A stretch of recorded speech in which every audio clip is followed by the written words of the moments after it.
Greetings.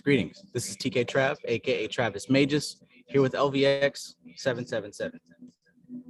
Today's topic of discussion, we're going to touch on chapter 3 of The Art and Practice of Caballa Magic by Ophiel. We're also going to talk a little bit about the subtle bodies of man, as well as the elements that compose such a thing, and why we would even be interested in that, right? Why even discuss the elements and the tatwas and the subtle bodies and the chakras and the Kabbalah? What's the point of all this? Why are we learning about it? Why are we studying it? What can we do with it? What can it do for us, et cetera, et cetera? So we'll tap into that. And meantime, I'm gonna make sure that these technical difficulties are taken care of.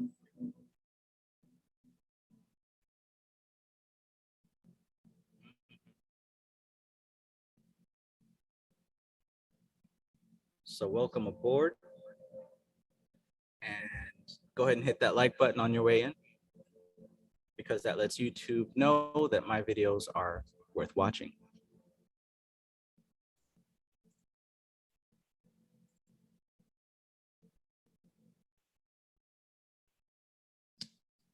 Okay. Yes. No.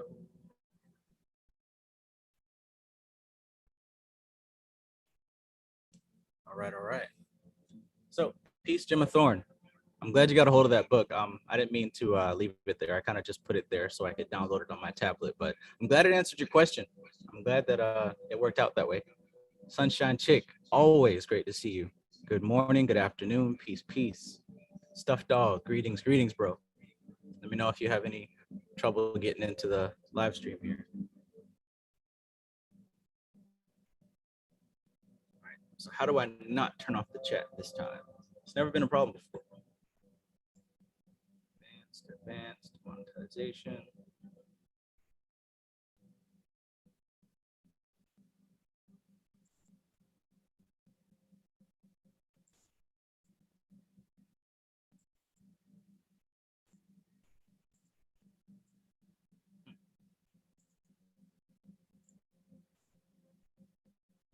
Almost. Bear with me just a second.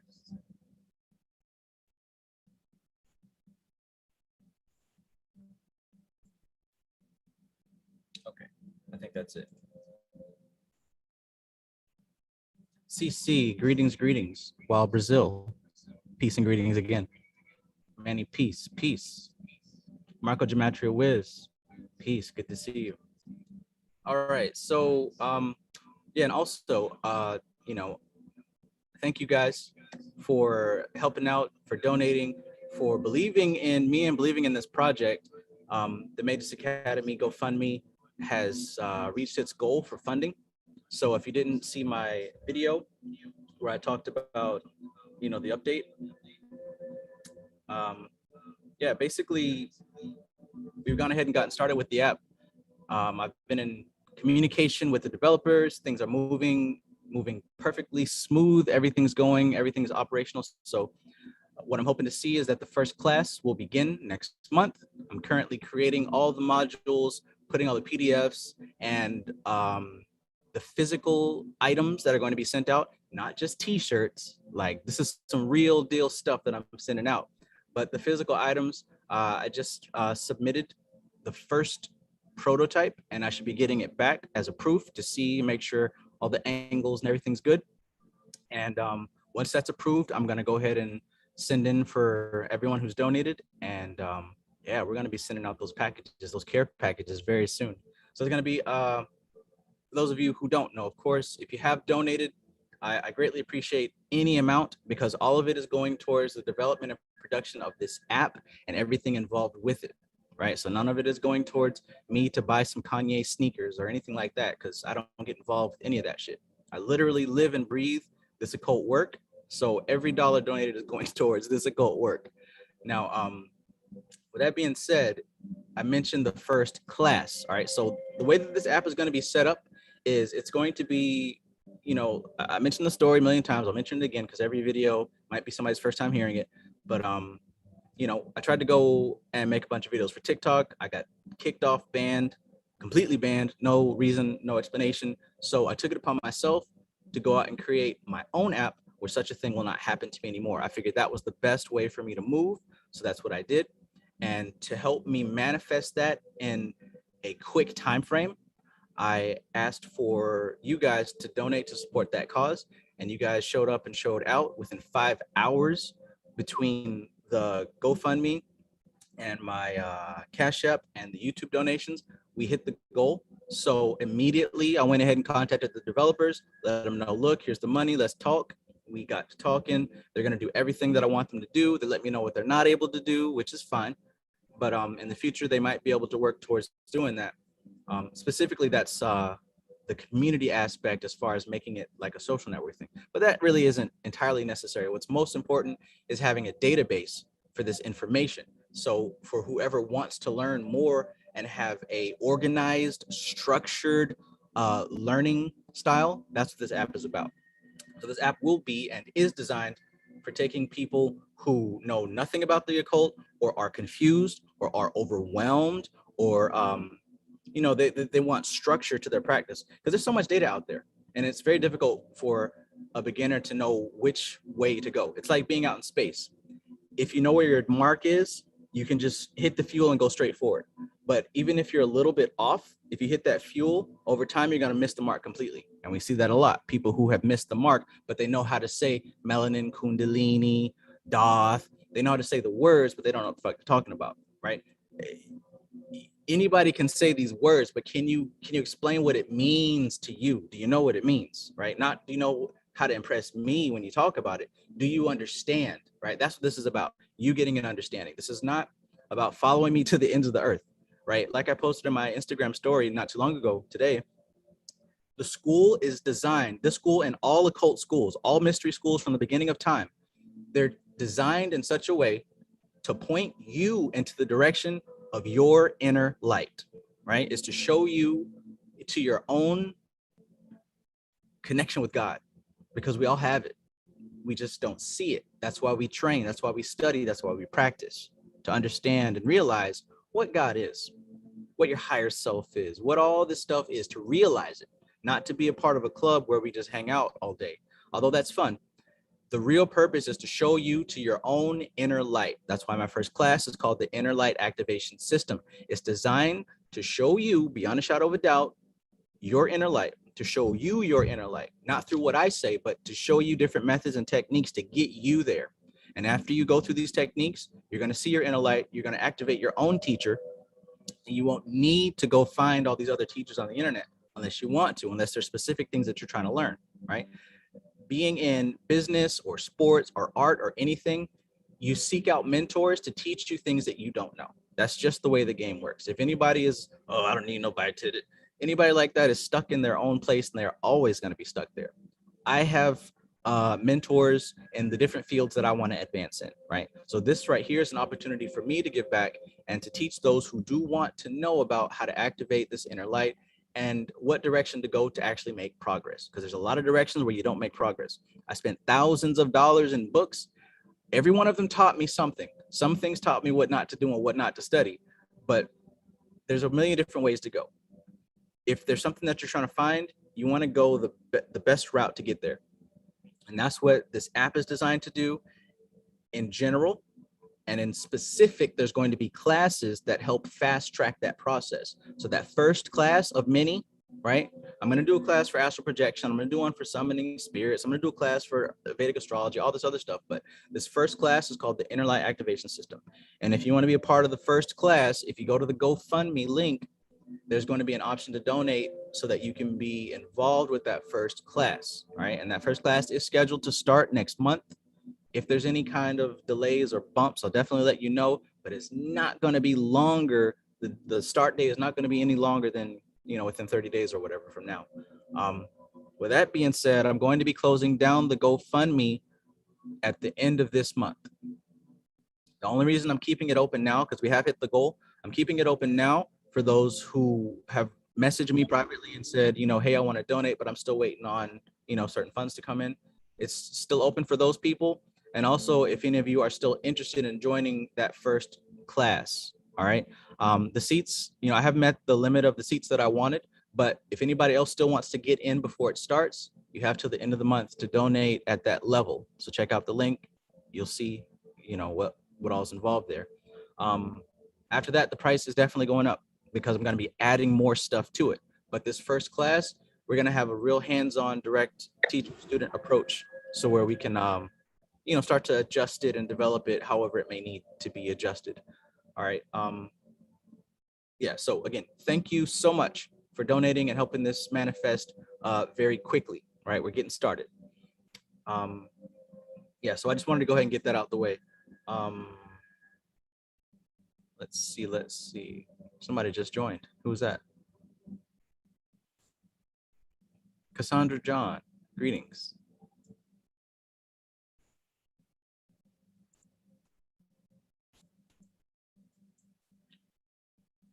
Peace, Matthew Watson. Peace, Nathan Large. James, greetings. Joe Keen, greetings, bro. Okay, all right. So this week, it was my recommendation and suggestion to read chapter 3 of The Art and Practice of Caballa Magic. Now, Ophiel is a great teacher. He's an excellent teacher. Reason being is because he doesn't hold anything back. He genuinely wants you to understand the subject matter. That's the best kind of teacher. One who cares, right? One who's doing it to help the student. And that's why I enjoy reading Ophiel and the people that he learned from specifically. But in this chapter, he presents something different. He presents a look at the tree of life and the three pillars. This chapter here, he talks about how the three pillars relate to time, namely past, present, and future. He relates the right-handed pillar with Hesed, Netzach, and Hakma to the past. The middle pillar, which is Kether, Da'ath, Tifereth, Yesod, and Malkuth to the present. And then the left pillar, which is Binah, Gibberah, and Hod to the future. All right, so what we're talking about here is past, present, future. Now keep in mind, those of you who don't know anything about Kabbalah, this might be the first time. That's not all that this means.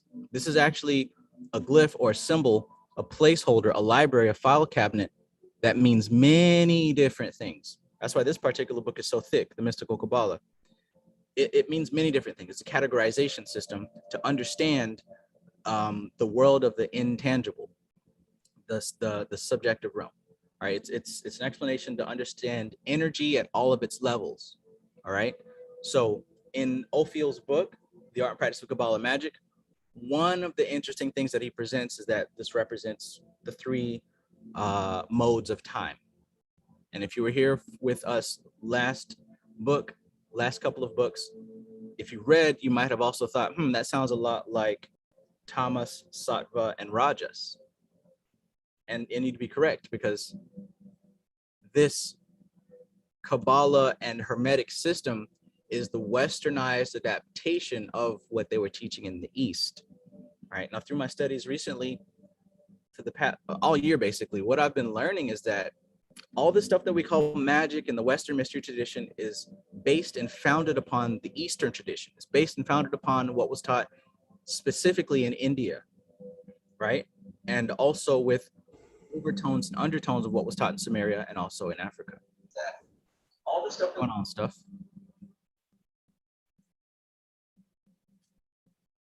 Greetings, all set. Greetings, Timon. Kevin Wise, greetings, brother. Enduring Raven, peace. Cassandra and stuff, how are y'all? Doing good.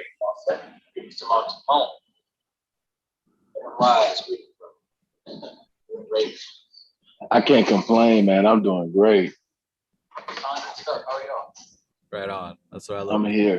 I'm here.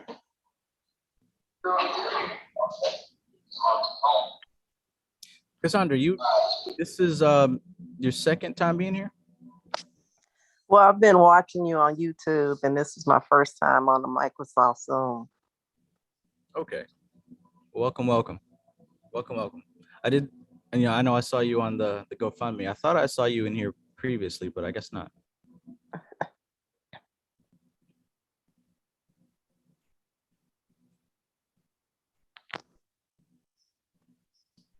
Okay. Welcome, Cassandra. Thank you.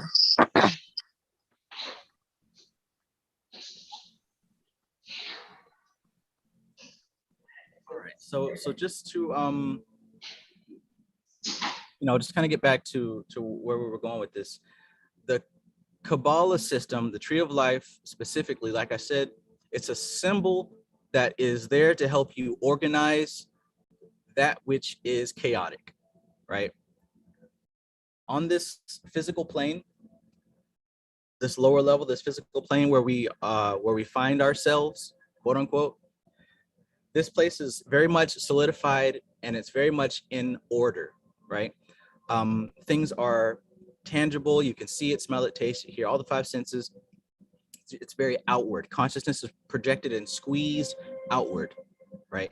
Now, to go inward, you're going to find that things are less organized or less orderly in relation to the senses, right? So in other words, if you were to go more within, to say the etheric plane, the astral plane, the mental plane, the spiritual plane, you're going to find that you're going to eventually adopt a new set of senses to make sense of it all, right? So you use your five senses to make sense of this physical plane, but there are other planes that are within the physical plane. And these are going to take a different set of systems to cognize, to make sense of. Follow? So with it being so foreign to what we're used to doing, we're going to need a new way to put everything in order. And that's where the Tree of Life comes in. That's where the chakra system diagram comes in. That's where the Tatwa diagram comes in. It helps us to categorize things and put things in order. Because believe it or not, even in this physical plane, it's all just vibration of different types. But we have this vehicle called the physical body.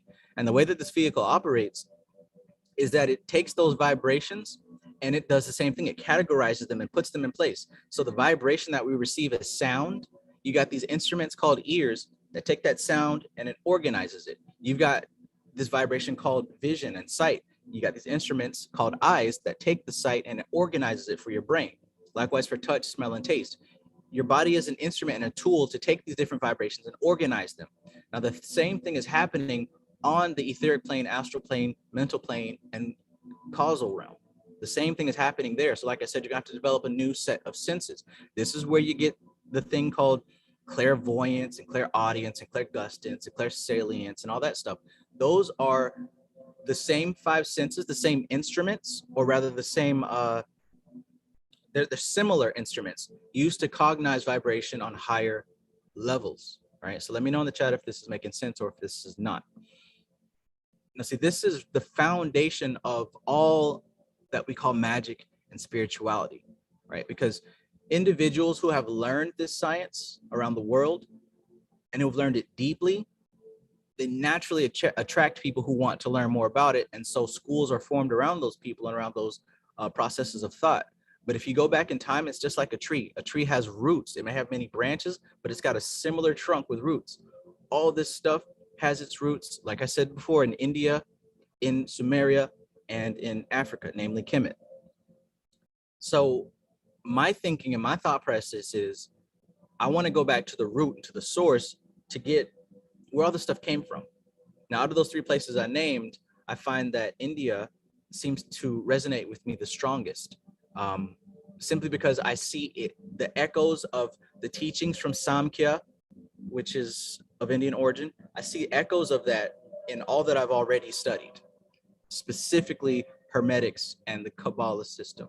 So what I'm currently studying and teaching right now is the connection between the East and the West, the connection between what happened that was taught in India since the beginning of recorded history to what's being taught here in the past 150 years, which is what we know of as the Hermetic Kabbalic tradition. And honestly, there's nothing new under the sun, because everything we see in science, from quantum physics to atomic theory and all this other stuff, string theory, and all this new wild and crazy, fun, adventurous modes of thought, they have already been figured out. The stuff has already been thought about and written down in books in India and in Africa and in Samaria. So they might package it up as new teachings and new science that's coming out, but this stuff has already been figured out, guys. Already figured out. I love it. I love it.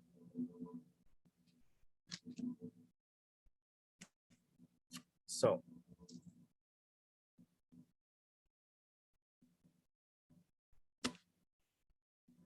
all that to come back to what I mentioned earlier about the subtle bodies. Okay, so we've got a physical body, right?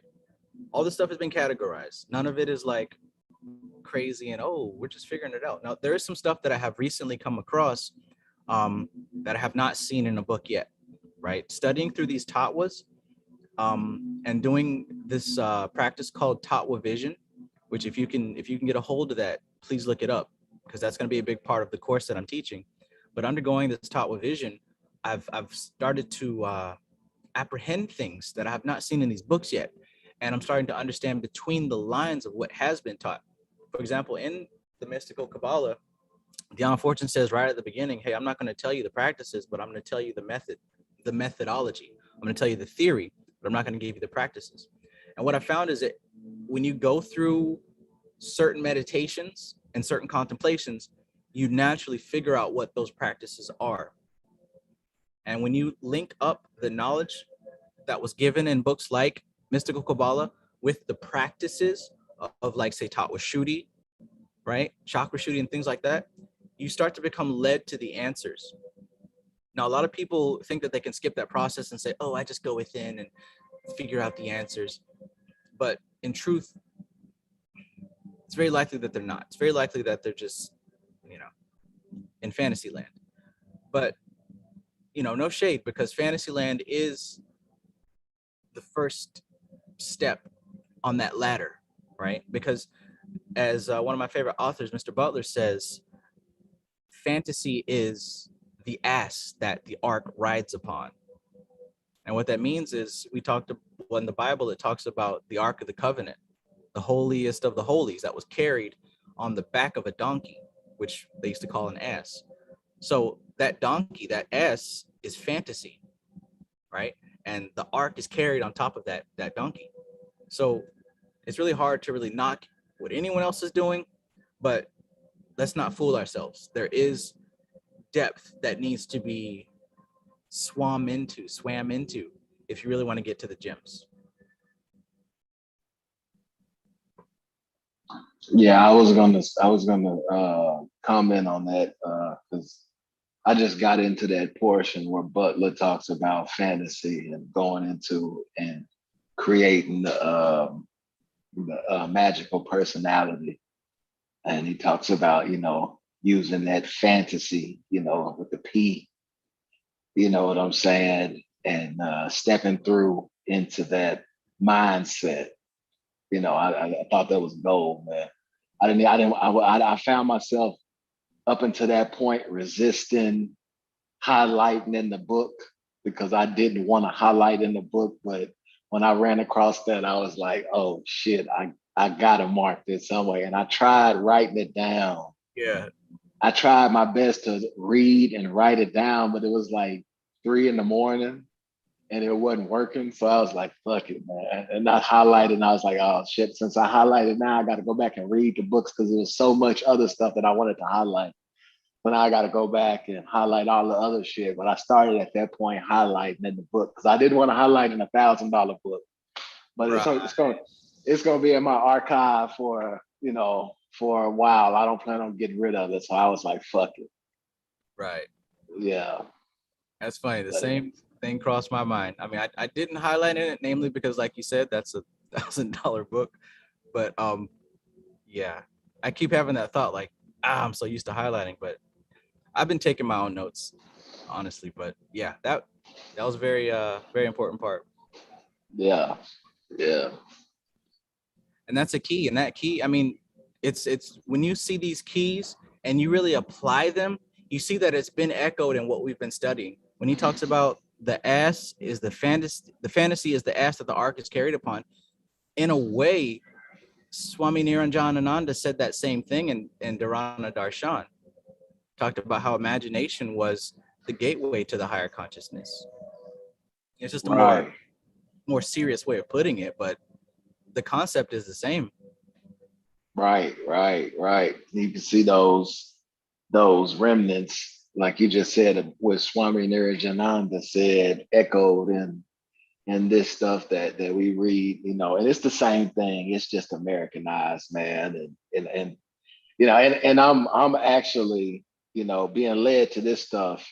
It actually, I guess, opens it up a little bit more for me because I, you know, it's, you know, it takes away that language barrier. You know, I don't have to learn a whole other language to ingest the information. Now, I'm not saying that I'm not, you know, still with the Eastern stuff, but you know, finding authors like that and like Ophiel who can make it palatable for me, and I don't have to strain to ingest the information is priceless. That's why I highlighted in the book, because I was like, man, this shit is priceless, man. I'm not getting rid of this. Right. I don't plan on selling it no time soon. But... Nah. So. Oh my goodness. So what a lot of this is really all about is distilling your understanding of this stuff. Like, I want to make it clear, like, what I'm about here and what I'm about with this group, it's not to like just have a bunch of people and we're talking about these cool words. It's about the understanding of these words and understanding how they apply to yourself so that you can have an understanding of what you actually are.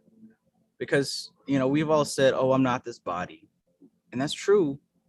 But you got to have an experience of that in order to really know what that means. You can't just say it and expect, you know, something to happen. Like, there has to be an understanding. That's why in the Golden Dawn, the different grades and the different levels, it's not, you can't fake it till you make it. You can't fake the funk.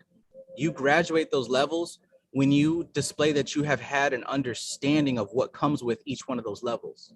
And that's what really these rituals are all about, coming to the understanding of specific levels.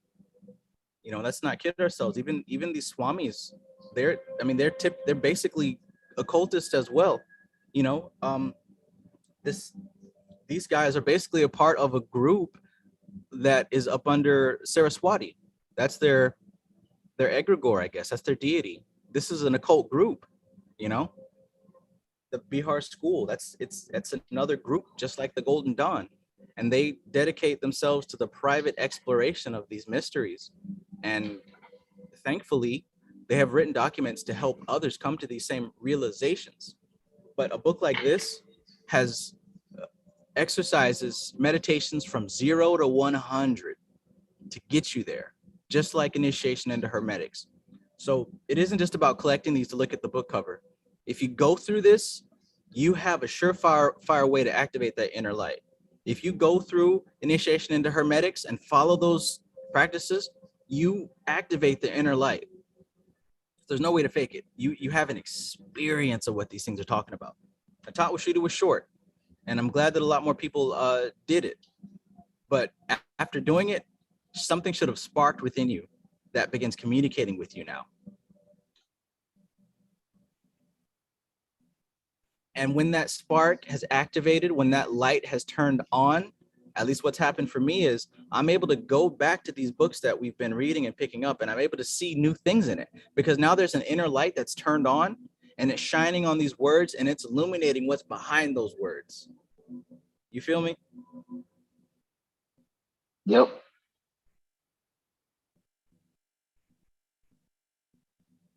And what it points to, what it's been pointing to, is that this binary system that we live in can be broken down into two aspects of the same whole, right? Binary means two. And the two aspects of the same whole is consciousness and energy. That's all there is, consciousness and energy. And those are the two aspects of the one being. The Kabbalion called it the all, right? Christians call it God. But and the Vedics call it Brahman, right? There's one being that in lower vibrations, and I don't mean lower as in bad. We've eliminated the talk of good and bad. That's not a thing that exists. But things do exist in grades. It's 3 o'clock. Thanks, Maxine. Thanks, Mackenzie. Existence happens in grades. Now, the only true existence is that one being. But we find our current level of understanding reality, we're not there. We're somewhere else. And that somewhere else is wrapped up in what's called the energy aspect, right? So we take that one being, and if it were to exist in manifestation, it exists as a dual thing, right? We talk about duality. We talk about binary system. It exists as consciousness and energy. That's all there is, consciousness and energy. Quasar says frequency, vibration, and energy. Yeah, all that classifies as energy. So you got consciousness and you got energy. Now, between those two things, what we find is that consciousness has no quality whatsoever. What's good, Shango? Right, between these two things, we find that consciousness has no descriptive quality whatsoever. But energy has all the descriptive quality. And now we take that aspect of energy and flip it upside down, and we have the tree of life. So we've got gradiating levels, right?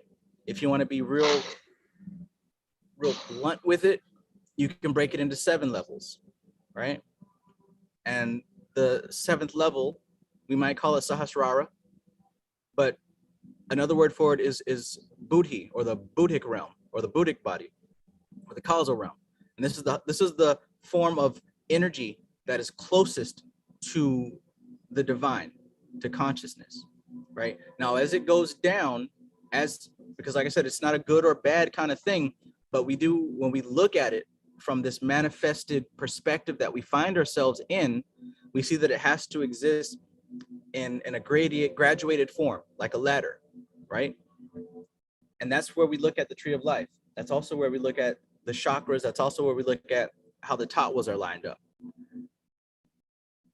But the description of energy is the entire tree of life. That's the study of the tree of life. Now, that also is expressed in the 4 worlds, the Kabbalistic 4 worlds, which again is that diagram of the tree of life. See, the tree of life, it's not an actual thing, but it's a diagram to help us understand the chaos of energy. It's just to help us understand it, because it's something that is foreign to our 5 senses. So for us to get a conceptual grasp of it, we need a diagram to kind of keep us afloat. Now, the reason that the study of the tattvas is so important, because this gives us another diagram to put with the tree of life. So you should have here 3 diagrams that you can use to get a comprehensive understanding of energy and your place in it. So those 3 diagrams would be the tree of life, the 7 chakras, and the 5 tattvas in alignment with the body.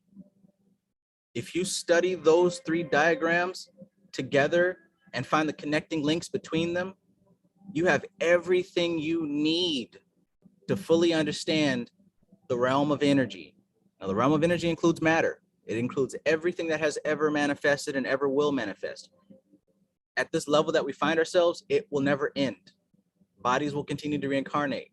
So when you talk about leaving and not coming back, or whatever y'all are saying on the internet these days, the body will continue to incarnate.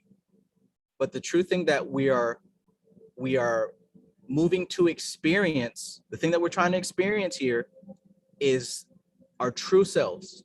And our true self does not exist within this ring around the rosy. The true self is on that other side of where consciousness is. Consciousness is not mind. Mind is a part of energy. So when we said all is mind, we're not talking about your mind. We're not talking about your memories and your personality and all that stuff. All that is included in energy. Matter to mind. That's all included in energy. Consciousness is something different. Consciousness has no quality. That's what you actually are. You're the whole thing. You're nothing. But when we talk about not incarnating anymore and ascending to a higher level and all this other stuff that people are talking about that they don't know anything about, what we're talking about is that aspect of consciousness, right? Now, the best, well, I can't say the best way, but a very good way to experience pure consciousness is by learning and studying what we're studying here. Because like I said, if you study these 3 diagrams, the tree of life, the 7 chakras, and the 5 tattvas in alignment with the body, if you study those 3 diagrams, you're going to see beyond a shadow of a doubt that you and what you think you are is nothing, that you're not this body, that you're not, this mystery ghost, you're none of that stuff. All that stuff belongs to energy. It all belongs to matter. It all belongs to Prakriti, right? You're going to find that out. And once you find it out, it's going to lead you to an experience. Oh, well, what am I actually? If I'm not the body, if I'm not my mind, then what am I? Right? Through that process of study, you should be led to go analyze and experience what consciousness is. Tattva Shuddhi helps you experience that. Let me know if that came through clear. Let me know in the chat. Let me know if there's any questions about that or anything that you want to add to that or even disagree with, because, if I'm saying something that don't sound right, check me on it. You're speaking actual facts, Trav. Peace, Trav. Peace. You're Peace, speaking young, actual peace stuff. Peace, Cassandra. Trav, you're speaking actual facts, man. There's no way that it can be disputed. The only people who disputes scholarship are non-scholars. We don't look to dispute. We look to prove what's true. So the whole thing is, and truth is only found in research, study, consistent study.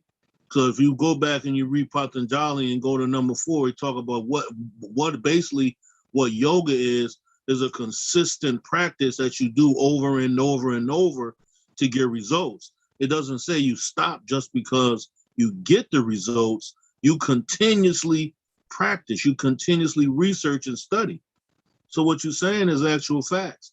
So the whole thing now, what a person, an individual can do to add to their study is study black holes. And then you begin to realize that everything that you just said, when we say the consciousness and super consciousness or subconsciousness, what we're doing, we're trying to, as you also said, is categorize the name of the Ein Sof. We're trying to categorize the name of the beginning of ages, the ages of ages, and all those things that said with the existence where God was. Where was the God of this Bible at when there was no formulated earth and nothing, and he chose to make it? There was an existence.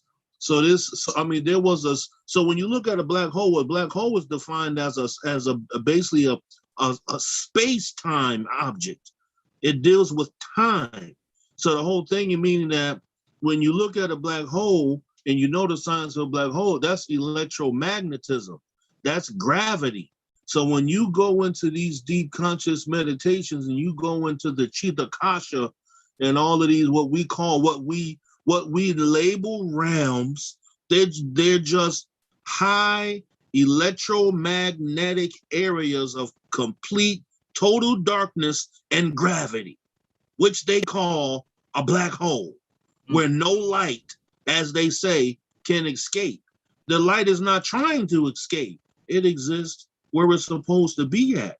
And you know what that light is? A black hole, when you look at it, you can do this in your mind, like you was mentioning, visualization, imagination. Imagine the black hole, and you know how it's going to look. Now imagine you go inside this black hole, and then the next thing that emanates, you're blasted through to the realm of Kether. Now you become, the first emanation of Kether is physical, but not physical. You understand what I'm saying? It's because the tree of life that we're dealing with is the tree of manifestation. That's why it equivalates to everything. All this magic of the tree, quote unquote magic, and what we use Kabbalah and the meanings of the Sephirah That's because when you deal with Malkuth, Malkuth is the earth Sephira, and when you deal with the earth Sephira, you only can deal with what? The 4 elements. And the 4 elements are what? You just told people you have to know what? You have to know the tattvas. Yeah. So everything that has been labeled black hole and gravity and this and radiation and boundary and stellar mass, those are just westernized names for shit that they done already spoke about in the now in this Kush area or India, which is called Vedic science. They've been whitewashed too in India. Let's not play games with that thing. So what became known as all this Brahmism and all of that shit, that's nothing but whitewashed Dravidian ancient systems.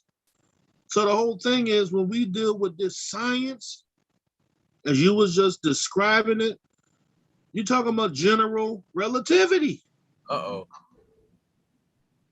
Listen to Yeah, that. here. The one who came up with general relativity, Einstein, he was also photographed hanging out with some swamis. He had no choice but to, because he knew where the science came from. He had no choice but to go back and read the Upanishads, the Vedas, the Shastras, the Patanjali, all of that. He had no choice but to do that. So you have no choice as an operating occultist. You can be two kind of occultists, like you can be two kind of a mason. You can be a speculative mason, or you can be an operative mason. You can be a speculative occultist, or you can be an operative occultist. One, basically, those terms mean subjective and objective. The highest level is an objective, subjective magi who knows and comprehends all levels of existence, so he can use every fucking thing. Do as what? Thou will. That's what that shit meant. Those were high magi's, at least to Crawley and France Brannon and all. They were high magi's. So that's no wonder he said, do as thou will, because he already was. He knew himself. Know thyself. Yeah.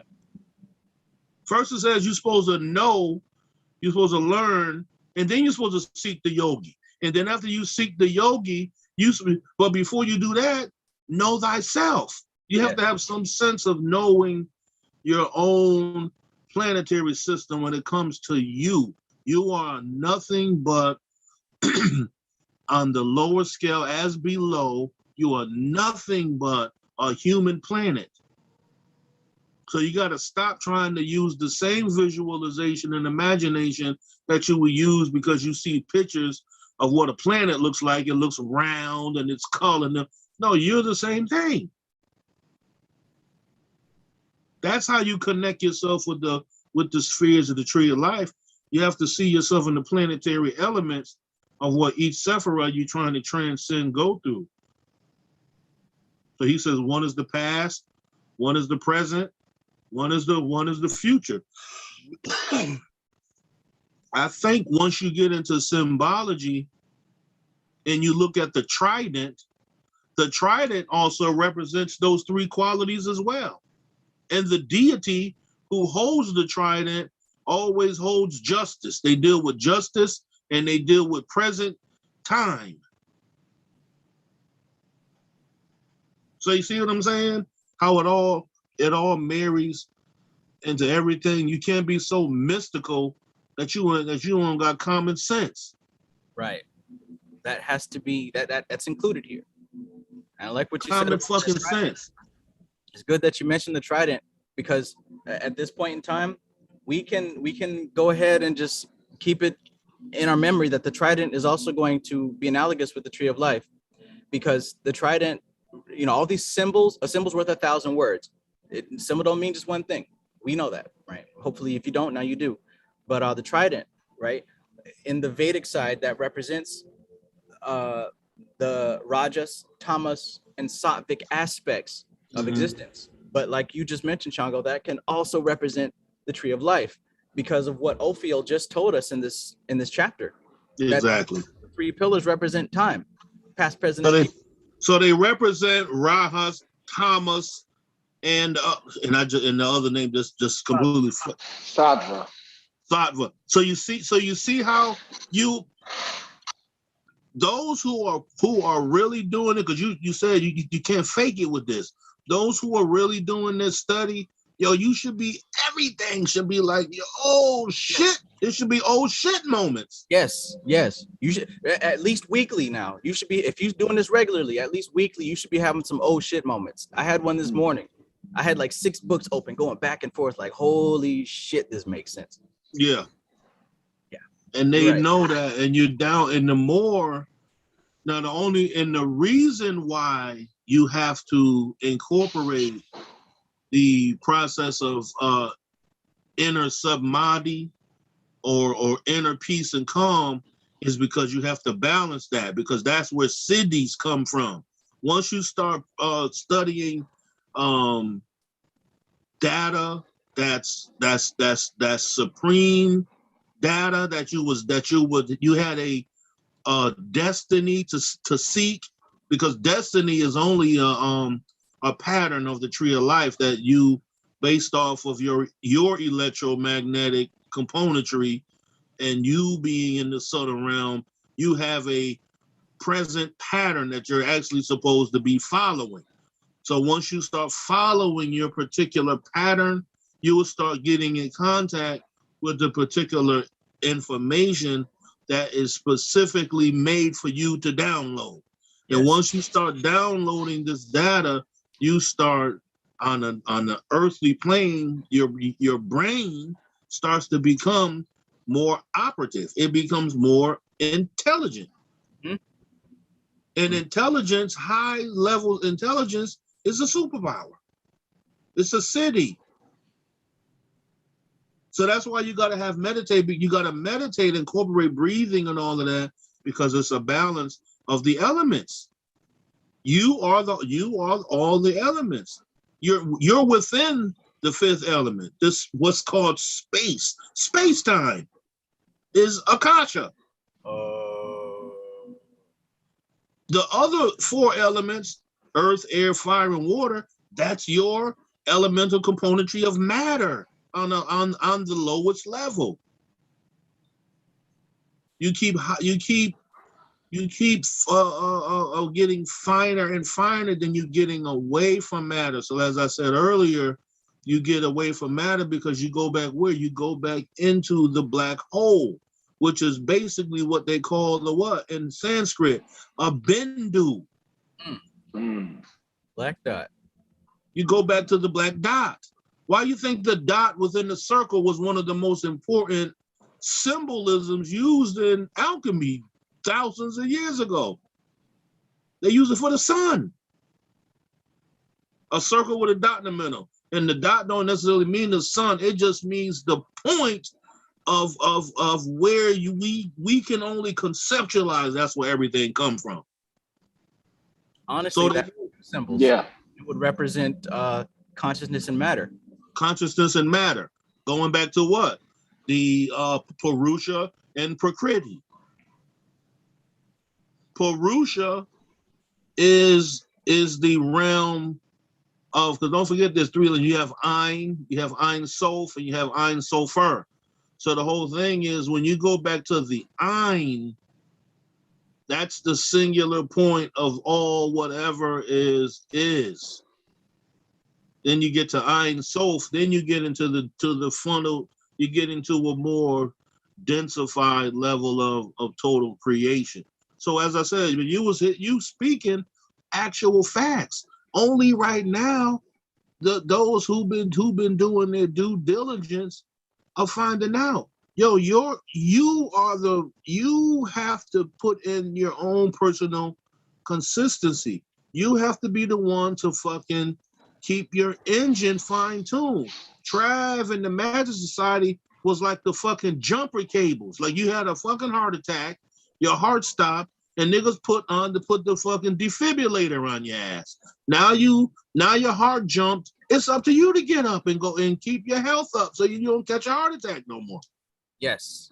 Yes. And the best thing I could do is to help you stay on track with your own studying. Because like you said, you have to keep it going yourself. This is not something where you come and get it and you come and get it. You have to dig for it.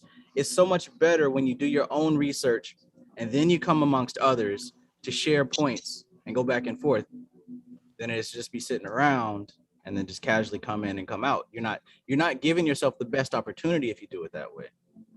What it is you got to realize you a coach and you playing on a team of you. The coach can't go out there and play your game for you. You got to be the one to go out there. You still have the coach. The coach gonna guide you. He gonna give you some instruction, and he gonna scold you, which most modern day practitioners avoid. They avoid people who wants to hold them accountable for their laziness and their lasciviousness and their perversion. They avoid them kind of coaches like that. The motherfucker gonna tell you ain't shit because you never do shit. You understand what I'm saying? So the whole thing is you need coaches are the ones who are going to bring you to your greatness. But you the one that got to go play the game. Facts. That's the best. No one wants to fucking go play the game. They want coaches and teachers to fucking always make them feel good. And they need a coach to tell them that's your problem right there. That's your attachment to pleasure. You always want something to make you fucking feel good and comfortable. You see what I'm saying? So that's what you doing. You coaching people, but at the same time, like, yo, you can't go play the game. You know why? Because Travis Major's got to play his own fucking game as well. Because Prakriti creates all, if you want to say it like that, and all I'm doing is giving just another bunch of descriptions of actions that happen in nature. Your adversaries are created as you become more successful. In some books, I got a book called The War of Art. He calls it resistance. Yeah. The more successful, the closer you get to being a practicing yogin, because all it takes is consistency and discipline. When you start doing that, that's when resistance is gonna come up. It don't come up when you fucking comfortable. It comes up when you start changing your personality, when you start changing the componentry of matter. Your rock, you're nothing but a rock. But once you start purifying it into alchemical gold, now shit gonna pop up. Now you fuck around and lose your whole fucking job. You gonna still be magical now? Right. Now's the time to be magical. Now's the time to be magical. Somebody gets sick. You've been studying your herb magic? Right. You see what I'm saying? They want this thing to be, they want it to be like this, just verbalized, and it just be like, yo, that shit's deep what that nigga saying. Yo, that shit deep. Those are nothing but supernovas. Them shits get so highly potent, it pops and blows and firework effects. Little sparks of feel goods is nothing but fireworks. That shit lasts 45 minutes. After that, it's over. Right. Smoke all up in the air. Trash, you got to clean up debris. All of that type of shit. It ain't no different than the real pleasure of the experience of sex is, and for a man not to ejaculate. We're not ready for that discussion. The only time you're supposed to be ejaculating inside a vagina is if you're trying to have a kid. You ain't supposed to be spraying it or giving her pearl necklaces and all of that type of shit. That's low-level energy shit. It's free shit. Of course, it's all good. But I'm saying the higher refinement of these things is not the release of your energy where it's just making you feel good. And I'm using that on all levels of orgasms. You just just fucking smoking some good weed for just the purpose of what? Getting high, feeling good. You blowing it. You killing yourself.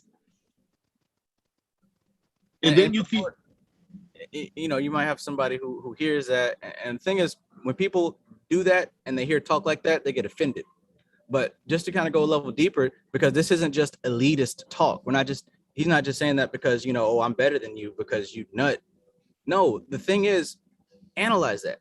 How much discipline, willpower, concentration, and holding on to a better goal does it take to not ejaculate during sex? You have to actually be about something to do that. It takes a little bit more control than the basic regular person can do. and that shit takes supreme energy. That shit takes supreme concentration. That's a dharana practice. Right. So now when you say that's a dharana practice, what does that make sense? A ritual practice. It doesn't make it. So now you could actually do this with someone of that same mind state and manifest, go straight through the middle pillar. That's called Vama Marja. That's called the left hand path of occultic practice, tantra. And you can see when he mentions the middle pillar, I don't know if my pages is the same, but when he speaks of the middle pillar, he says Hyperion is the real astral plane body of the physical plane sun. You see that right there? Yeah. Now, when I looked up, first of all, it made me think of that dude Morg, his thing is called Hyperionism. Yeah. That's what his whole thing is that. So that's the first time I've really come across that word. But when you look it up, Hyperion, a satellite of Saturn, the 16th closest to the planet, discovered in 1848. It has an irregular shape with a diameter of 159 miles, named after a titan of Greek mythology. So it says Hyperion is the real astral plane body of the physical plane sun. That right there that's talking about the outer realm. That's what I was just saying. That's the fucking the place of the opening of the black fucking hole. And what represents that on the tree of life? Could it be Doth? It's Doth. That's why it imploded. That's why it's not there. No, that's why it's there, but it's not there. See what I'm saying? See how you gotta analyze this shit, man. You're saying it's like the astral plane of the astral plane? It's the astral plane of the astral plane, man. Who would have thought that such a thing exists? That's cool. That's cool. That's why it parallels on the middle pillar, because that's the dark sun, and then you have the risen sun, which is the Tippereth. Mm-hmm. Risen as in manifested, because the dark sun is unmanifest. It's unmanifested. Cool shit. So we've got the physical plane, and Yesod being the higher octave of the physical, and then Tifereth representing the astral plane of that. And then, like you just mentioned, the Hyperion, the Doth, which would be the hidden astral plane of the hidden astral plane of the hidden plane. Mm-hmm. And then finally, Kether, which is the unmanifest of all this stuff. And then let's go back. Now, when you look at Nut, the sky goddess of the Egyptian pantheon of gods and goddesses, the sun does what at night? Travels through the body of Nut or Nut at night, and that's the triple stages of darkness. So now you got to do what now? Now you got to go back to the cosmic mother worship and go back to saying that the black hole is actually what? It's black holes are nothing but yonis You know what I'm saying? Basically portals of information, manifestation, and creation. And imagination is nothing but the images of your inner consciousness. Imagination is the solar cosmic realm. When you close your eyes, you and the deeper you go into meditative calmness and inner samadhi, you enter into the belly of Nu. You enter into the sphere of Da'ath, because what? Kether is hard to get to.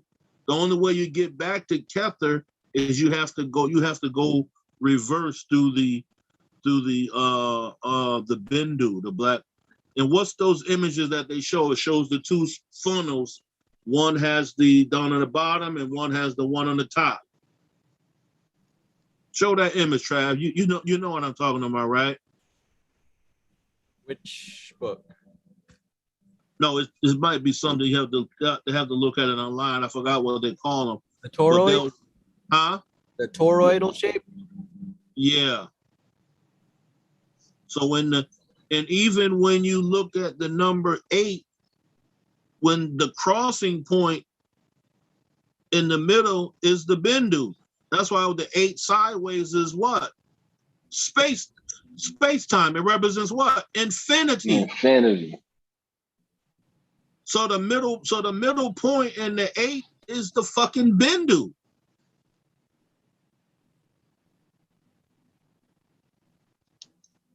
That's why it takes you 9. See, the 8.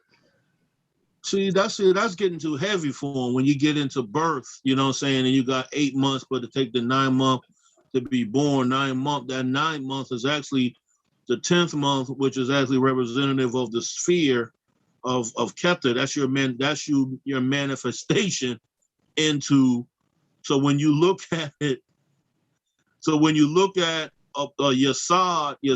is actually the womb, and it births Kether, and Kether it births Malkuth. Yep. So check this out. You mentioned about the 8, the infinity space-time. 1, 2, 3, 4, 5, 6, 7, 8. Mm-hmm. See what I'm saying? That's the Bindu. That right there. See, that's what. Whenever something is taken away from a story, or it becomes so obscured, it means it's very, very ancient, and they lost track of the original source. We lost track of the original stories of Da'ath. So if it went through time and became this obscurity. And it's I want to say ironic, but it's very characteristic of even everything that has to do with Da'ath, right? Now, before I say that, a lot of people, they hear about Da'ath and they think it's so cool, and they say, oh, I'm, like the dude that was in the chat before, I'm from Da'ath, I'm in Da'ath, and like, no, you don't know what you're talking about because you're saying that shit. The thing with Da'ath, and you saying that it, what you just described is very characteristic of Da'ath, saying that the history is lost because it's so ancient. Well, the thing about Da'ath being the abyss that, you're unable to cross, you take that and you take what Deion Fortune said about by the time you get to Kether, there's no coming back, right? Da'ath is an abyss. In order to cross it, you literally have to lose and let go of everything that defines you. You have to release all of it because, again, there's consciousness and there's energy. And energy is what's been identified and attached to. You can't take that across Da'ath. You have to let it go. You have to let it go. So that abyss, the distance and the depth between the 2 points, it's not a quantitative distance. It's a qualitative distance. We're reversing time and space to space time. So in order to cross Da'ath, you have to let go of everything of substance. You got to let it all go. And only once you've done that, you've crossed it. And what's that number one thing you got to let go, Trav? Your connection to time and space-time. So now we're back to the space-time. So now we go back to Da'ath, and we say that's in Da'ath is in an area of a liar. It's in an area of a veil. So that means that what they're telling us, That's why that's why physicists say no light can escape out of the black hole. Oh, damn. So they're trying to quantify this thing and quantize it so they can explain it, when you really just have to settle on, yo, if you come out of the off, you have now returned into the supernal realm. You can't fucking give no definition of that. Right. You can't give no explanation of that. Why even come? You're not coming back to Mount Coos after you get to Cather. Nope. And that's the middle pillar. And I'm speaking of it from going from Mount Coos to Yesod, Tippereth, the Off, and Cather. The middle pillar is the most difficult pillar of all the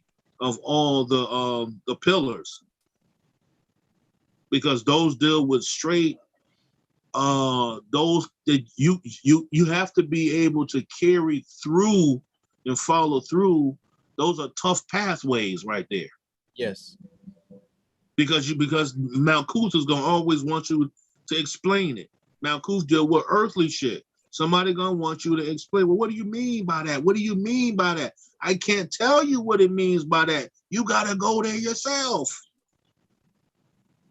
That's when a person loses hope and doubt, because they don't what? They don't believe in their own higher capabilities and functioning. So that's why I said earlier, that's why people got to become people's coaches. That's why Trask had to establish a whole magic academy, because people got to be, it's needed here in Mount Coos. You glob of glue, you know what I'm saying? Gobbledygook, all of that we are. We you know, it get rough, man. That's why this thing be so complicated. Look at all the complications they got to go through in what Ophiel trying to explain to you, an air of air, an air of fire, an air of water, and all of that. That's highly scientific. That's metaphysics. That's all that science that Einstein and them was dealing with, man. Uh-oh. And all that's going to be explained in the inner light activation system. That's where the meat is right there. But you got to have a fundamental understanding of this stuff before we can talk about air of air and earth of fire and fire of water. But don't be discouraged. Like, the stuff is obtainable, but like what you just said, Shango, you can't give up. Yes, it's difficult, but keep going. Keep going. If it's in your heart to learn this stuff, you're going to learn it and understand it, but it takes time. You got to find, that's highly, as like a coach, is sometimes the difficult thing is helping an individual develop that willpower to get them over the doubtful stage, that internal, because we're liars. We'll lie to ourselves to what? To protect ourselves from what? From not looking like a fool to somebody. It's you should look like a fool. That's how you gonna know what you're gonna look like wise. You gotta have a scale of judgment for yourself. You have to weigh your own tongue. You gotta weigh your own. You have to mummify. First of all, the person who always fucks with you, I'll say, like, you are set. Chop your ass up into 14 different pieces and scatter that shit to the four winds. And all set gotta come looking for you and never find your phallus. That right there letting you know you don't even need that. That's a spiritual initiation. You gotta initiate your own self. The initiation all it means is start or beginning. The beginning process is not giving any excuse as to why you can't do something. There ain't no such thing as why you can't.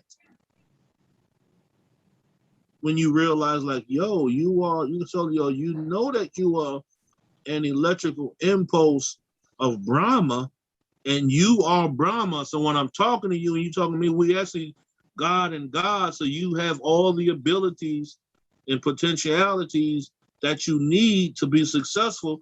You just not paying attention enough. So the first step is sitting your ass still some fucking where. Man, this is why I can't do it. I don't even think like that. Never comes into my head. Like, this is why I can't do it. You were literally pointing at a limit, a self-imposed limit, and throwing your hands up. This is why I can't do it. Instead of looking over here and seeing, this is how we can get past that. I can't do that. See, he hides so much clues in these little stories. That's why he using these Greek gods. Because using the Greek gods, you're speaking to what? You're speaking to the westernized mind. Yeah, European.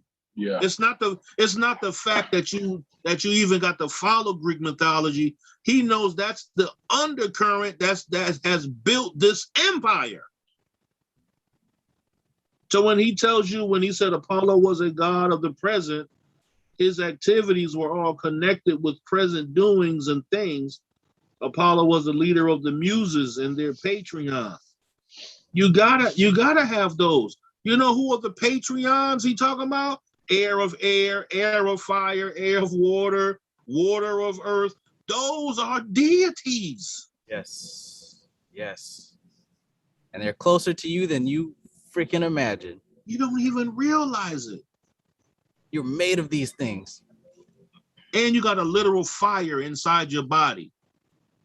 A real fire that burns. You got real water that should flow through your whole. That's why you are actually the tree of life. You are Adam Kadmon. Mm-hmm. We should be mature enough to speak that, and some people should know what that is. That we didn't went through the scroll.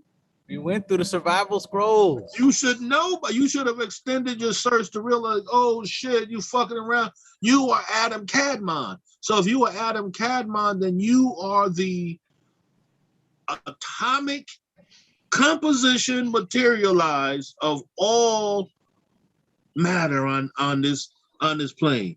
I was reading something the other day, Trav. Let me see and it was talking about.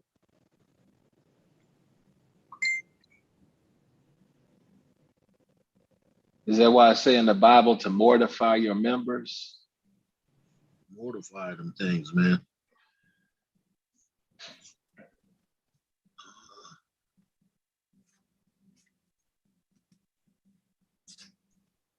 Dang, I should have brought Top Shooty down here. And you know what's awesome about this present time of study? Everything that's being read right now is relative. It all meshes. It's making a very good meal. It's not something odd. Right. Pieces of a puzzle. Lego blocks.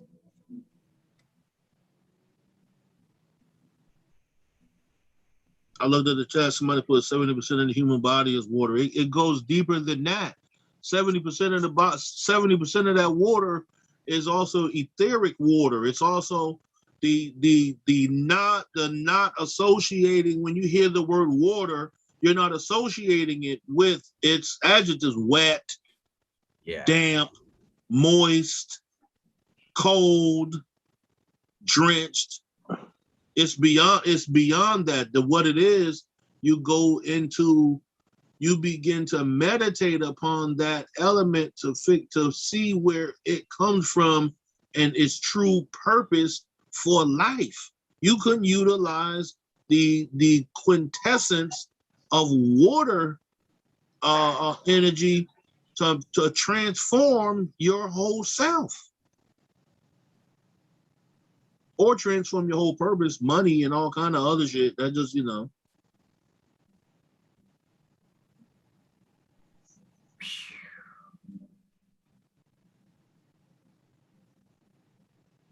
Wow. Yeah, that puts a whole new spin on it when you think about it that way. They said, like you said, 70 to 75% of the body. Hell, I'm even willing to wager 80% because typically it's the 80-20 principle, Pareto principle. Yeah. But it's not just physical water. We're talking about, again, with the tawas and the elements. This water relates to the etheric plane also. And everything physical is coming up out of the etheric plane. Matter of fact, there's more of the etheric substance than the physical substance. That's the womb of the physical substance. And we still have a very intrinsic connection to that realm. Everything happens there before it happens here. And isn't that so amazing? When you look up, let me see this.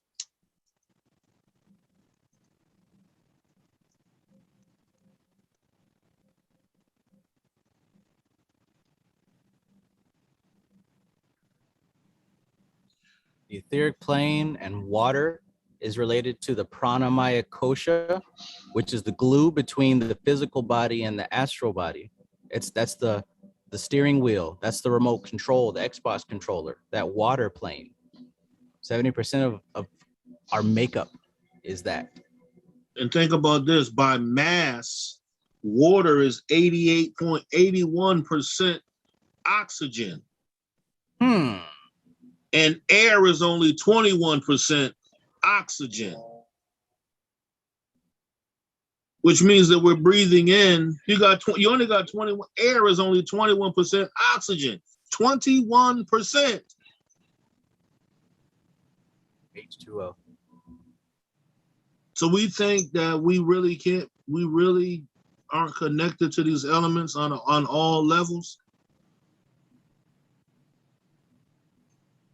How you think people's legs be swelling up and shit like that when they be having when their water levels are off? Too much salt intake will create people to retain water, and then you have body parts that'll swell up. And start first your ankles and shit like that. Where is this swelling taking place? It's taking place in the empty, minute spaces within your body. So you carrying the ether, what's considered empty space within your very body. Yes. Unoccupied space. Every little particle of that ether contains all of the elements in it. But depending on what you're doing, it's going to manifest a certain element within that space. Every single one. Once you go down to the atom, Yeah, all the elements are within the atom as well. Man, getting and into the atom is a certain percentage of empty space too. And that's a certain exactly. So those are the things that are those are meditative concepts.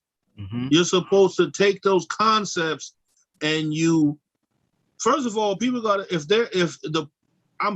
I'm talking using the word meditative and meditation that's because that's all we got.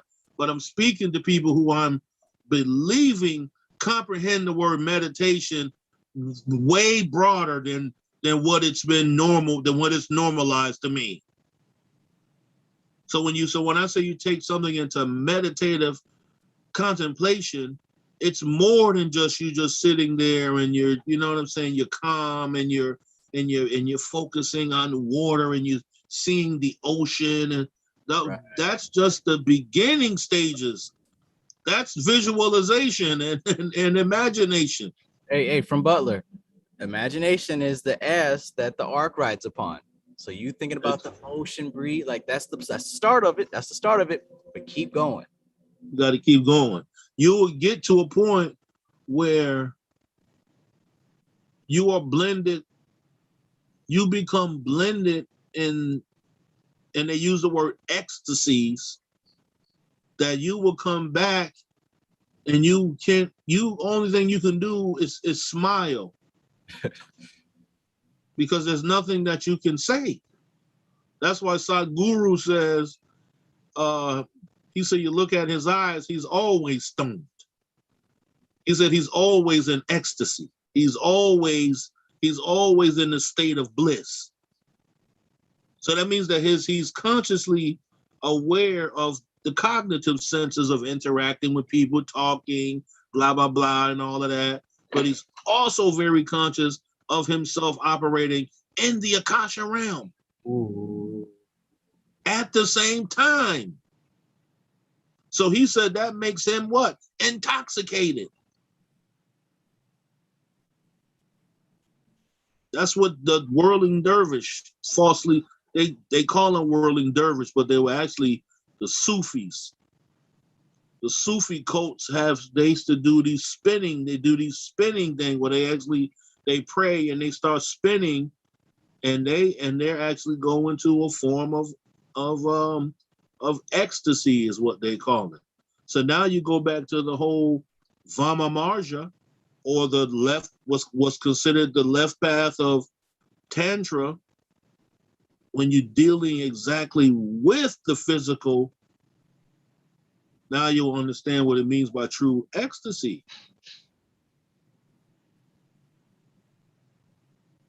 When you start feeling whatever you thought was the greatness of the beginning of an orgasm, you are now being completely electrocuted by the energy of the mother goddess, mixed with the father god at the same time. And you could have put together a ritual to do that for the purpose of opening your bindu, opening the connection for you to gain particular information from a particular part of the inner library by utilizing those arts.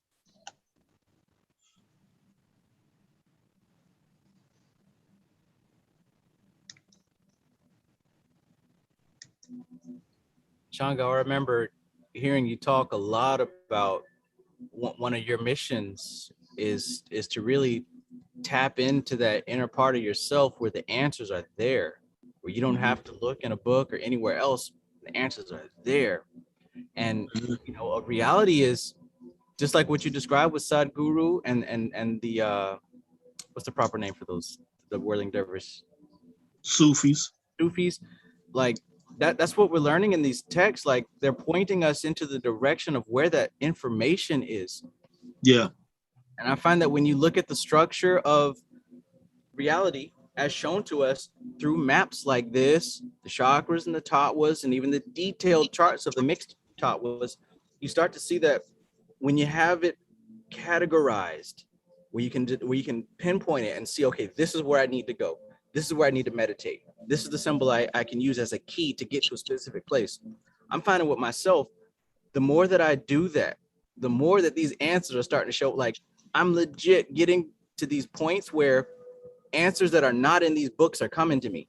I'm connecting dots. Like you mentioned earlier about them aha moments and them lightning flashes. It's happening more and more because people might not see it yet, but we've got the keys to open those doors. We have the keys now. Mm-hmm. Mystery. You just got to use them things. It's amazing. I'm more than grateful to be here. Yeah, you're absolutely correct, man. Each individual in the movie The Matrix really was aspects of Neo's own mind. None of that was actually fucking happening. It was happening in his own mind. That's why he only could go to the city by himself. But he had to get there through what? Who motivated Neo to go to the end, man? But she couldn't go to the end. The woman, Trinity. The female energy, that's why the female energy is Kundalini. Trinity, 3, the trident, 3 pillars. 3 again. Energy, Prakriti. Hey, would that be the scales also? The scales in Egyptian mythology, that's 3 too. You got the both sides, and then you got the middle. Fulcrum. The middle. You're absolutely right, man. Because that middle would be Sattva, right? That would be balance. Right. That's balance, right. Justice. Like you said, Shango, they usually represent justice when they hold them tridents. That's what they do. Look at this. I think I got a picture of another form of threes. I'm gonna try to find it. This is good. See, that's what I meant. See, stuff just hit it on the head. That's what I meant when I'm saying the information of what we call Egypt. That shit was so highly refined, you couldn't put it into words. The niggas gonna make an obelisk and sit the obelisk there, and you're supposed to meditate on that, and all the information comes to you. We can't talk about it. We're gonna put symbols on that shit because your consciousness can't handle it. That he who has an ear hear what the Spirit is saying to the churches. And they only focus on 3 pyramids. So there you go. So there's another whole pattern of threes right there again.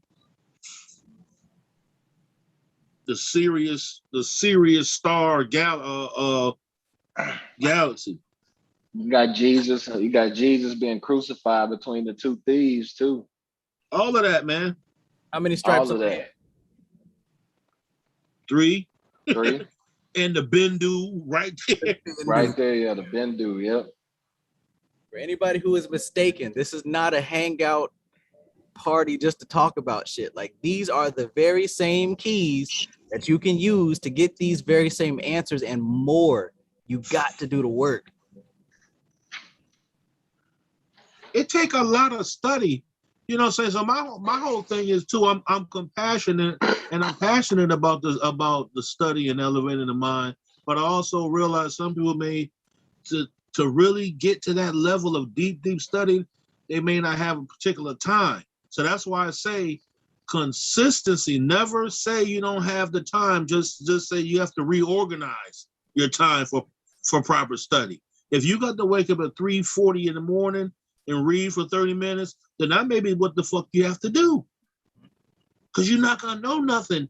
You're not capable of it coming to you, like I said, from getting it straight from the Akasha. You ain't that powerful yet. No, your senses are too dull. Everybody's senses are too dull for that. My senses are too dull. Why you think I said I'm trying to get there? I'm not saying I'm there. You know what I'm saying? And there's no way to categorize it either. You don't have a system to categorize it either, which is what the Kabbalah gives you. Because all of the information that's coming to you is all jumbled up because it's all the same shit. It hadn't been filtered yet. And we need it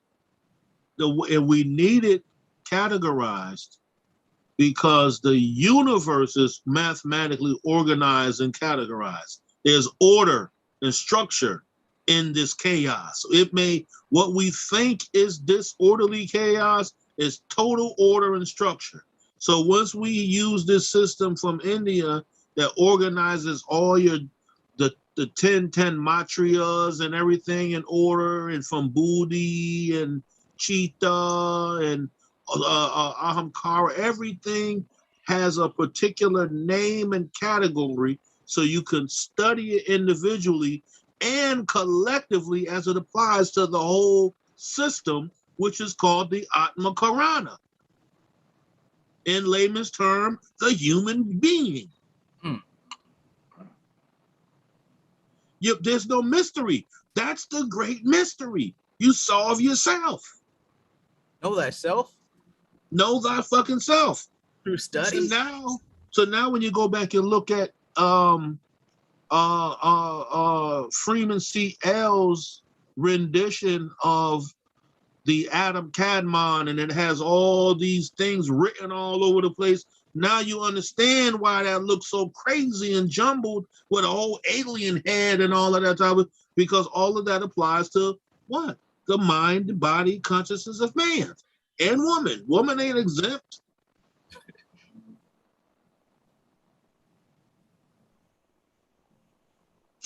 Anytime you feel, I know I got it over here. I'm gonna have to, where's all my papers? I be having papers everywhere.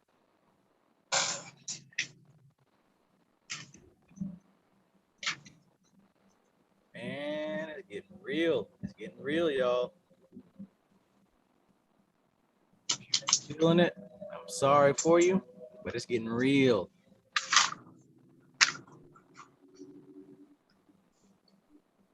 Shango, what you said about the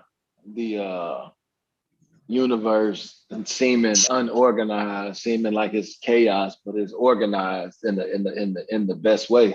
I think that's what this whole design of us being in this reality and it being physical is about. We removed from that aspect, which is nature, which is seems if you just was put in the middle of it and you was looking at the cheetah chase the gazelle or chase down rabbits and all of that, and you was looking at the lion stealing the food from the cheetah, you would think that that was chaos, but that shit is organized in a sense to where it reproduces itself. You know, it's a closed system.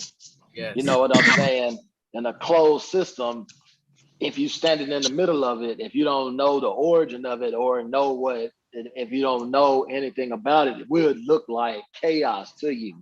But You misinterpret the whole thing. Right.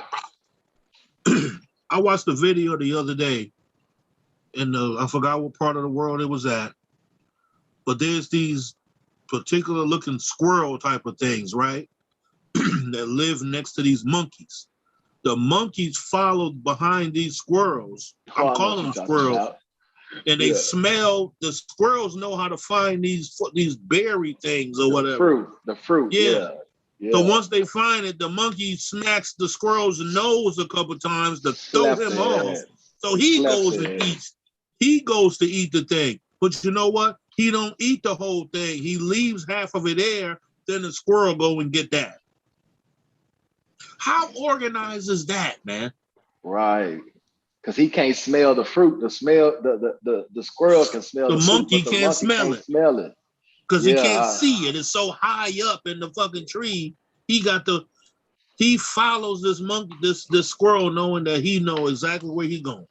I know exactly what you're talking about. You see what I'm saying? Yeah. How organized is How organized is your human body?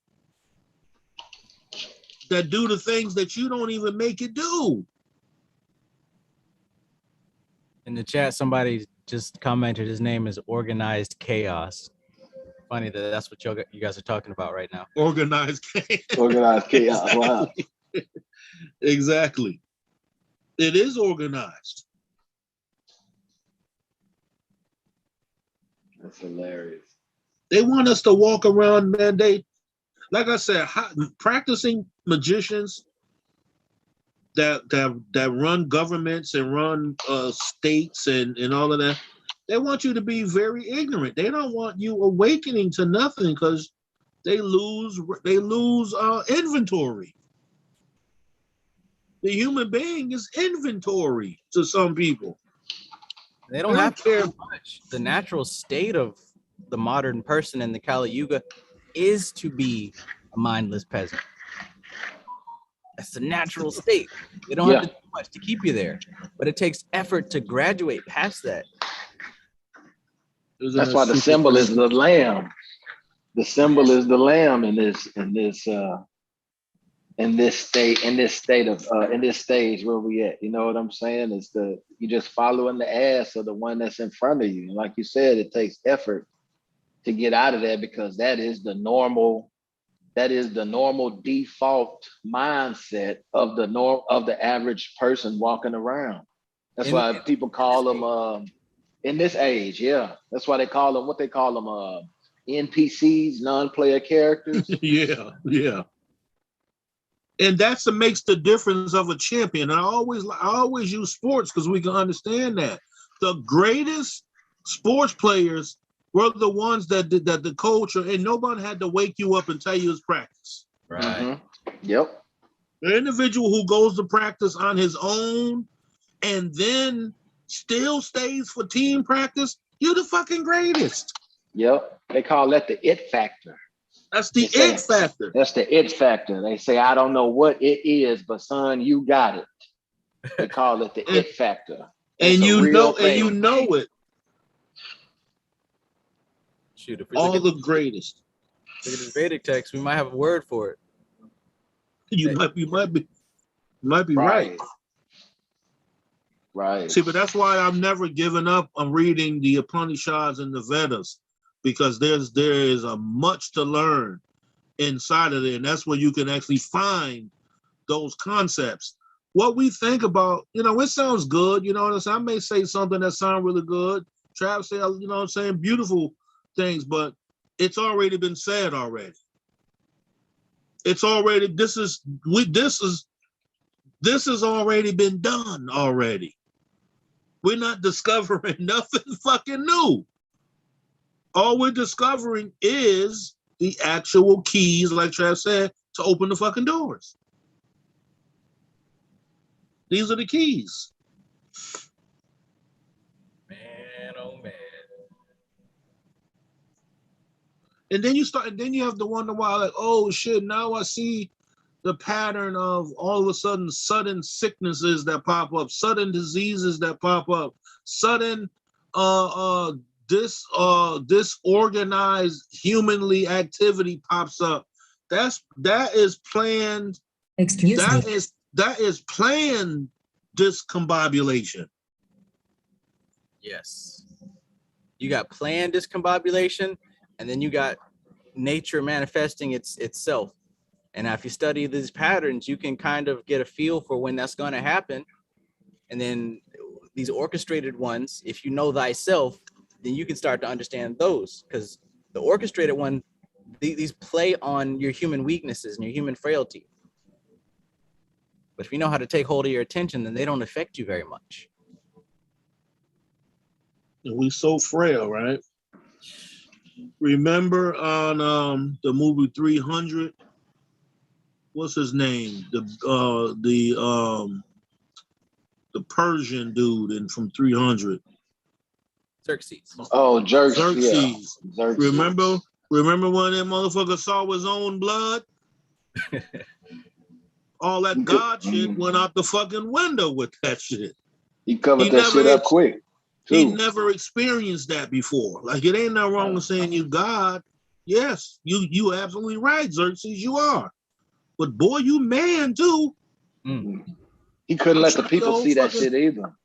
I'll chop your whole head off and put it on a pike in front of your whole army right now if we come down to it. That's the same thing with us. We got to realize our frailty. The human is very frail. Yes. The mind is very frail. The brain and the emotions, very, very fragile. So once you start playing with that stuff, it's like bringing your kid inside of a fine china glass shop and then everything made of glass, the shelves and everything, and expect the kid not to touch something and for it to break. That's what start happening in your mind when you start organizing and you touching certain componentry of yourself that's very fragile. That shit start cracking. Butler talk about that a lot. He talks about it in the book. He says that the personality is built haphazardly. Yeah, haphazardly. Like, it's built very haphazardly and it's very frail. So if you start to go in there, it's almost like, something balancing on four corners. If you pull one corner out from under that shit, the whole all of that house of cards that you built on top of that shit will fall down. You know what I'm saying? And that's why they talk about it being dangerous to do this shit. You know what I'm saying? That's why they want to fuck with the dude in Avatar. She was like, you like a baby. You just stumbling and making noise all over the place. That's the human. The human is we're bumbling with Frankenstein until we come to refinement. Even Frankenstein reached a level of refinement. The nigga cared for the beast, as I should say. The beast developed and had a level of consciousness and refinement. The nigga did not want to die, which means that what? He wanted to preserve his life. So that's the same thing with us. We be beasts. We are conscious animals until we start going higher above the food chain of spirituality. Wait, are you saying 100%. that the beast has an opportunity for redemption? Shit, definitely. That's why they say music calms the savage beast. So what tune are we playing?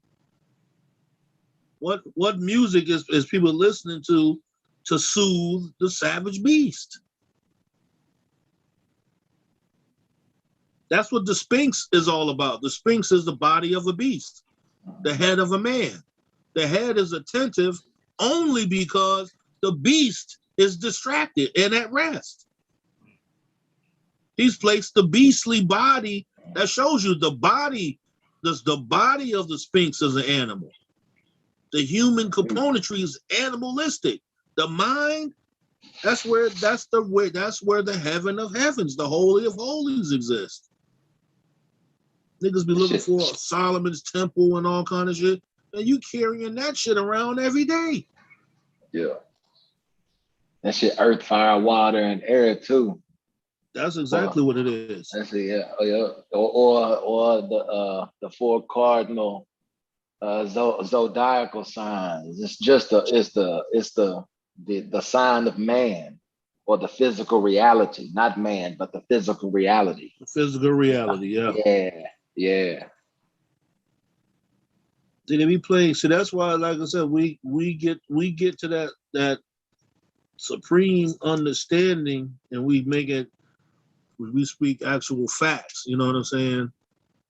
That's when you get into Sith philosophy, that you are supposed to never be unknowingly in awareness. You should always know and be supreme in your knowledge and your wisdom. You're supposed to be supreme. We are striving and becoming supreme.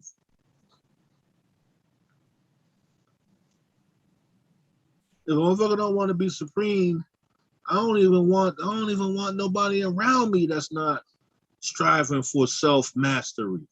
Man, I can't even take it.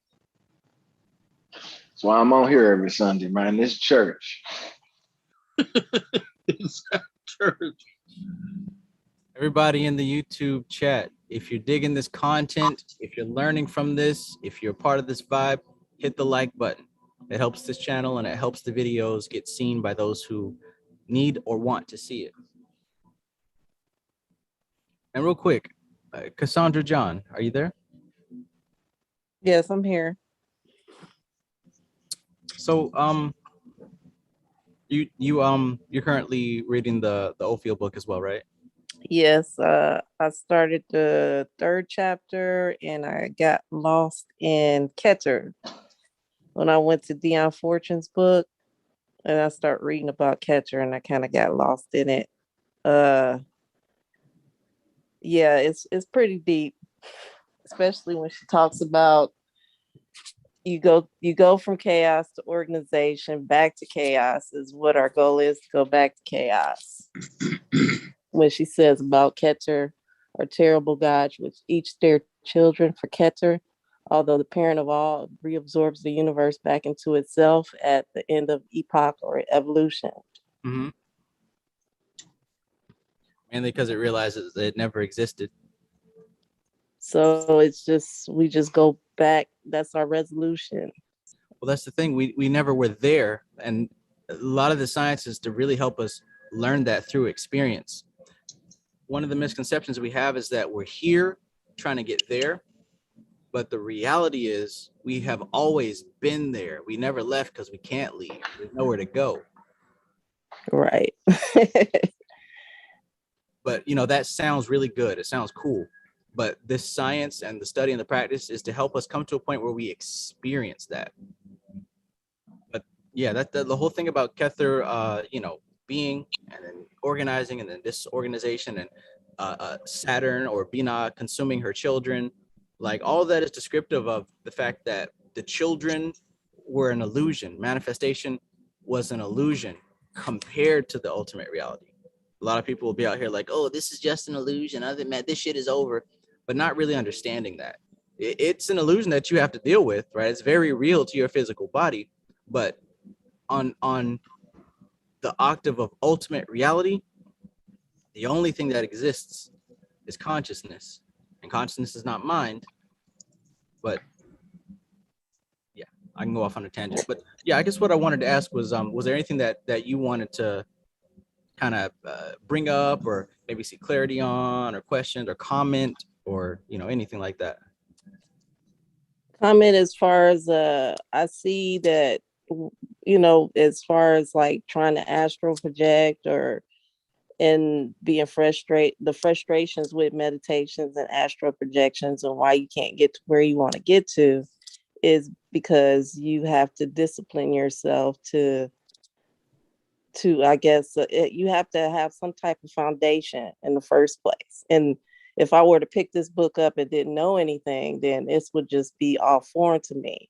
But studying the Kabbalah, and it's starting to stick into my head. It's the pictures.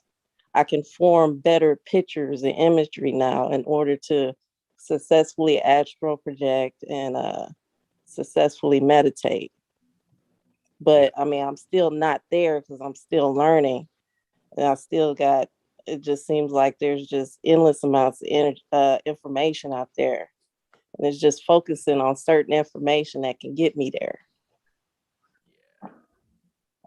That's awesome that you are seeing improvement. But most certainly, that's what the first course, Inner Light Activation System, is going to go over, that organized study and practice, so you can see clearly where you're going. So that's definitely something we're going to cover. Okay. But yeah, I'm glad that you're having improvements with the visualization and stuff like that.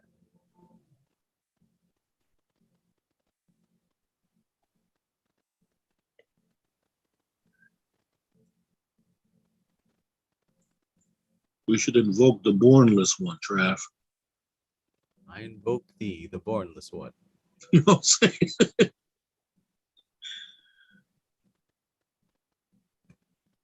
My homeboy wanted to become a Mason, right?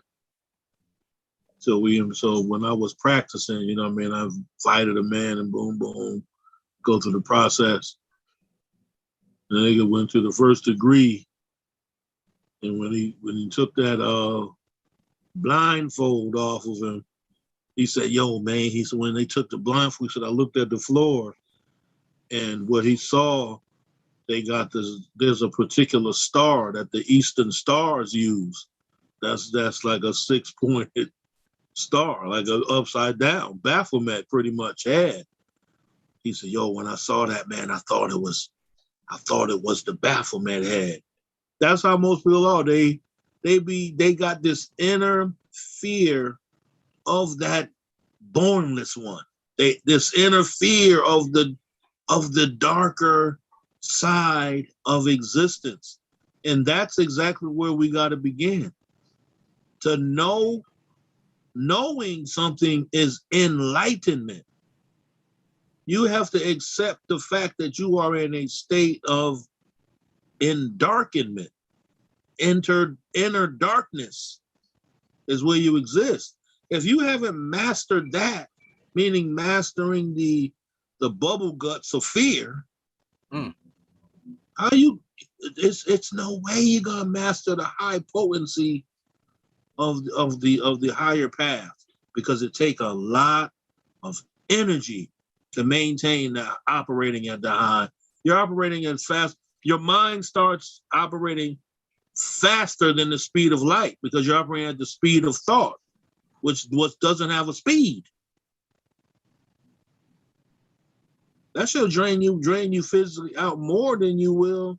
Why do you think you see these yogins and they show them and their bodies be mad regular, like they don't be having no real muscle? Of course, they're not weak, but their bodies, it becomes so relaxed and they're so in control because they're using a lot of energy.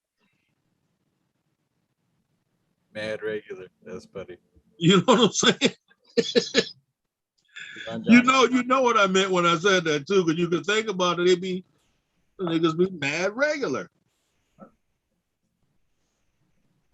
But people be afraid. What I'm just saying is people be afraid to go in. You gotta go into this dark chamber, man. People don't think that your Magus Academy is gonna have a dark chamber. You don't think that the what's the professor name from Harry Potter? This nigga, he was the professor of the dark arts. You don't think it's gonna be dark arts that you're gonna learn? Man. And invoking the boldness one is a real invocation. That you can actually use that part to empower yourself. Because where is the boldness one at? In you. Where is Brahma? Where is Vishnu? Where is all of them? Even I told you that at a particular time of reading those books by Jananda Saraswati and them, that I started hearing them. Yeah. They were those I was tapping into them as gurus. Yes.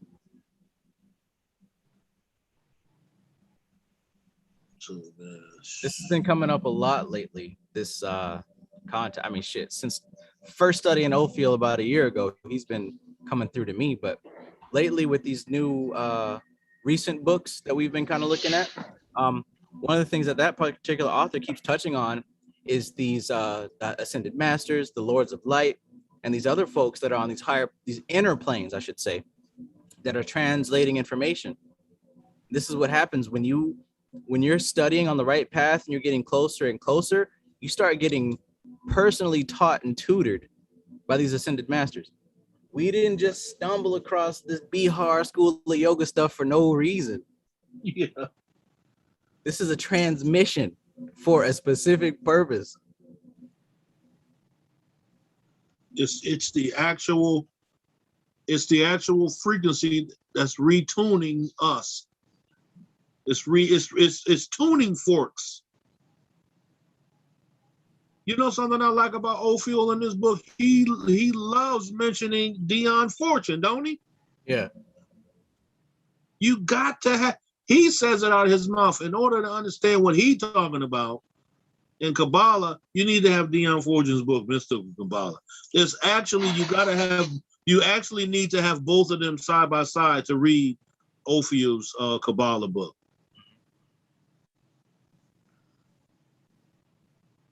Kabbalah, powerful, Trav. You can do Kabbalah is a serious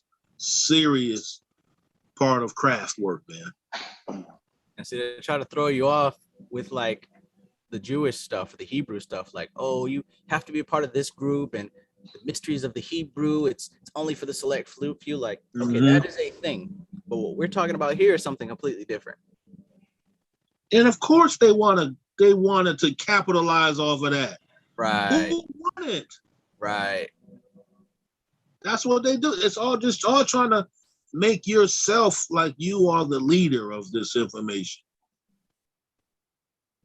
You got to think about the time. See, this is where you got to study history too. You have to study the history of these actual crafts, because when you study the history, you'll begin to understand why did they start utilizing Kabbalah during that time. What purpose were they utilizing it for? They were trying to, a lot of the Ashkenazi Jews, they was trying to overcome the Muslim, the Moors at that time, had them under tyrants. They were just don't think because they was Moors that they was all good. They was chopping heads off too and making people, if you don't convert to this, you're dead. No different than Christianity. So the whole thing is they was utilizing these particular crafts to empower themselves to get out of fucking bondage. You know what I'm saying? Right. Which is, the same reason a lot of us are employing it. To get out of a bondage that most of us are self-imposed. Yes.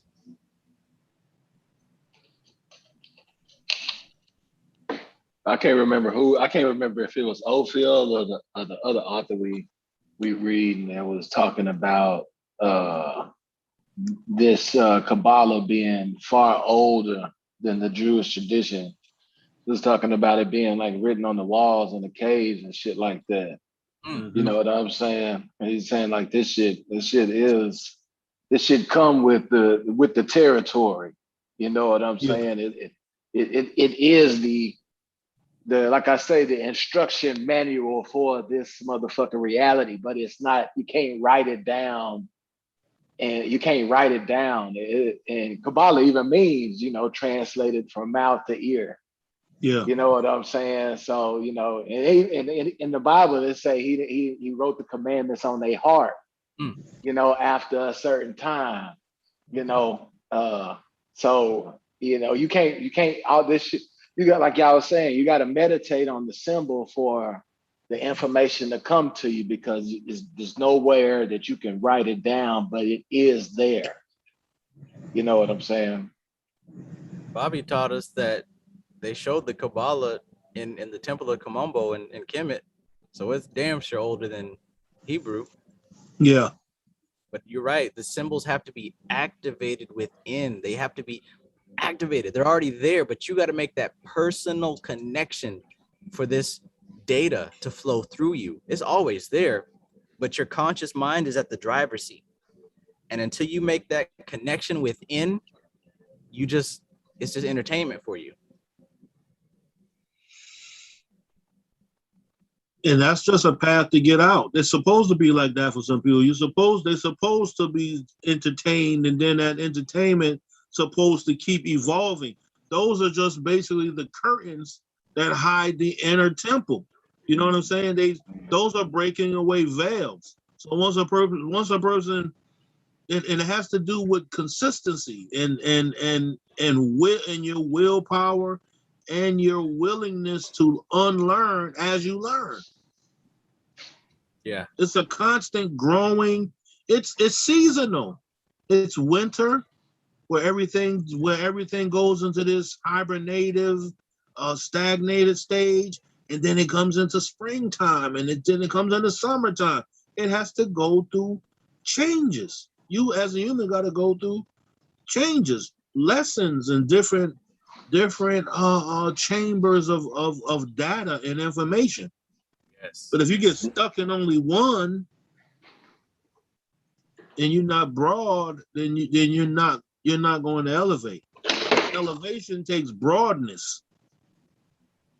And that shit happens over lifetimes too, because sometimes the conditions that you're born into ain't gonna be conducive for that elevation of mind, because you're gonna be worried about the lower aspect of life, which is survival. You know what I'm saying? Shelter and all of those things, which you got to take care of all of those things first before you can even elevate to thinking about higher things and where you come from and all of those aspects. You gotta, that's the only reason why we as humans are able to think along the lines that we are, is because we have automated the lower three senses. The lower three chakras are automated now. We don't have to worry about, shelter or where we gonna get our food from, and all and protection and all of these different things that most animals have to worry about. So they can't even elevate above that third chakra. You know what I'm saying? Mm-hmm. So think about how weak the human species has actually become, that they have lost their the basis of their primal instincts, as you just said. People no one is a hunter-gatherer. Niggas ain't worrying about water and fire. You understand what I'm saying? We could be, but most people are not. They've dropped to a whole nother level of complacency. But the whole thing about Purusha and Prakriti, or the Ein Sof, operating through the 10 spheres of the tree of life, it's going to always have something attached to you that's going to come in many forms that's for the purpose of your elevation. Even in your lowness, and I can speak for my own personal self. I was living in the lowness, but you know what? They still had the Malachi York and them dudes was still up there on the avenue. I'm not saying I wanted to join Malachi York, but by the process of having them guys up there selling books, it sparked me wanting to research more into what the fuck is this y'all got up here, man. So I could have ignored them like the rest of the niggas ignored, just bought incense and chew sticks, and I could have been good with that. You know what I'm saying? So the whole thing is we always have, it's like in the Matrix. Remember he was driving in the car and the nigga saw the black cat twice and he was like, I thought I had deja vu. And it was like, yo, deja vu in the Matrix is kind of a glitch. That shit is kind of letting you know, like, yo, you should be made aware something about to happen. So we get glitches in our life. Every single person is attached to their destiny. That's what I was saying earlier. Your destiny is for the purpose of you elevating. So everybody is always gonna have something. It ain't no different than somebody may have saw Travis Majors just by they might think it just was a coincidence he was in the lineup of their YouTube videos. And then they just say, why I keep seeing this dude in the, so why they keep putting these videos? And you say, fuck it, let me click on it. Yeah. And now he dropping something and you be like, damn, that shit was real interesting. Let me see what else he got. Right. That was the glitch. The story of the hero, ain't it? What you just described, ain't it? It falls in, everything will fall. You get what you need. Right. That's the only story there is to tell. Like every story is a version of that because that's the only story that there is to tell. And they always was poor and destitute. The hero was all. Then think about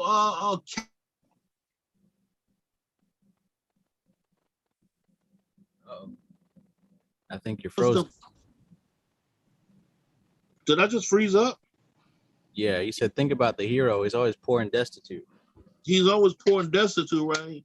And it's like how the motherfucker you find out Zeus is your father. For real, like your father. You're not just some worshiper saying he is, like, yo, you really are a demigod, man. And you never knew it. But then when you sit back and think, like, oh, goddamn, these aren't my real family, but they took care of me. Nothing ever happened to us. I never got sick. You had to go back to your memory and pay attention to the patterns of your life. That's another part of your process. You said it's called the inner light. That's self-analysis. Mm-hmm. You got to be able to realize where you've been, where you at, where you going. That's the tree of life again, as Ophiels just said, the past, the present, the future. Where you been, where you at, and where you going.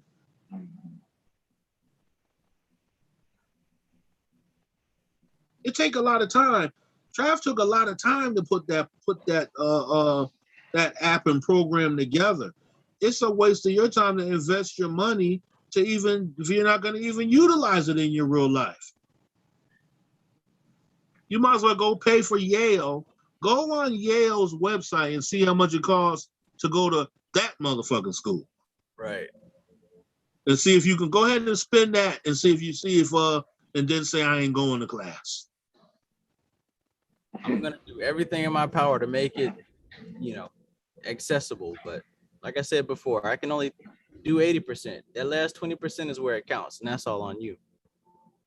And you know what, Trav? What I'm starting to do, I'm starting to look into different universities, and I'm seeing that they have some of these books. They got Butler's books in these libraries. They got Dion Fortune in these, and I'm talking universities.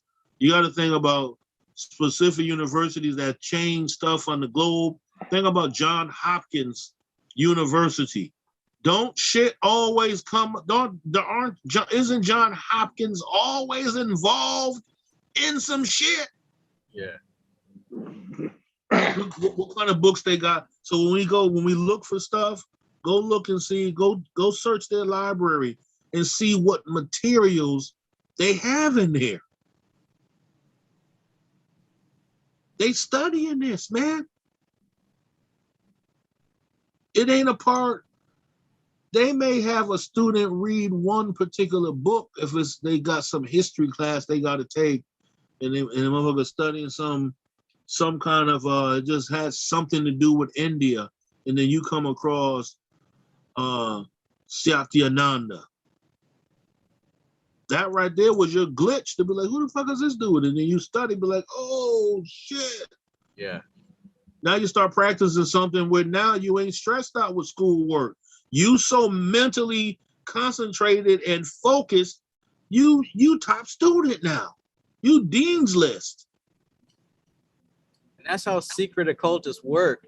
Drop gems so those who are listening and those who have that natural inquisitive mind pick up those gems and go off on their own little scurrying study. Because most people don't do that. That's what it is. And most of, like you said, all of these authors, they all interconnected, but they all started their own thing. Earthly, a part of Malkuth is establishing something that you can say that you established for the purpose of betterment of mankind. That is another high purpose of gaining this information as well. Is you want to also utilize the alchemical process to better mankind. Yes. Not just yourself. Right. Say I want to know in order to serve. I can't remember. I want to know. I can't remember which author said that, but I think it might be Ophiels. Well, close enough. Oh, am I close? He said it in all the books that we have so far. The one you're talking about. Yeah. Oh, okay. Yeah. And one thing, Ophiels, I love it, man. My pages might be different on here, but when he started talking about, he starts giving you all the books. He says, in the sphere of the elemental forces of Malkuth lies the mystery of our physical being. Great and profound statements could be written here at this point of our book, and immense inner vistas of philosophic observations and conclusions come to the surface of consciousness. But what good is all that in a certain sense? What we want is something practical, some practical directions of doing something about our lives, or as the cliche goes, something we can get our teeth into as to how to live this physical life successfully. That's what people want. Trav, man, what can I do, man? What kind of craft, or what do I know? What I'm saying? What's the spell that I could put over myself, man, so I could, live my physical life successfully? Well, there is no real spell that you can use to do that, but there are techniques that I can teach you that can empower you so you can change your physical life and become successful. Yes. You're going to be the magic tool. Ain't going to be no fucking, you need to go get some comfrey root and put that, mix that up with some quartz and, use some frankincense and myrrh oil. And, so we're going to burn that on Thursday. And that's all good, but that's not gonna get it. That's not gonna get you there. Ophiels is telling you that right here. Then he starts giving you the list of all his books. The Oracle of Fortuna, he gives you all his book rundown. Then he gets into the left-hand pillar. You know, I saw a review on Amazon and somebody complained about that. Oh, he's just trying to promote his other books. This is hogwash. He talks about Dion Fortune too much, and he's just promoting his books. You don't even deserve to have it. You don't even know what you're looking at. Book says hogwash that you're not supposed to, because an occultic writer, all the books that they write are basically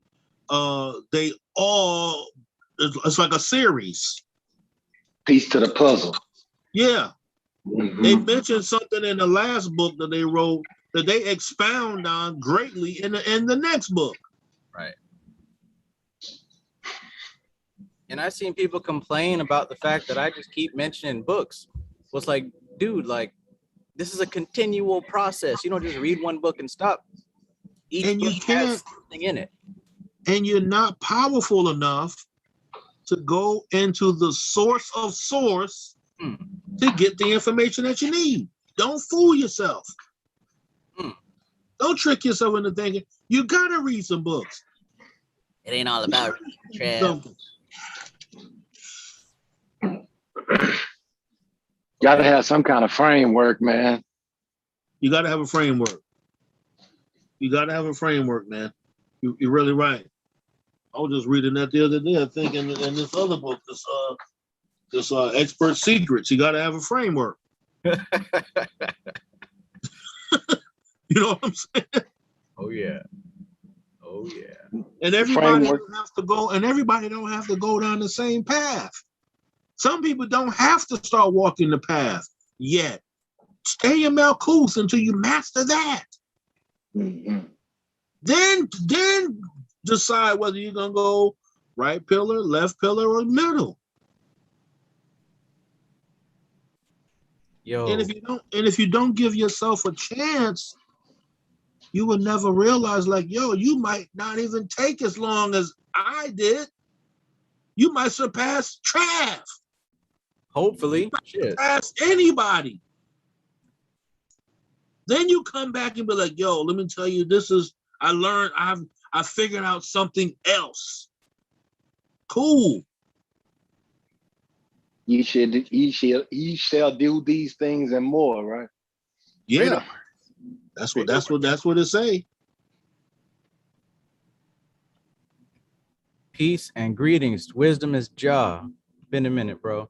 I appreciate you. Thank you. He said he's in Baltimore. He's about to go check out that library at John Hopkins. Yes. And them books, and you better believe them books are not gonna be on the shelf. You're gonna have to ask for them things, because I just looked up a library the other day, and it says not. It was actually, I wish I would have saved it. It was it might have been a Butler's book, and it said it was not in circulation. It's called Special Something. They got it's a whole thing. Them things are in the back. It ain't no different than the book of Rosie Crush when I got that. For me to have come across one book that told me about that book, I went to the librarian and asked. They had to go all the way in the back. It took like a half hour for them to even bring that book up there. And when the girl brought it, she was like, yo, I didn't even know. She was like, they had this in the whole section. I didn't even know it was back there. I said, what else they got back there? You see what I'm saying? You dig deep enough, you're gonna find, as you just explained right now, you're gonna find that there's books that aren't just like readily available. It's not gonna be recommended by Amazon. It's definitely not gonna be talking about it. There's books that you literally have to dig for. There's some stuff that I found that's not on Amazon at all. There's stuff that I had to get from individuals. Like, there's more information out there. But before you can come to a point where that even pops up on your radar, you got to have a foundation. You got to have a framework. You got to put some work in with yourself, not to prove it to me or to anybody else. It's yourself. You are the guardian of your own gate. You are You are Anubis. You are weighing, you are the guardian of the scales of life. You're not going to be found worthy just because you think you're a nice person. That ain't What got type of nothing to do with it. what type of work have you done? What type of inner redevelopment or inner engineering to restructure yourself from the lowly human behemoth unto a higher Lord who sits on high? All of that fancy shit the Bible talk about. That's talking about you. Look, I keep saying this quote because this is one of my favorite quotes in the whole Bible. This is my second favorite. Number one, nothing new under the sun. Number two, study to show thyself approved unto God, a workman that needeth not be ashamed, rightly dividing the word of truth. 2 Timothy 2:15. And who's the God? And who's the God that you're showing? You're showing it to your Atman. You're showing it to the true self. And the jealous God is your personality.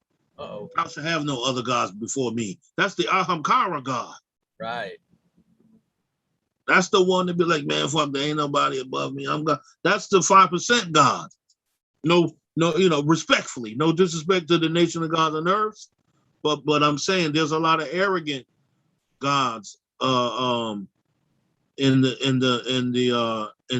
nation who only want to say that I'm God. They bomb everybody. As soon as you say something, they now cipher God. Show and prove. Everything is bomb you. Like, you know what I'm saying? And look, you wouldn't know that without study, right? You if you hear about God, you just think there's one thing. But when it comes to study of these concepts and the origins of where these things came from, you start to learn, okay, well, maybe there's levels to it. Maybe what I'm calling God is such a vague title that most people apply it to many different things. And I need to find out what these things mean so I can get an understanding of it.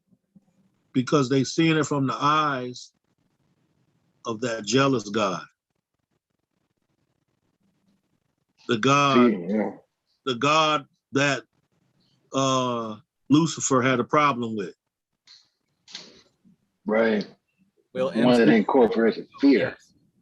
The one who, listen, all I ever did was serve you, the highest Lord. Now all of a sudden you got me, you're trying to belittle me because you chose to create something little from yourself. Those are the jealous gods. Those are our thoughts of doubt and in self-empowerment and ego, or whatever we want to call it, the id, the personality or personalities. Those are all what they call the demigods, demiurge beings.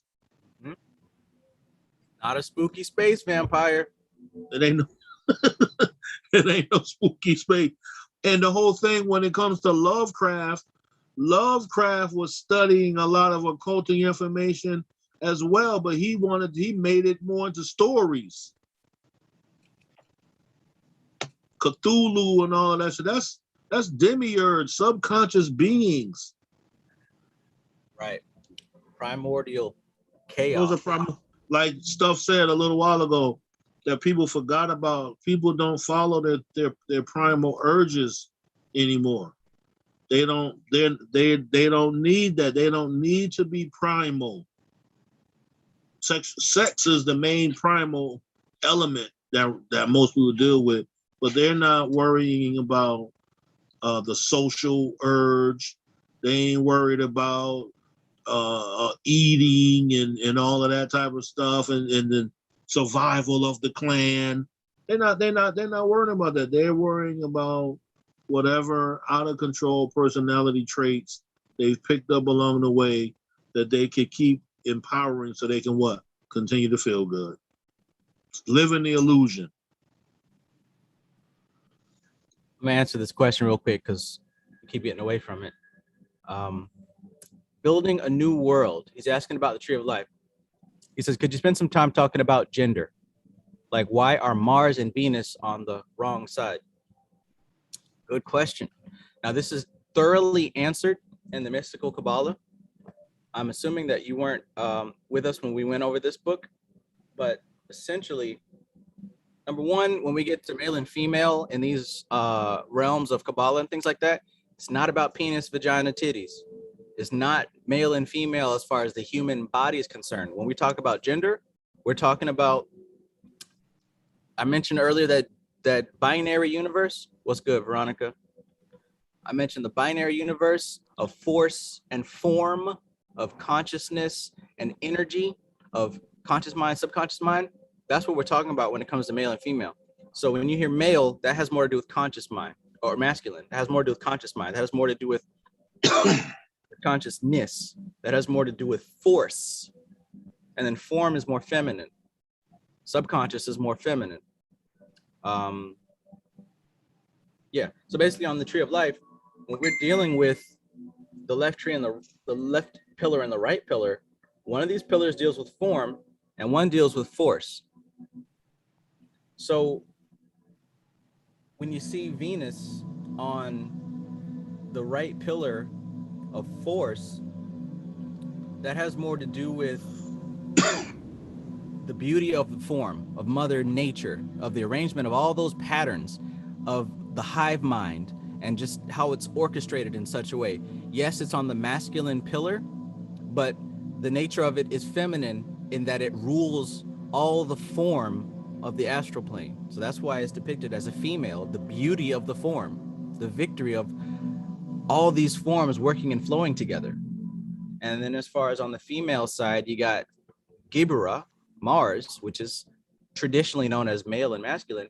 That has everything to do with force, right? Even though Gibera is feminine, let's not mistake just feminine for, oh, soft and pretty and nice. Now we got Kali, we got Sekhmet, we got Lilith.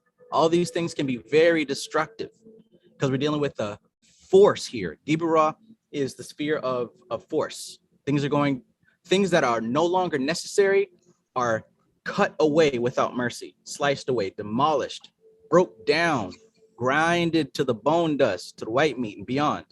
So it's depicted as a masculine figure in that it is force and conscious mind, whereas Venus deals more with the subconscious mind. So let me know if that answers your question. If not, I highly recommend checking out Mystical Kabbalah by Dion Fortune and the chapters on both of those spheres because she goes over it. And they both refine each other.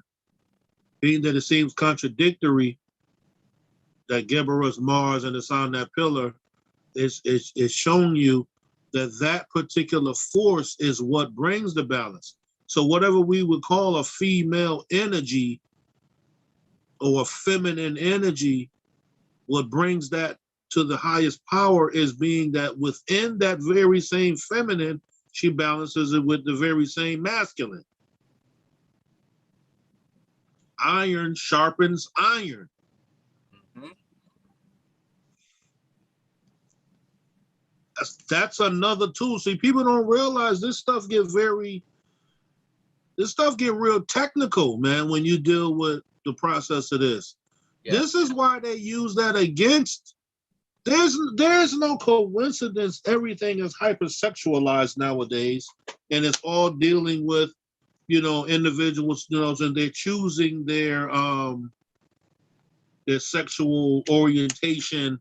That's why that's so important and at the forefront, because Magi's are behind the scenes fucking with the elements.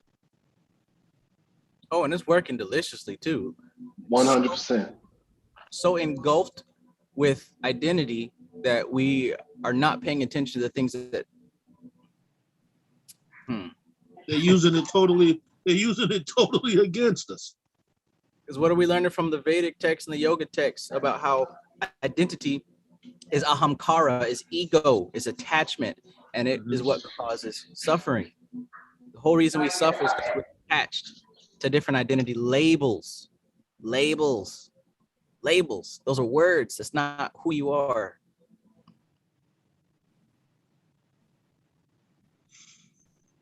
I've been reading this.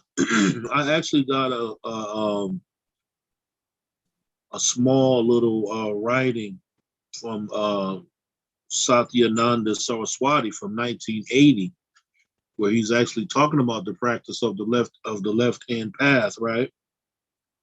And he's mentioning, and he's talking about man and woman, and of course, and I believe in him. He mentions, they mention this stuff in Dharana Darshan in them book as well, I believe, or one of, because we didn't went through so many.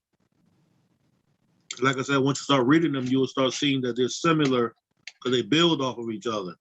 So he says, man and woman represent positive and negative energy. On a mental level, they represent time and space. Ordinarily, these two forces stand at opposite poles.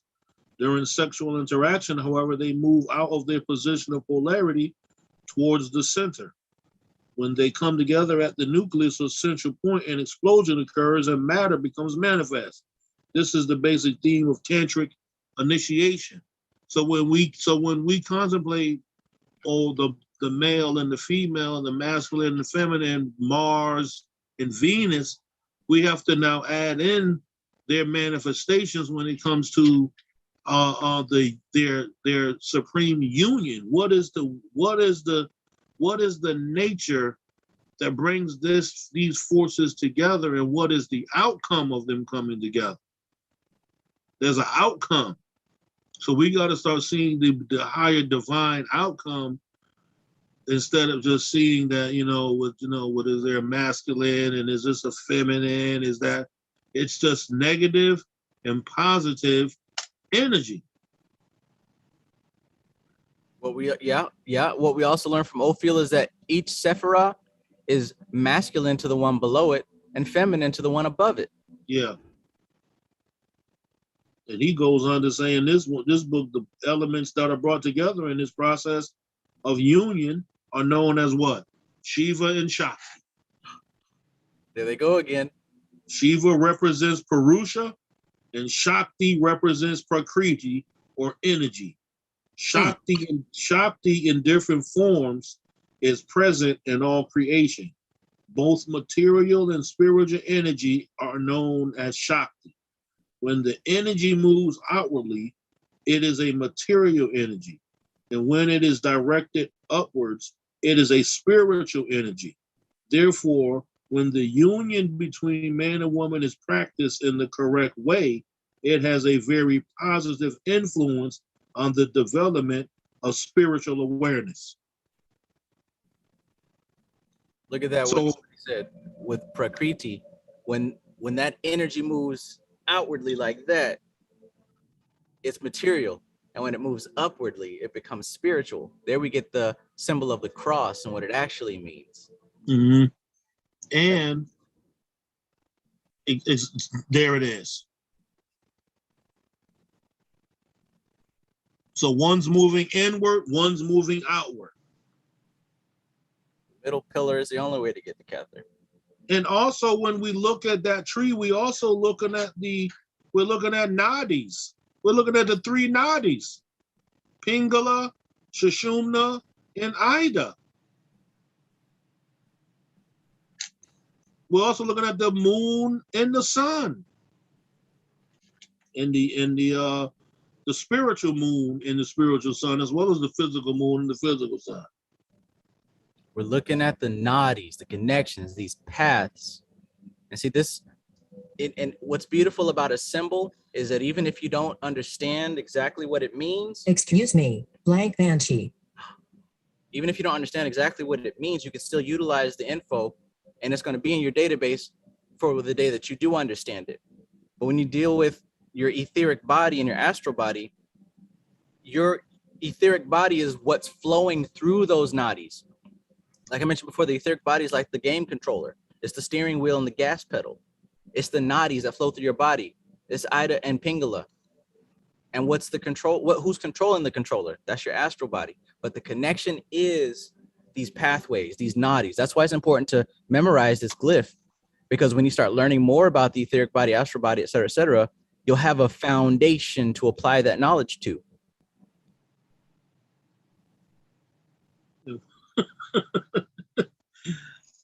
You can get real fun with this, man. You know what I'm saying? It's like you go to the La Megaton And that goes into dealing with forces too.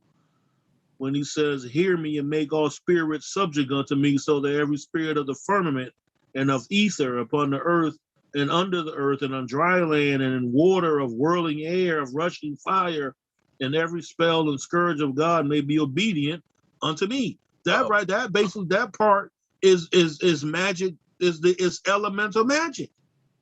Another one of my favorite verses. Isn't it? So we don't even get it. Every fucking thing that's considered in the grimoire and all these magical writings, they basically, you're gonna have to totally understand what elements are. And the word element in Sanskrit is tatva or tatva. Sometimes it's spelled with a W. They can also spell it with a V. You're gonna have to understand those very, very intimately. Yes, that's what I'm trying to tell people. And I know some of y'all are getting it. I know some are like, yeah, whatever. But it behooves you to get a experiential understanding of these tattvas, because everything is based upon it. You're not gonna get away from it. You're not gonna get away from it. We've been looking at this stuff for a long time. And it's crazy that every single, every single magical group or fraternity, so, saying society, they all fucking with the elements, man. No way around it. And it all comes down to you or the Atom Kadmon. It's no different than in Masonry. Who do you think Hiram Abiff is? Hiram Abiff is the Atom Kadmon. That's why he was killed. And then he was raised perpendicular on the square. That's the spiritual man coming back alive. Uh-oh. Is that why they call Jesus the second Adam? The second Adam.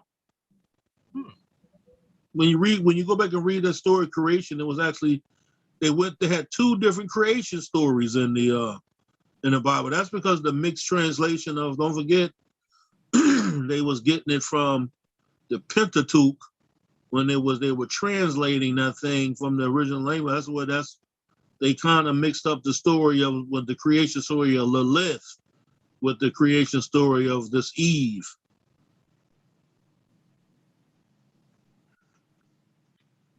And Lilith is and Adam are nothing but what? Elements. Uh-oh. They nothing but Shiva and Shakti. And them falling from this garden is nothing but them coming from the Ein Sof, manifesting into the spheres of the tree of life. Yes. Falling from this spiritual realm into the Malkuth material realm, or the realm of Asiya. You're right, into the elemental consciousness. And notice Malkuth is the only sphere with 4 sections, the 4 elements. They fell down into that realm. And it's not, and I should make a correction. It's not that they fell from like Kether, Yesod, and no, they fell through the 4 elements of the 4 sections of the tree. Yes. And the lowest section is called Asiya, the material realm. Yetzirah is in Yetzirah, the first realm, correct?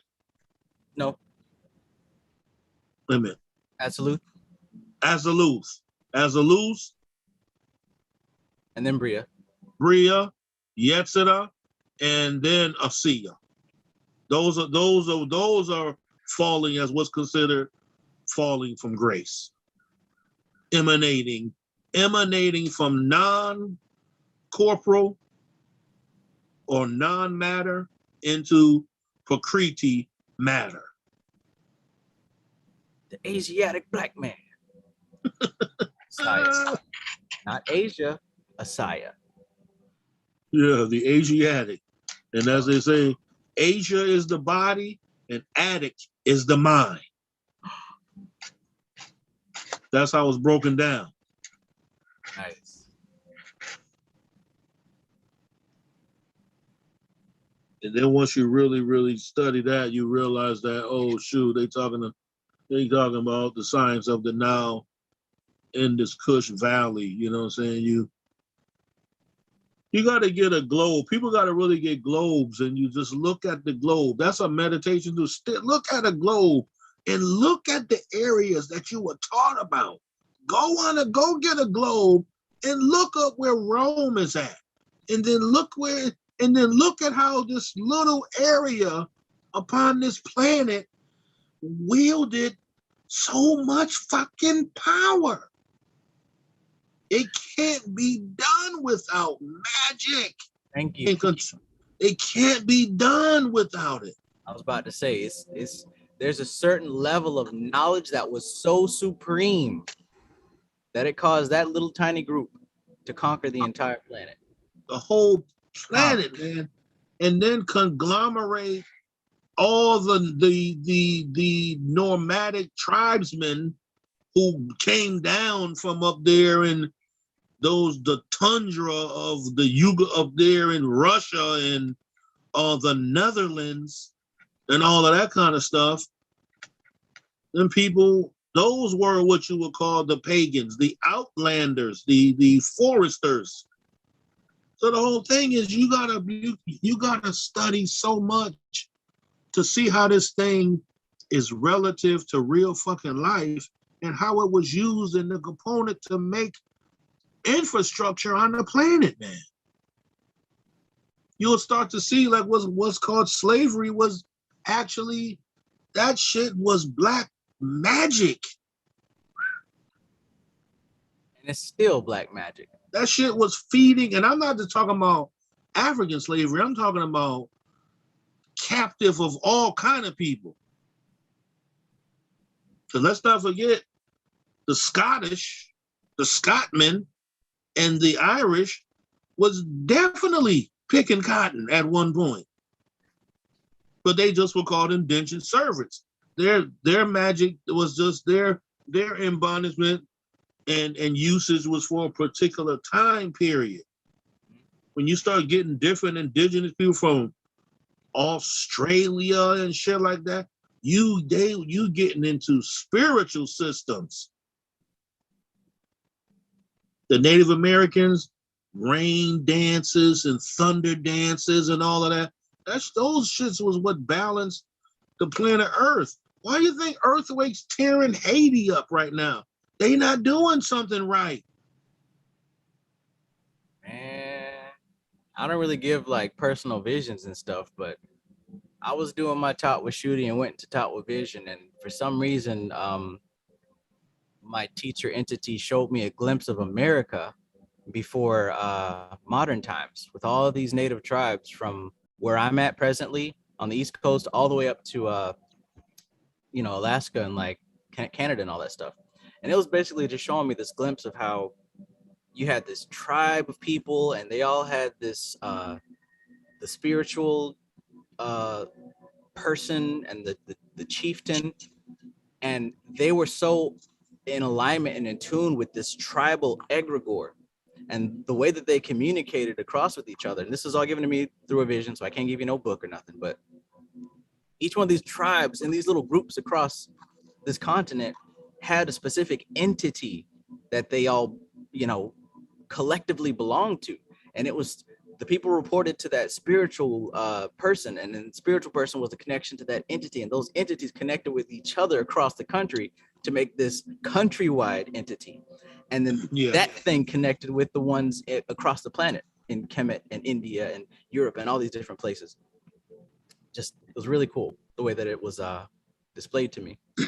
And you hit it on the head when you said egregore, because America and Americanism, the energy is an egregore, and they invoke it by many different ways. One of the main ways to invoke the egregore of America is, oh, say, can you see, Father? When they hit you with that, they invoking the egregore of Americanism. That's why they don't want your ass kneeling to that shit. That's because they don't want you changing the energy of that shit. They got a particular energy pattern that they didn't already downloaded into that shit. So now you fucking with it, doing it. Now they upset. You fucking it. You killing the egregore.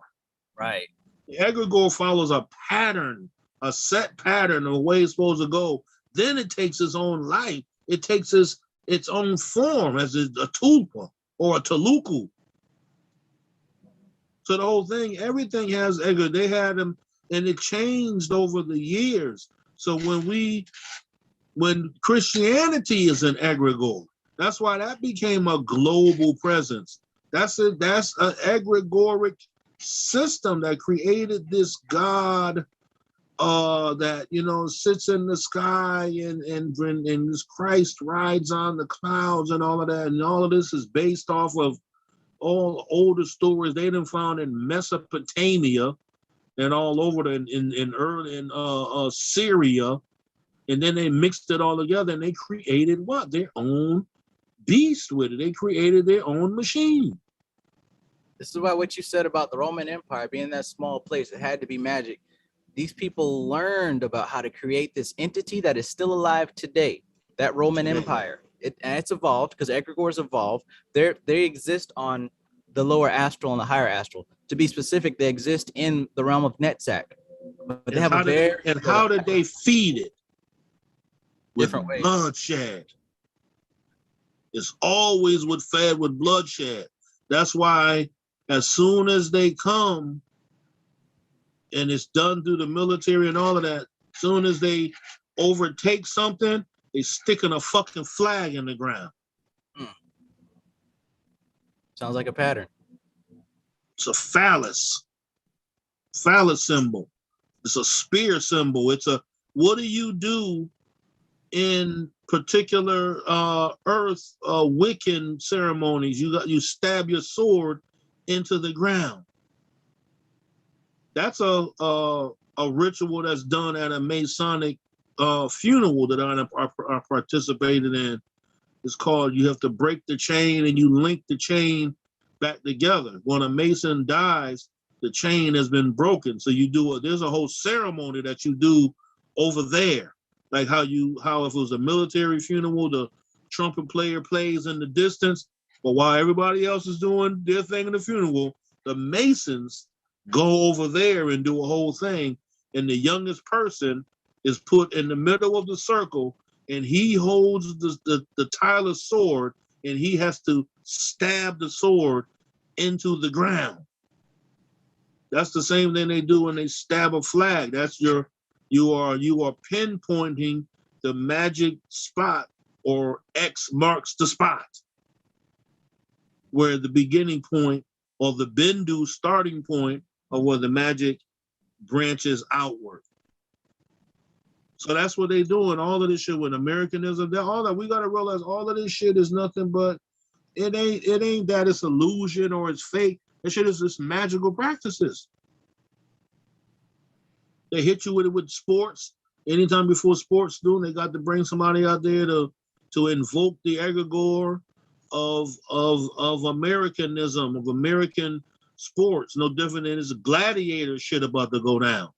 We gotta feed these lords of war. Mercury. Mars. I mean, yeah, Mars. So we lost our higher thinking capabilities based from the framework of a magical personality, or the magical contemplation and understanding that, these motherfuckers placing real magic spells on people and just give it multiple names. They call NLP and ADHD and shit like that. All of those ain't nothing but different terms for whatever the original name of the magic spell was. Man, if people only knew, and they sitting here claiming and invoking these damn titles, you don't even know what you're signing up for. You don't know what you're signing up for, man. You don't know. What if that's something that you don't want to be a part of? And you have the right as a sovereign. That's the whole sovereignty as an individual who's not going to be a part of something that you are trying to give to the masses. Just like most people don't even know Friday the 13th, it was only a date.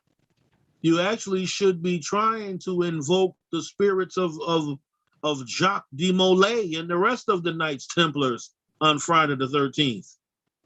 See what information you can get for them, since they was all up in Israel and shit like that. They was doing all kind of magic. They was stealing all kind of shit. What do you think America do when they go to all of these countries up there in Yemen? Everywhere that American Army went, and a part of the collection of data comes from taking spiritual fucking tools that people have been using over there. Right. And they still over there, which means they not finished. They ain't finished. And the Taliban trying to blow shit up. You know what I'm saying? They trying to blow up statues and shit like that. The reason they're trying to do that because they don't want that shit to fall into American hands. Right. See, people don't get the spiritual implications. See, we think it's still, oh, they're trying to blow up statues and monuments. It's deeper. There's They're like, yo, man, them statues be standing on top of time boxes. They be having things inside of the statues, scrolls and shit like that. You understand what I'm saying? That's what they trying to get to.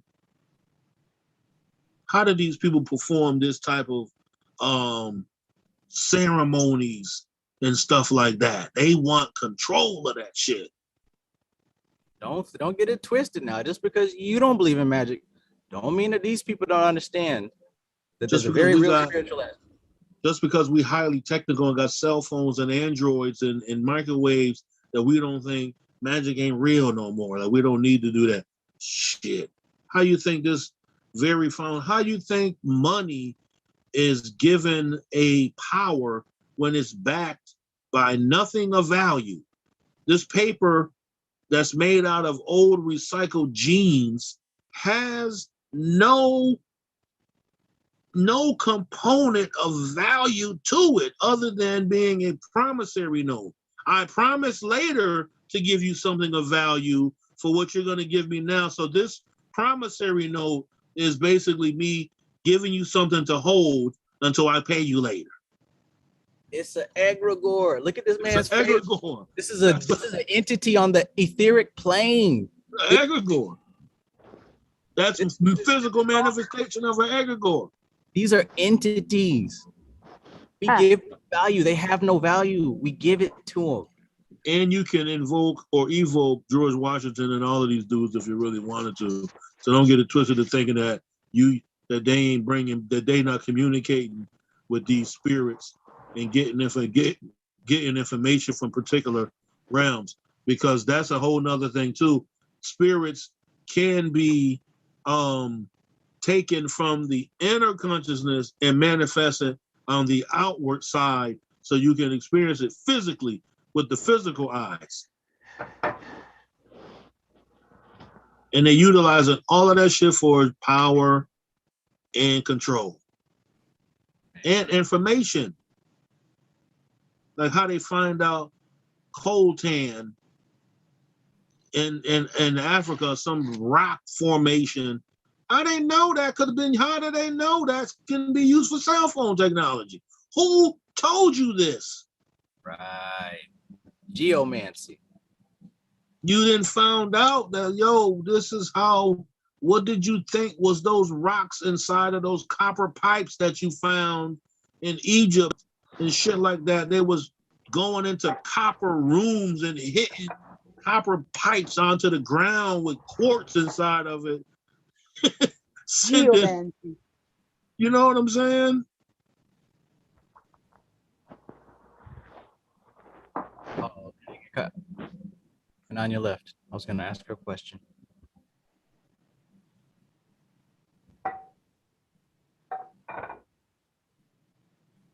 We got the power. All I'm saying is, man, we got the ability right now the change. A lot of things don't. A lot of people lose faith because it don't happen right away. That's all because it's just it got it has to it's so much coverings that we have. We cover it over with so much heaviness. Sometimes you gotta let something soak in so it can break away. You know how you gotta soak stuff that something has been rusty.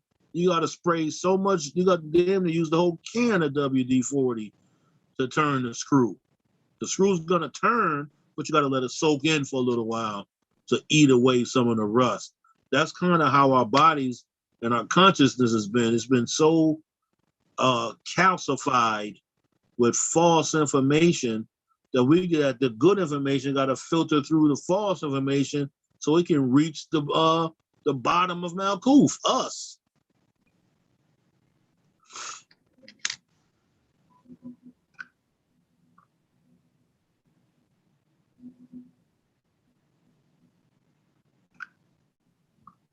I like that word, geomancy.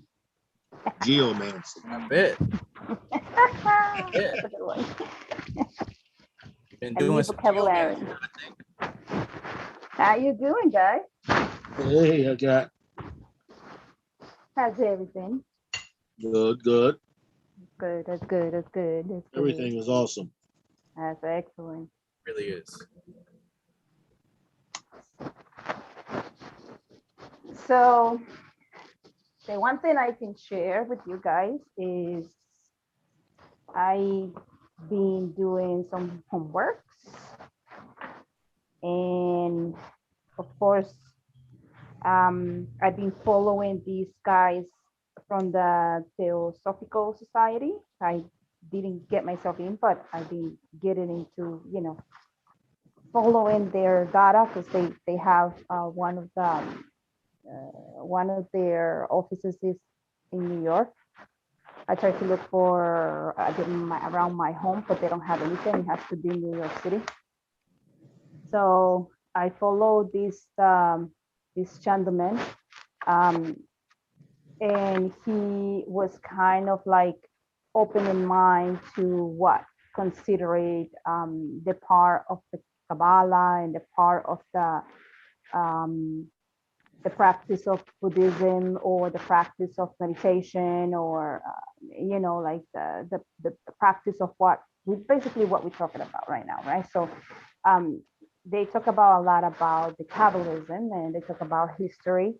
They talk about actually this morning, I saw one last night, but this morning I was following one of the conversations, and in his group, he was sharing how the energies from the human body based on data. Okay, so there's been research, but again, scientists might agree, scientists might not agree, philosophers don't agree, magicians don't agree. Who cares?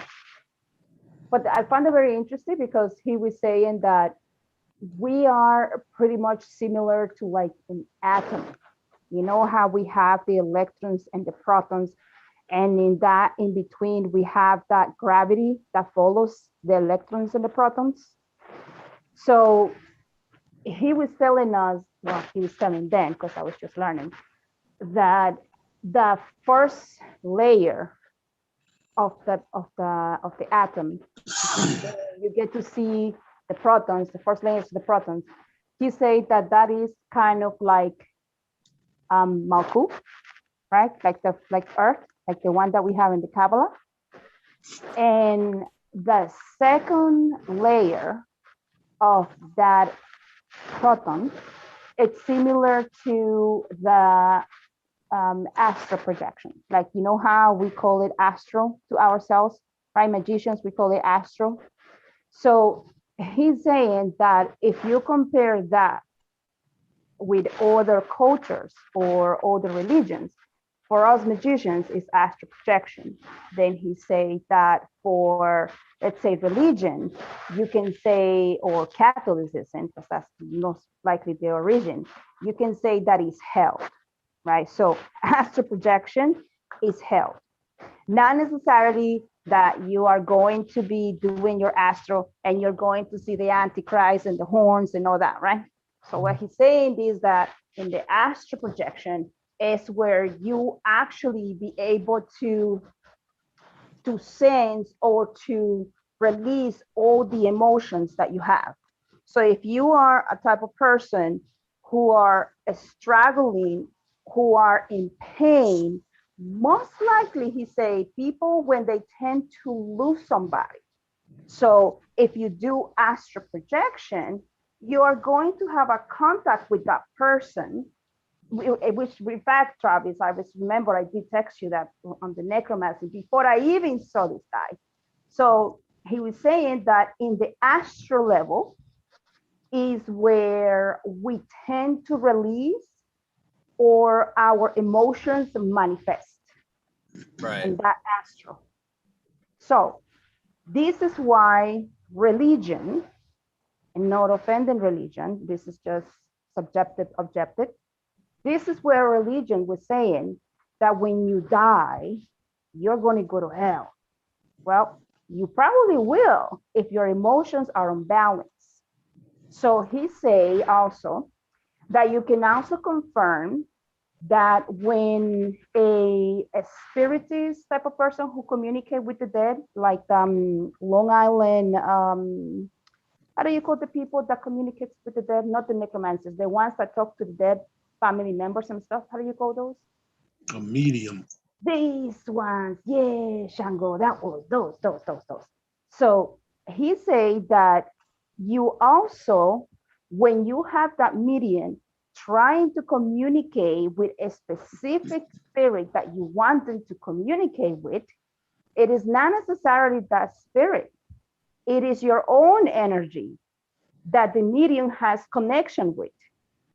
This is why when a medium says to Shango, let's say, oh, Shango, I saw your uncle, and your uncle used to love chocolates, and he used to love the tequila, or he used to love the cigars, right? And it's not necessarily that the spirit is actually there communicating. It is actually part of your astral energy that is releasing the information. All the information has to be released in the astral level. And then once you finish the astral level, let's say you passed away in an accident. That's another thing that he said. Let's say you passed away in an accident. You have a trauma or something. And then you kind of like don't even notice that from your matter body, your material body, now you're stuck in the astral. And in the astral, you stuck on time. So technically, you don't know that you're dead, but you get to see the repetition cycle because it's like an electron. It goes around like a circle, around and around. And then somebody has to tell you that it's time for you to move on. When you move on, let's say you accept the fact, you release the emotions, because apparently he said that after you're dead, if you, let's say if you're dead, people cries for you and you don't know that you're dead, you can sense their energy, so they cannot move forward. You follow me? Did I confuse you? You follow me, guys? If I don't, please let me know. That's why Jewish people, they take 3 days before they, like 3 or 4 days before they bury you and all kinds of. So they do a lot of different things in groups when people pass away, because their spirit energy still exists Yes. within their body. The Agori tantric, or the Agori practitioner of yoga, wants to be around newly dead people because they can meditate and receive that energy from them. Correct. So if you sense, if you are the type of person, females, I would say most likely for females, because females we're so like, we're so sentimental and all that. So our loved ones can sense that, so they're not fully gone, and to you let it go too. So they always recommend you to heal yourself, because if you don't heal yourself, then when your time comes, you're going to stuck in the same cycle in the astral projection. You know what I mean? You're not moving forward that cycle. And then you cannot move forward to the enlightenment, as the monks call it. You cannot move forward there because you stuck with your emotion. And that means that you have to reborn again and to you let go of those emotions. So emotion, it's what we call hell, pretty much. Now they say don't become a monster either, right? But you have to learn how to control those emotions and how to let go of those emotions in order for you to move forward. Now, after you pass your astral projection energy level, now you move into something else. This is what magicians, we call it the gates, right? Black magicians, they call it the gates of hell and the gates of the kingdom of God. When it's the Christians and they say they see this angel and they say, what's your name? You can move forward to the bright of light of God.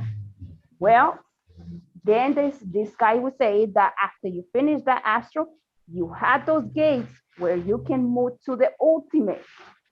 You're no longer doing the conscious mind, material, subconscious mind, which is your astral. In that gate is what we call the spirit. And after that is the enlightenment, which is you actually hit the actually proton, if you're going to talk about in a form of chemistry. You guys follow me? Mm-hmm. You go in heavy, cat. Yes, that's because we are going ahead of this. That's why we're going a lot ahead of this.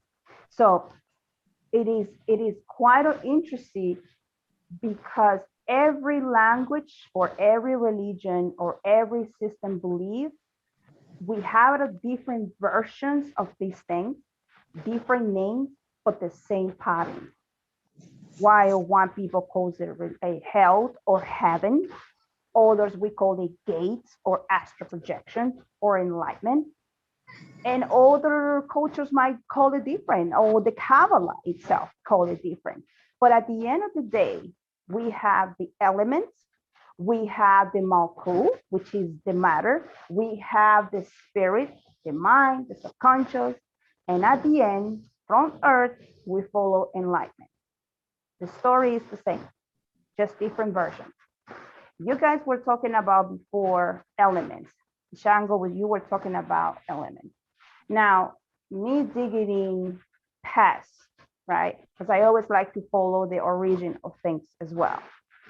In the old times, before even magic started, according to some historians, and I'm talking about philosophy historians, not magicians, historians are philosophers.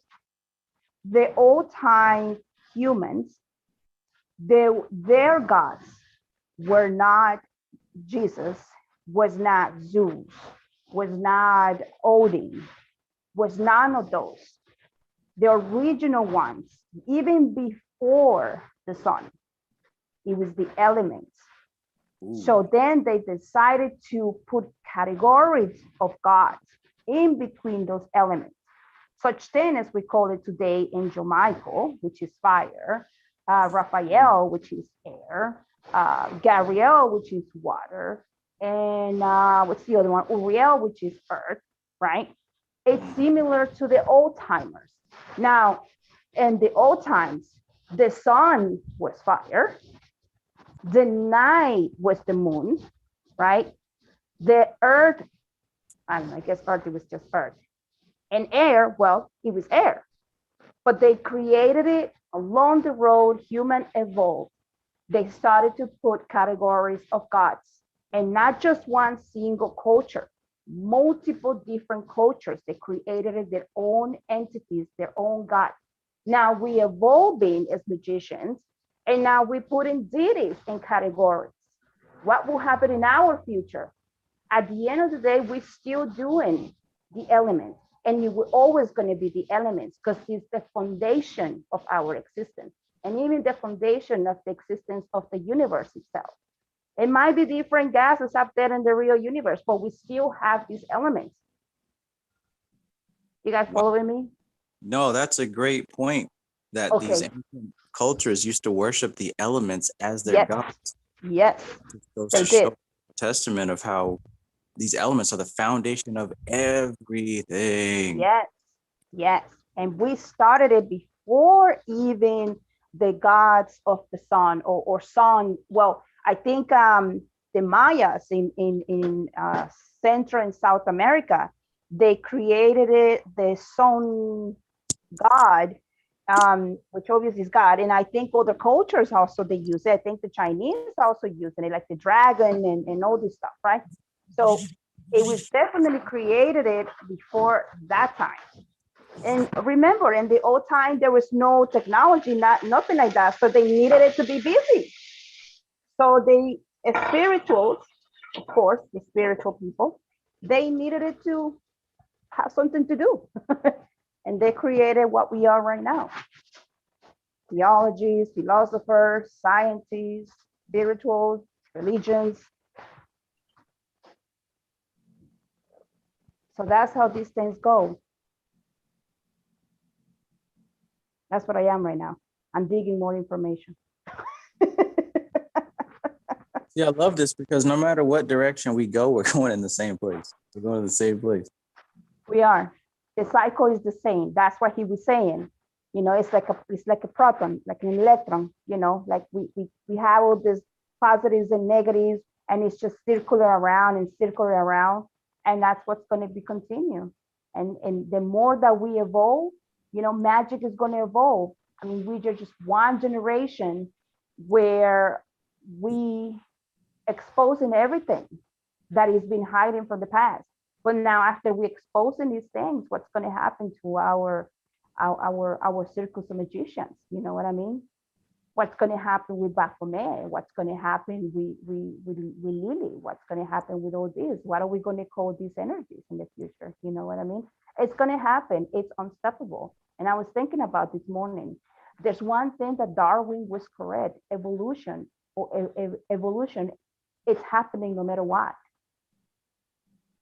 Yes, that's the fundamental characteristic of Prakriti. Yeah. What do they say? The Evolution. universe change. Yeah.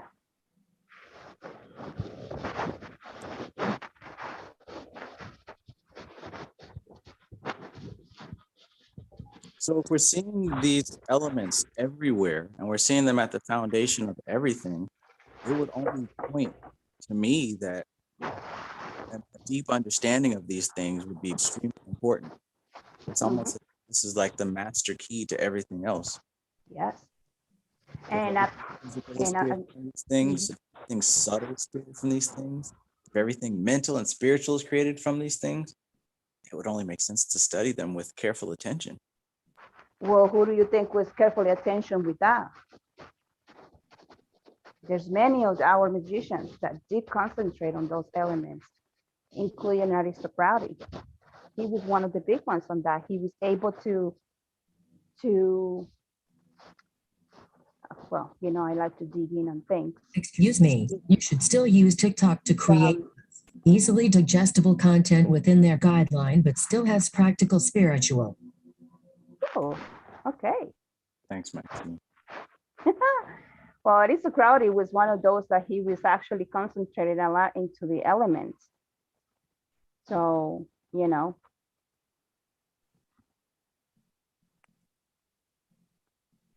Yeah. That's the thing, you know, and it's crazy because we can talk about this, but only those who have the attitude of scientists testing things out are going to try it for themselves and see exactly what you're talking about, what I'm talking about, what Shango's talking about. Mm-hmm. Got Oh, yeah. Yeah. And believe me, it's going to go back with the same foundation as the elephants. We have, I think I've been concentrating from the beginning of the foundation, find out history that elements are the basic foundation of magic at the end of the day. It's the basic foundation of energy, and it's the basic foundation for us to be able to manifest what we are. what we wanted it to do, you know. And I'll be honest with you, at this point, materialism shit, it means nothing anymore. Like the more that we digging into these things, it's like, yes, the energies give us what we need, but it's up to us to search more and more. And even knowledge at this point is it's just a little bit of seasoning to the meal. So where will we go to this? Well, we're gonna have to wait and figure it out where we're gonna go to this. But yeah, knowledge is nothing. He say knowledge is in the stage of the astral. At that level is where we perceive our knowledge. Everything that we manifest on energies is in the astral level, in that cycle of energy that we have. Once we let go of everything, believe it or not, we have to let go of all that. I'm like, what? I'm digging in all these books. I'm gonna have to let that go? Oh, no. It's like, and then once you hit the higher energy, you already know everything. Or rather, everything to be known is there, and you come Yeah, in with it. yeah, yeah. And that's what I'm seeing here. It's not about obtaining anything anymore, because everything already is. We don't obtain it, but we come into the realization of it. We come into the awareness of it.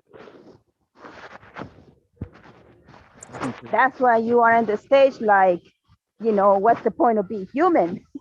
Now I see Travis, I'm like, yo, I can see why, because, you know, magicians, when they go into that gate of like looking for the enlightenment, you're at the point that you don't give a shit about anything. Doesn't matter, you know. We all connected. That's one thing that we all agree. We all connected. Right. Differences are superficial and mostly ego related. Mm-hmm. Yeah.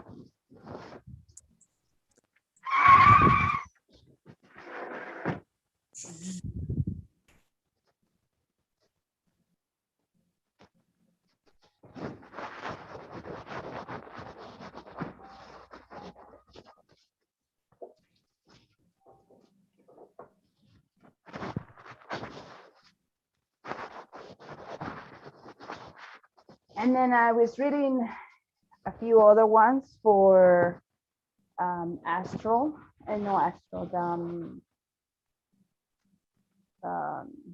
how to, I think we talked about it this last time, how to have an astral projection and communicate with another person from the group. And there is, You mentioned that. we did talk about that. I don't remember what it is. Aura? Oh my God.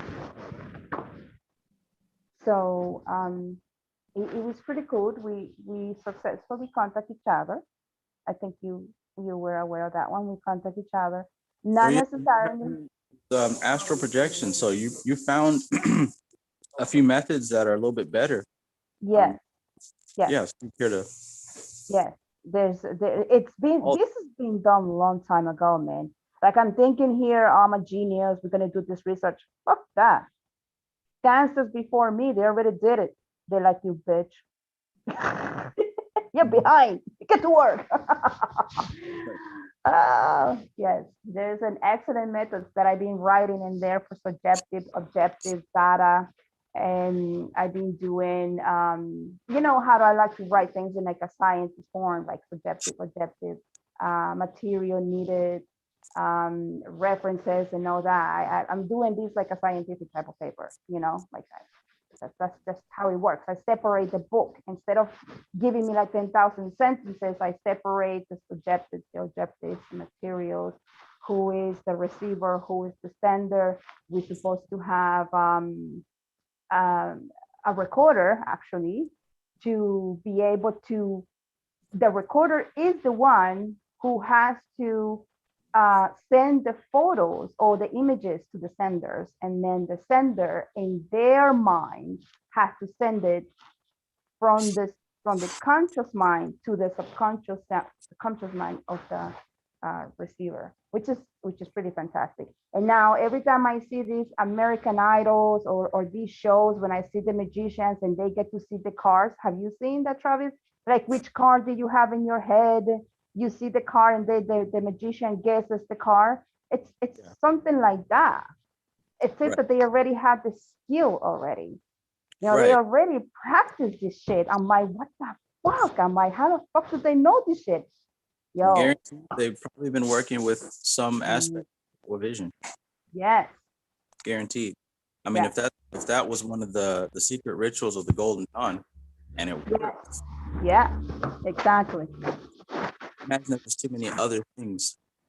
Yeah. That deviate from that.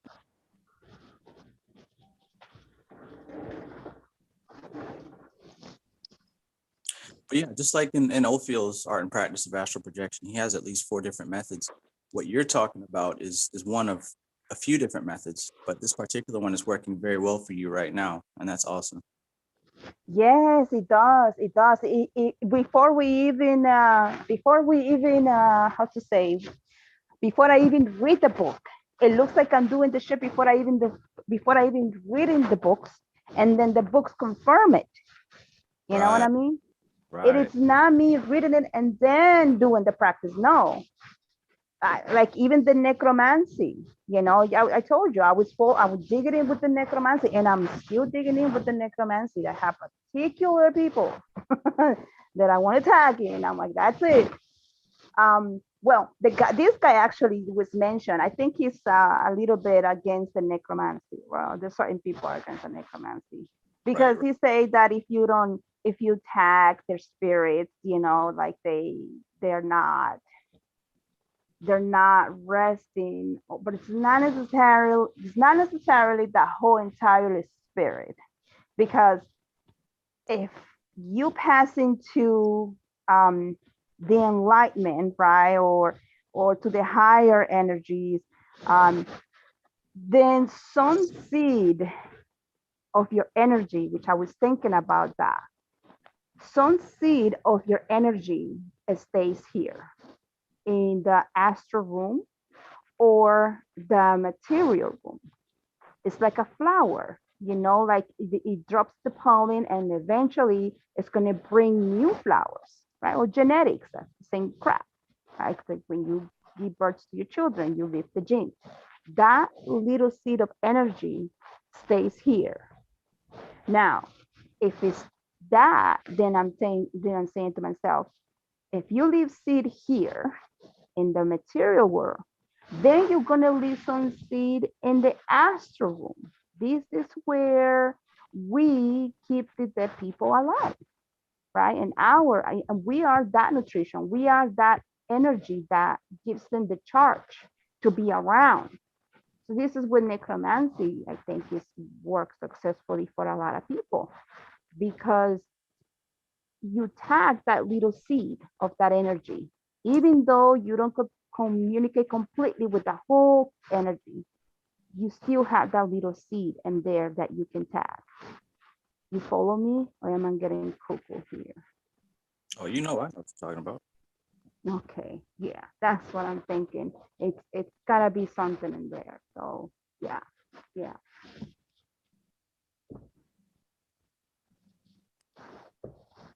Excellent. Yeah. So that right there is proof also, you know, to everybody in the YouTube, and like, you really do put forth the effort and stay diligent with these things and test and try different methods, you will certainly have success, but you have to put in the work. This stuff doesn't just come to you just because. Like, the more that you experiment, the more you find out what works for you.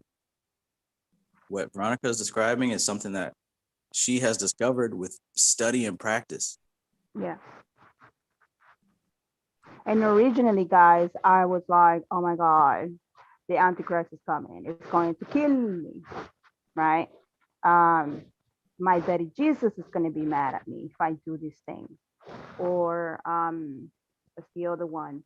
I'm afraid my family is going to reject me because of this. At this point, I don't give a fuck. I literally have my books in here in my room. People enters in my room, they can see it, right? Um, and I'm not afraid anymore of talking to Lucifer or Satan or what's the other dude, Baphomet or Lily. Please, I became Lily. Hecate, right? All these deities, guys. This or elements that we trigger to ourselves. This is part of us. This is our elements, and all these group of elements are energy. Right. So And what's energy but different combinations of those 5 elements? exactly, exactly. So I don't know if you don't practice well. There's nothing we can do. It's up to you. Right. 100%. Yeah. And I work 2 jobs, okay? 2 to 3 jobs. And I still have time to do this shit.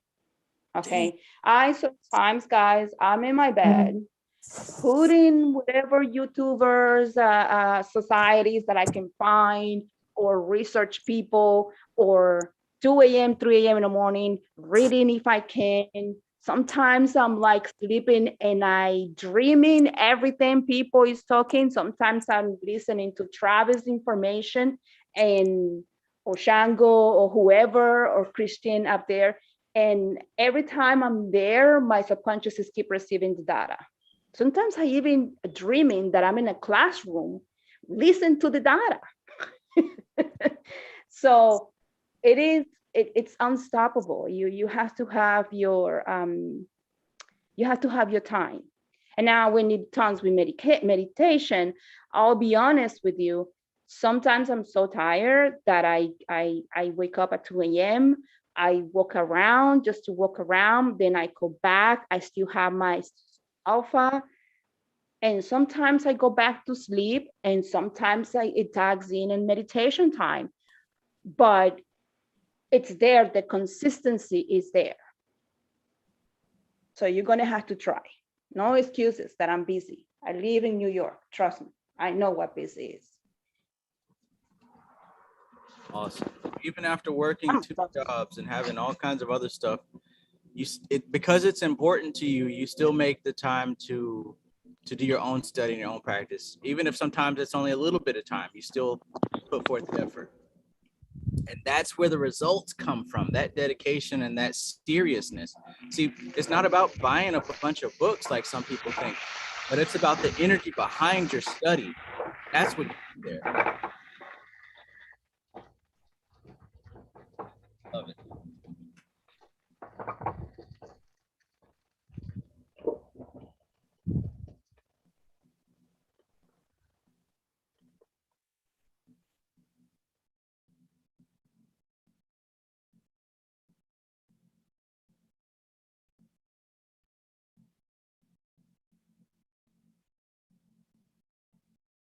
Love it.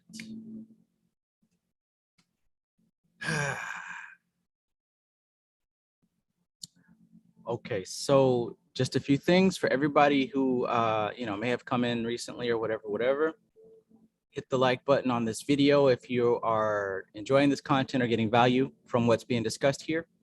Also, if you're interested in donating for the app, click the link that is pinned at the top of the chat. Now, I am going to be teaching my first class, my first course on how to activate your inner light. So this information goes from being information to becoming alive within you so that you can operate on your own, get answers, get results, et cetera, et cetera. If you want to be a part of that first class, again, click on that link that's pinned to the top of the chat and you'll be taken to the GoFundMe. Just read the description and you'll see the different tiers that are available. One tier, I will be sending out a care package that's going to involve and include my first book and some other materials that are going to help you with that. The next level involves going into the actual class that will be taught through my app. So if you want to be a part of that, go ahead and click the link. This is going to be closed by the end of the month. So by the end of the month, I'm not going to be offering it at this price. It will go up, 100% it will go up. But right now, that's where it is. So if you want to be a part of it, by all means, click the link. Also, my first book, I don't think I'm going to be selling it on Amazon. And if I do, then, you know, it might not be till much later, but it will definitely be available to people that are involved in this group who are serious and want to learn this stuff.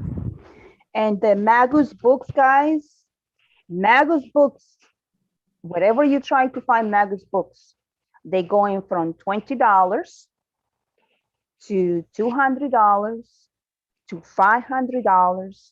I find books from $950, couple of books that I wanted to get, and they're not discussed by Travis. Okay, I find another dude, and those books are going in a higher prices. So if you can get your books, man, decent price, get them quickly. Just saying. Yes. I'm only going to make a limited number. I'm going to make sure that all my people get copies first. Then after that, people want to hike up the prices, that's on them. But yeah, I'm telling you this now for those of you who are listening and interested. If you want to be a part of it, go ahead, check out the link that's pinned to the top. Peace, Dream Wise. Good to see you, bro. I appreciate you. Definitely sending out a copy of my book to you, my friend.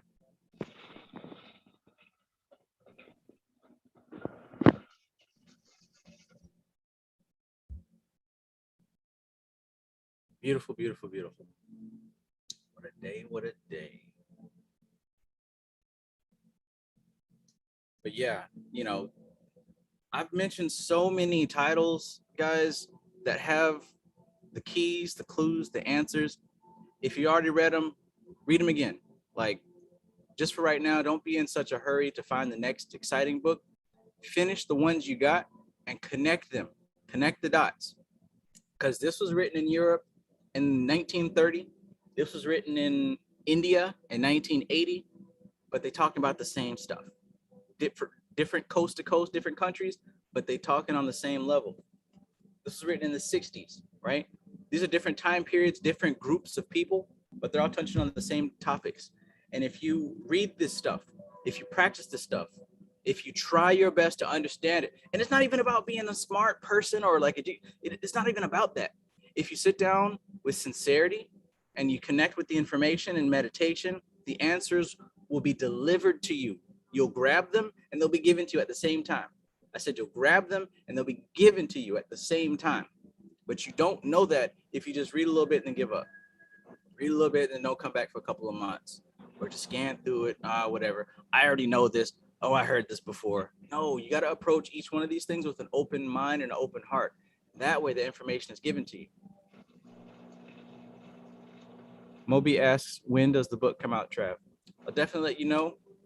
The very first people that are getting it are people who donated it. So like I'm not going to, those of you who, you know, watch my stuff and participate, whatever, you're not going to miss it because I'll make it known for sure. But by the time it hits mainstream, it'll be a different story. But I'll definitely let you know, Mo. But yeah, I've recommended so many different titles that have the information, right? And it's not just to have new words to talk and sound good. This is all meant to point you to the inner light. That's what this is all about, pointing you inwards so that when you activate that light, it becomes your teacher, right? This is where you get your answers from. So you're not getting answers from a YouTube video or from a random book or from an Instagrammer or whatever. That inner light now becomes your guide. So now when you watch the YouTube video, when you read the book and you check out your favorite teacher or whatever, the inner light is giving you answers through them. And I know some of y'all know what I'm talking about because you experienced this, but imagine this experiencing it on a higher octave. Yeah. Where you wake up in the morning and that whole 16-hour, 20-hour day is a conversation between you and that higher self. And the way that it's communicating through to you is through thoughts, is through words, is through images, through sounds, pretty much the 5 elements. This, in other words, we're talking about the oath of the abyss, right? And there's a name for it in Vedic, but this stuff is not far-fetched. It's not crazy, wild, woo. Like, this is a real, and it's been practiced for over 5,000 years, for over 10,000 years, y'all. And I found this stuff through these books that I've recommended, and more recently through these private documents that have been sent to me. It just lays it out all clear and perfect. I mean, I find books from reading books. I find other books from the 1920s, which I purchased collectible books. And believe me, I don't pay $20. I work my ass to get these glorious books. And I'm reading the ones that we just have in Amazon, and I'm comparing those books from the 1920s, 1930s books. We missing fucking pages. Do we discuss this? We discussed this last time. Missing pages.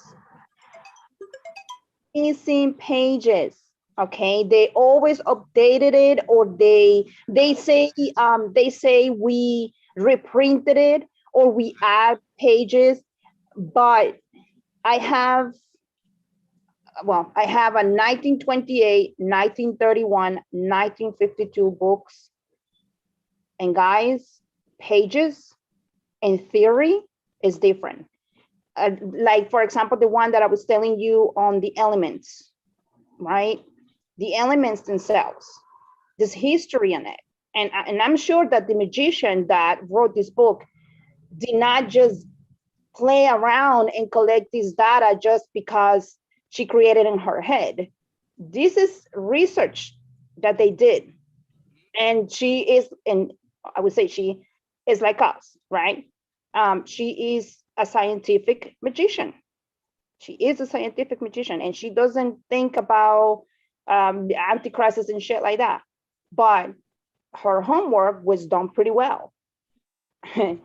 And she gives so much details on the elements. And then when you as a magician, you realize, fuck, fuck, what the fuck? We looking at these other magicians, and I'm not criticizing the other magicians. I love how they doing it, because, they glorify these deities, which gives them power, but they don't realize that in the background, they are elements.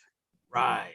You fucking glorify elements just like the ancient civilizations, our ancestors. Those are the original gods. Yeah. Elements, guys, are the original gods. The elements. Zeus, fucking Zeus, the light of thunder. What is this dude name? Zeus, which I gotta see in mythology. Maybe not just shit. I gotta see in mythology in college, dude. And I was like, fucking Zeus, man, fucking everything with this guy. He sleep with the plants, he sleep with the sister, he sleep with the mother, and I didn't understand it. Now I understand it. Zeus is represented by Hesed, and that's one of the qualities, right? The expansion. Yes. Grace, peace, greetings. But listen to what Veronica said there. This is the big difference between when you go to Amazon and you'll see the hard cover for like $1,000 and then the paperback for like $100. And you're thinking, oh, well, I'm just gonna get the paperback. The reason that's happening is because that hardcover is one of the original printings. And that paperback is one of the newer printings with the stuff that's left out of it. That's why the PDF is only $5, $10, because the PDF is also missing parts. Some of these older books on magic have some of the core stuff in it, right? Yeah. And when they go through these reprints, like say after the author passes away or after the society changes or whatever, these reprints have information that's taken out of it. And that's why it costs less. If you want that real information, that's why they justify that higher price. I've seen it. Yeah. I've purchased, I've seen it. Veronica's just seen it as well. Yeah. And there's the original prints. I cannot have it. I can't get it yet. And I'm going to dig it into the original ones. And I know that some of these, the one way that you can get to originals And I mean the original printings or the original copy printings, not the one original, because the one original, man, probably the Vatican has those original ones. But you have to become a member of a certain societies if you wanted it to dig it into certain original ones. The copies that I have and the ones that I search, guys, are from the 1960s, 1950s, 1920s, 1931s. From a private And collection, from somebody who happens to, yes. yeah. And they're not the originals. You imagine the originals? Those originals must be cost like a fortune. Well, if somebody knows the existence of them, probably the Vaticans or, you know, bigger societies up there. Yeah. Man, I'm trying to tell him. I'm trying to tell Veronica. And Give y'all no bullshit. Everything that I've given over yeah, the few years, like if you pay attention, you can watch one of my old videos and my new videos. My message has not changed. Like I consistently give information that's going to lead you to this place. So it's all about what you're trying to do. It's all about what you're trying to do. Are you trying to activate this? And maybe you might not know what to do. I don't know. There's so many different ways to go about it, but what I would say is definitely check out the books that I've recommended thus far, right? You're not missing out, especially if you haven't read some of these yet. But Dharana Darshan, Mystical Kabbalah, Taught with Shuti, The Kabbalion, any Ophiel book, study those. Study those.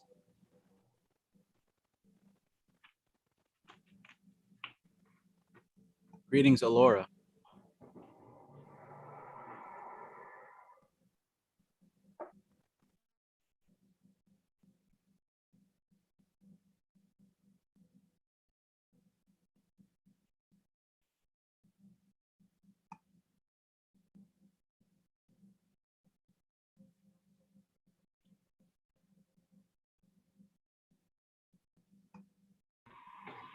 one of the books that I find, I search the address that I get it from, and you know how much I like to dig it in to research.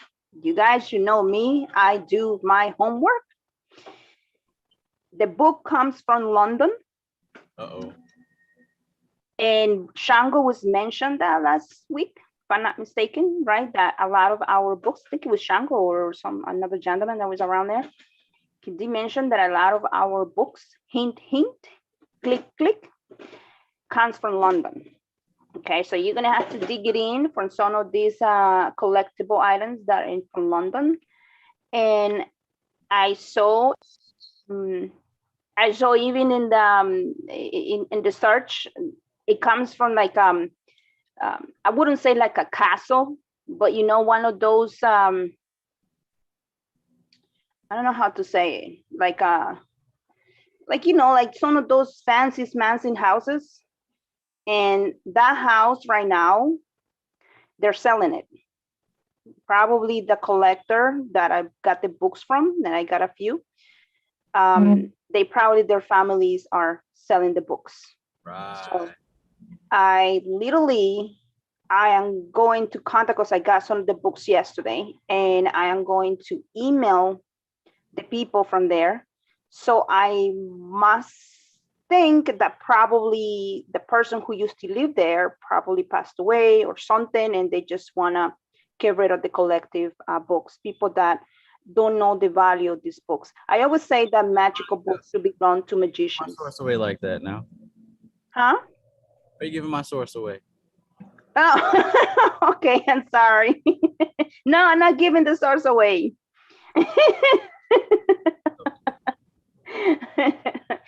But I like to. We have to protect these people as well. They don't know what they're doing. Yeah, I know. Talk about I know.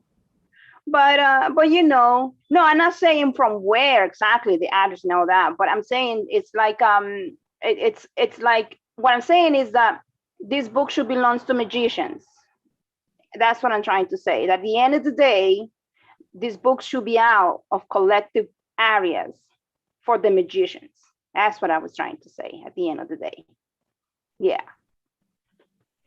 But they're not the only ones. As these people get older and older, a lot more of their children are going to not recognize the value of what they're giving away, and it's going to continue making its way over here.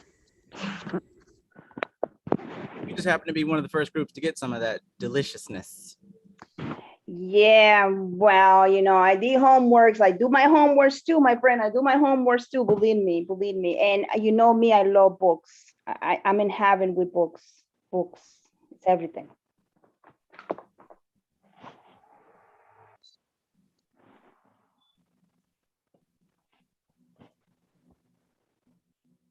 For those of you who, know and love Kristen, be sure to give her some of your positive thoughts and prayers with her right now, because she could really appreciate your positive thoughts and energy.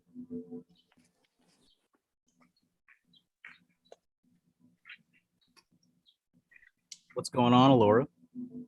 What's good, y'all? Are you still in Mexico? I am. It's my last night.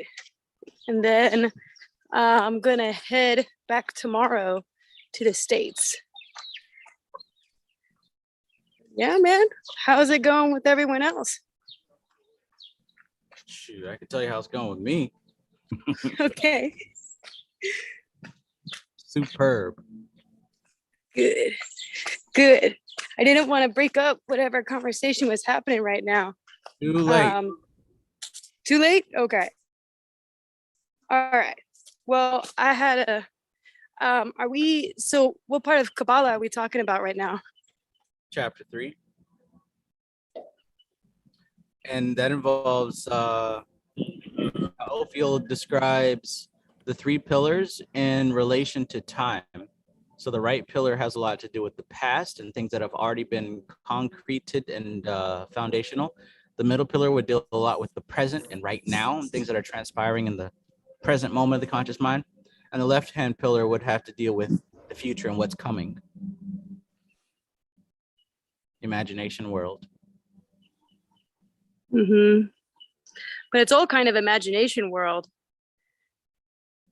It's kind of just like how we kind of dove into like what the past means or what future means or any of that. Because I think that would be, I don't know, when I look into practicing with those kinds of aspects of time, we have to kind of take apart our idea of what each of these tenses are, whether they're past tense, future tense, or present tense. For working with these pillars. I don't know. What is your take on that chapter so far? What is your take on things? So far, it looks to me like just to get an understanding, to fill in the gap between where we currently find ourselves in this 5 sense physical plane and the complete unmanifest, right? Because there's a whole lot of stuff that's going on in between there. The best way to really understand that, from my experience, is taking a good hard look at the tree of life and also that stack of the 5 elements on top of Shuddhi on the human body, and also the 7 chakras. To look at those 3 diagrams together and just kind of connect the dots between all that stuff. So in the manifest realm, we do experience time, but on the higher realms, we know that time isn't a thing because we're not dealing with the manifest realm. But in dealing with the manifest realm, if we look at how the tree relates to time, it can kind of help us in how we apply the energies. For example, most of the time, if we're going to work with the sphere of Hesed, Jupiter, that would find itself on the right pillar, which, according to Ophiel, has to do with the past. And I believe he said that particular sphere deals with water of fire, if I'm not mistaken, which has to do with dissolution. Yeah, water of fire. And has to do with dissolving, dissolution, because the fire is very expansive and very transformative, right? We know that from Agni or Tejas, but water is control. So we kind of have a dual action going on there. But what Ophiels says specifically about that, he says, the symbol of fire of water is accurate here. Water is condensation, which is past. Fire is expansion. So what we have here is an apparent contradiction, but not really. All it means is that there is expansion possibilities based on accumulated resources. So he says that the sphere of Jupiter, Tatwa-wise, represents water of fire. And what that represents is expansion possibility based on accumulated resources. And if you think of it that way, this is where we can think of Hesed dealing with things like banks or wealth or big fame and stuff like that. That's all expansion based on accumulated resources, and accumulated resources belong in the past. So think of wealthy families and wealthy businesses. They have a foundation in the past. So a lot of the energy that we're going, anything that has to do with those type of topics, it would behoove us magic in the sphere of Hesed, because that relates to the energy of expansion based on accumulated resources.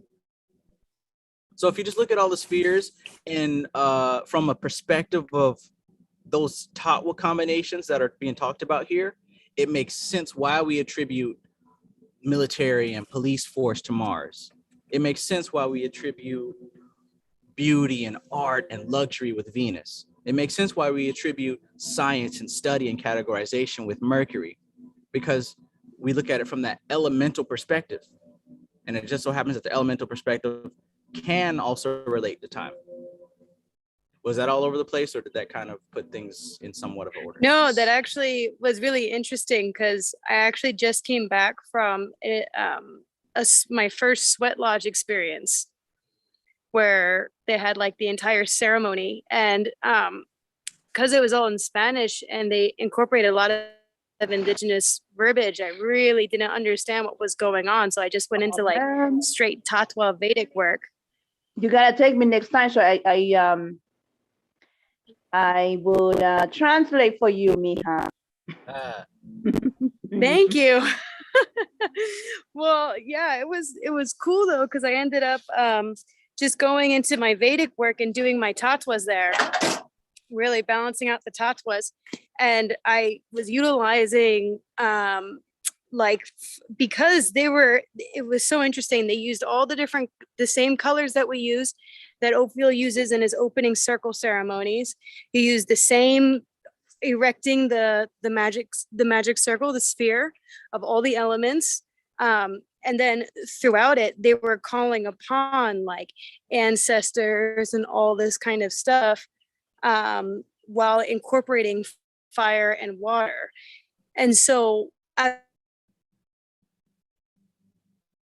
on fire and water and the steam that it produced.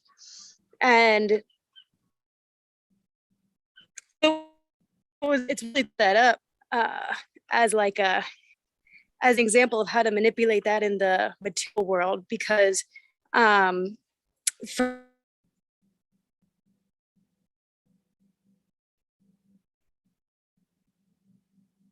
think you froze. Or is that just... Oh, I did? You're back now. Can you... Yeah, I think she froze. I thought it was me. Okay. Yeah, no, the internet's not that great out here, so I'm trying to... what if I move back over here? Can you hear me now? Yeah. Can you hear me now? Yeah. Okay, cool. But yeah, so it was just a really interesting physical experience of that. And so yeah, like the water, and I don't know where I was really going with that. Just, like what you just said about how like sphere of Jupiter, how we can relate to things in the material realm. Oh yeah, because they were utilizing this as a way to connect to their ancestors. And that kind of brings me back to that whole past relationship, because in my viewpoint, from what I've experienced, ancestors, we are the ancestors. Like there is, like, we're just this constant incarnating cycle of karma. And so we're just reliving these different aspects of that karma. So our ancestors are us, like we are them, we're all one. And I just thought it very interesting how, in order to bring people to a state of being able to communicate with these aspects of self, they utilized these specific tatwas in order to reach that point with others. So it was a really interesting process. Yeah. So, and when we go into more material things, it's interesting too that you said that, you use that to represent wealth, or, like the accumulation of wealth and, the expansion of things when you're using these types of tatwas. Cause I was channeling Bune as well, the Goetia of wealth for for some cool stuff. So I thought that was just a really cool experience, and you connected a couple of dots there for me, which was nice. Wait till you start hearing about how the tatwas relate to the Goetia.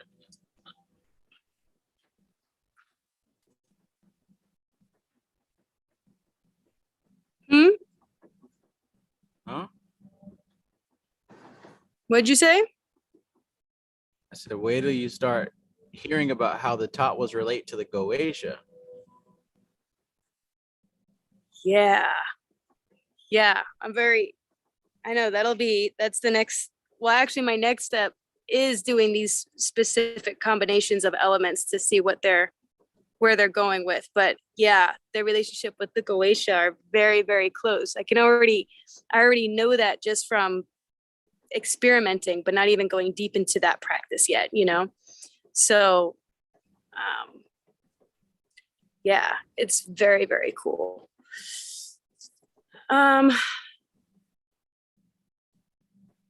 So yeah, it's interesting. So far?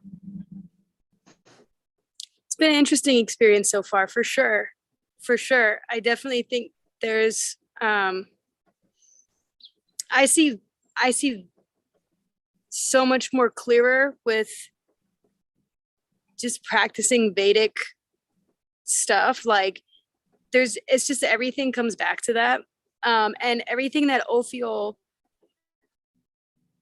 writes is so clearly represented in every ceremony that I have been involved in.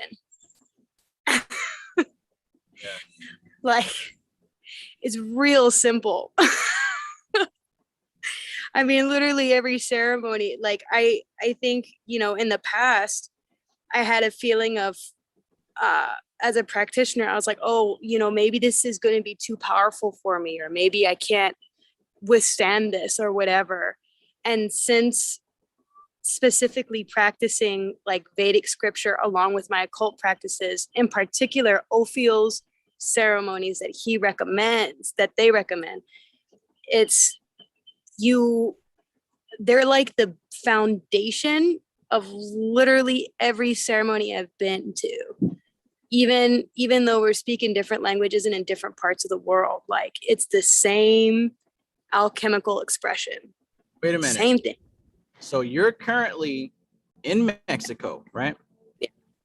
You're currently going through these rituals from the indigenous local people, and you're still seeing the relation of the tatwas and some of the stuff that we've been learning about in the Vedic texts. Yeah, dude.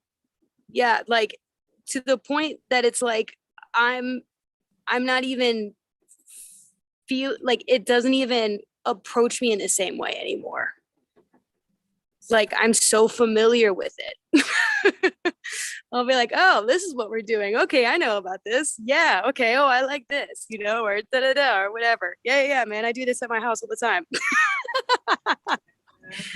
Like, obviously, I don't share all that, but yeah, it's the same stuff, just different words, different faces, but not even different words, man. Like they just use different, even the materials. It's like, they're always calling upon the elements, always. We're doing literally the same stuff. I think what I've discovered is that I just like being solitary more in my practices instead of doing it or in groups of people who are on, I find myself not necessarily in a sharing mode of different, I'll share the experience, but I know that I'm at a point where I can't really relate to others the same way anymore. Because for me, this is what I study. So for me, the process of this ritual or ceremony is not going to be material, or if it is material based, it's because I know how to gain that utilizing these elements, but I also know which combinations work and which ones don't. I feel like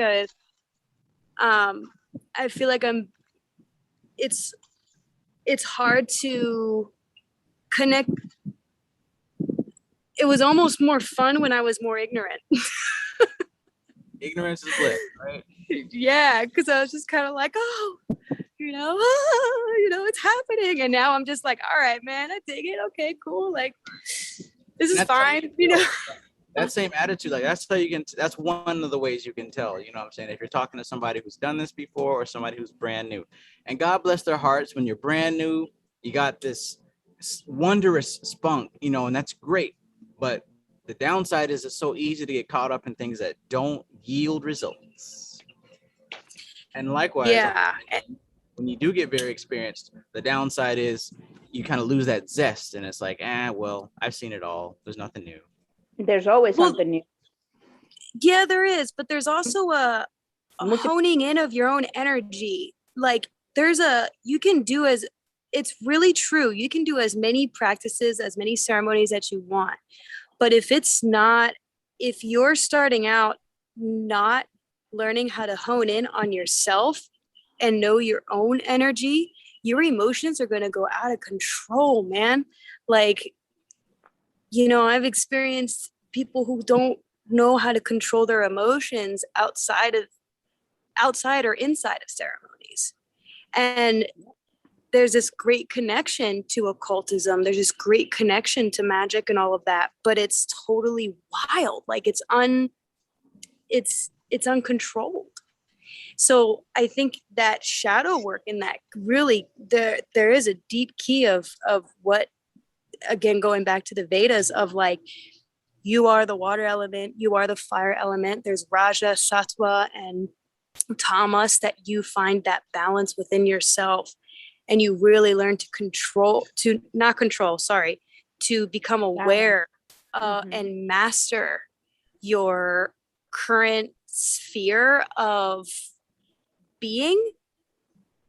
Then this stuff has a different effect for you. Like I still feel the energy, I still feel like, ooh, at times, okay, wow, this is a really cool sensation or whatever, but it's not going to overtake me because I already am it. There's nothing to overtake. Like, I don't need, like, I'm willing to release that control whenever, but it's not manifesting in the same way as it would. Peace, Laura. What's up, Shango? Wait, who is that? Shango.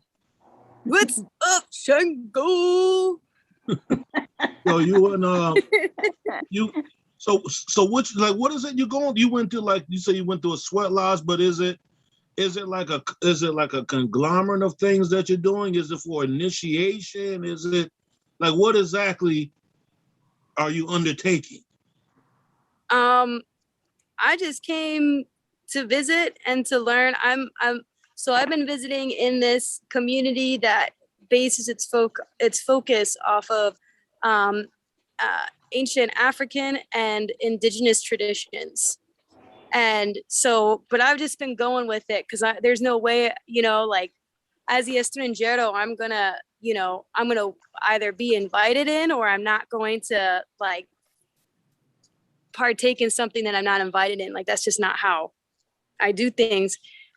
So I've been invited to these certain ceremonies and stuff like that, or whatever, and places and activities and all of that. But this was something that the community does, that this particular community does at times. Like they have this sweat lodge, like up on this hill somewhere.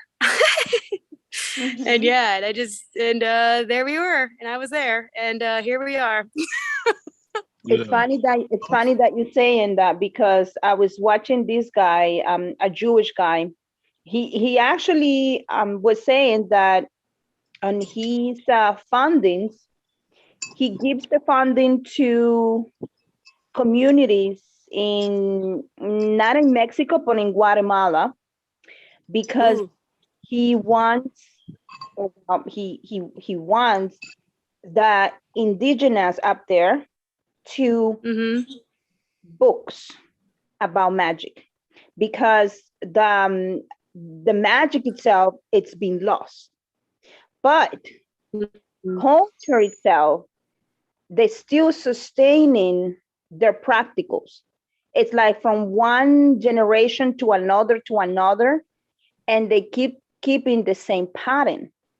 But now, because the governments are coming around, and religions are coming around, and they're destroying all the books, and then destroying all the gods and the goddesses, and whatever it might be. Now these new generations of people, they want to give them funds so they can write their books. So these things are not going to get lost. We don't want it to get lost. Yeah, because you can, I mean, we all know, we talk smack about this all the time. You can practice to your heart's desire all the affirmations or magical stuff you want, but if you don't know what you're doing, you're not setting up the right combinations. Yeah, exactly. And yeah, yep. That's so important. Yeah, and I see, and you know what? That's global. That's a global issue. So props to him, man. That's real important. Yeah,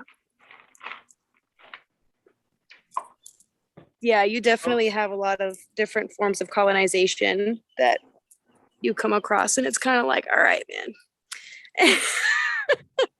Those of us like myself who don't know, what is a sweat lodge?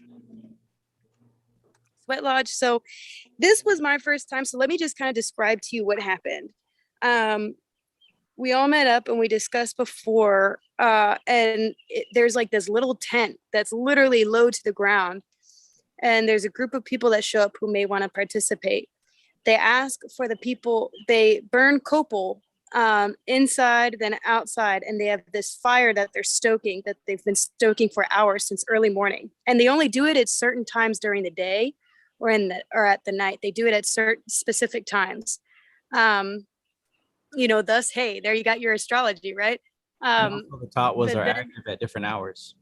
Right. I know, man. But anyway, so like then they get water and they bless the water with with like copal and then different like herbs and stuff like that. So they cleanse the whole spot and they have like their own ceremony before you even show up. Then when you show up, they take the copal after some time, and if it's your first time, you go in after the teachers do, and you sit behind the teachers. And they ask you if you're menstruating, because if you are, they're not going to let you in. If you are not, then they're going to let you in. And like there was one girl though who had like just finished her period, and they didn't let her in. Like they're like very strict about like you're not allowed to be like no menstrual at all. I've heard that that's a little bit of some, like, I didn't hear nothing too magical about that. They did say something else. So maybe the person who told me didn't, I don't know. I just heard mixed things about it. So that could be a colonization part, or that could be a actual ceremonial part. I'm unsure. Are you able to ask the teachers questions and stuff like that? You can. Yeah, you can. But none of them spoke English, so it didn't really do me any good. Dang. Yeah, and I didn't speak too good. I speak would have Portuguese. asked them everything. I would have been asking them everything like this. Do you like what time is it? A particular hour that y'all did this, and why was it this hour chosen? Yeah. You know what I'm saying? Like, yeah, man. I wish I could have asked all those questions.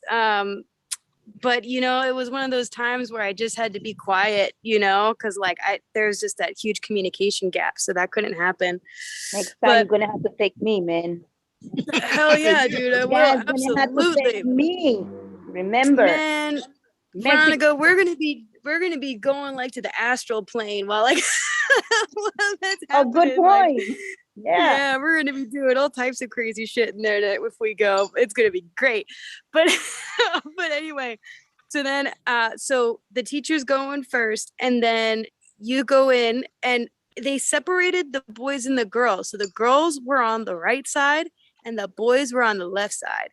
And I was behind the teachers because I guess for the protection's sake, because it was my first time. And then they sit in a circle and they start bringing in the rocks, and the rocks are lifted with antlers from like deer, and they put them in this circle in a specific order, like a spiral. And as they're doing that, one of the teachers, he's putting these like herbs on it. Oh, I'm sorry. And before that, you take tobacco leaves, like they grow their own tobacco and leaves and stuff, and dry them out, and you break them up into little pieces into a bowl, and you take a piece of it and you do your opening circle ceremony, just as Ophiel fucking talks about. Like you start off in the west, then you go to the east, then you go to the south, then you go to the north, then back to the west, then up above you. And then you throw your tobacco into the fire with your intention into it. Like you literally do an Ophiel opening circle ceremony to like all of the elements. Like you imagine the elements in the four directions as you do that, except the tobacco is your sword of fire. You know what I'm saying? Like it's your, like, that's your shit. So I was doing like tetragrammaton while I was doing all of that. And then they sit you. So then after that, you go into the circle, and then they start introducing all of the rocks. And as they're placing in the rocks, you say aho, or like thank you or welcome, because the rocks represent your ancestors. Now, they can be your physical ancestors or just in general. I think from what I interpreted, I could be wrong, is that the rocks themselves are like the ancestors. So they like put them in that circle, and then they put in, and then they sing a specific song 4 times. They sing 4 different songs 4 times for each session to open up a portal. So you go through 5 doors. And so like your first door, you go in and they draw with a stick, like in the ground leading up to the fire, this path. And then they close the door and it's all black. So it's all black inside, which is awesome. I love the darkness. Like, awesome. Oh man, I loved that. So it was like, yeah. So it was like totally black. Even if you open your eyes, it's super, like you can't see shit. It's amazing. And then they start pouring water onto the stones, and then it gets real hot. And then that's when they start singing. And then once they do their first, and each song that they sing has the intention of whatever portal they're opening up.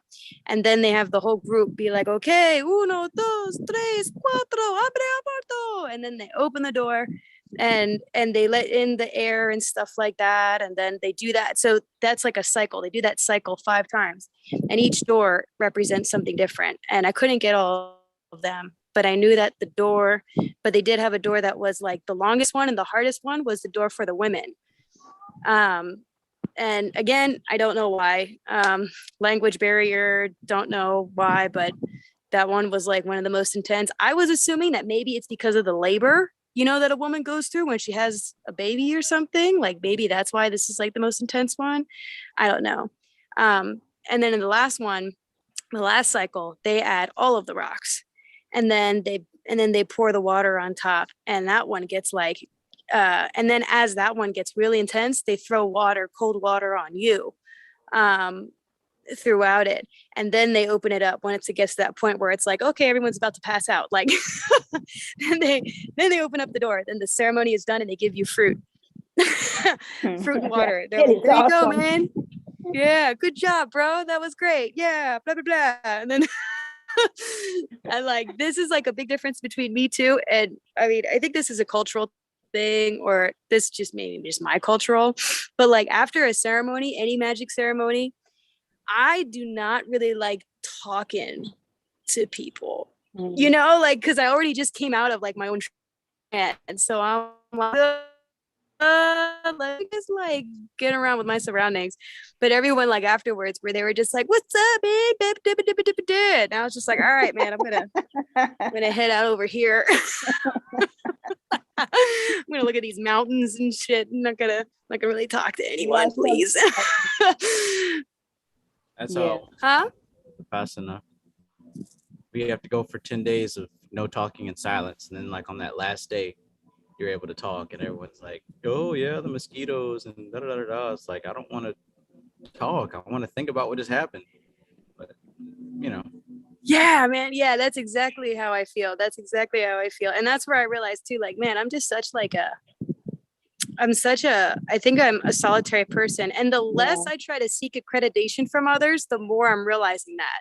Because like in these group things, like if we're not, if our intentions may be similar, but we're not on that same wavelength per se, like I don't really stick around. Like it's not even like I don't want to or nothing. It's just that like I'm not gonna be where you are. Exactly.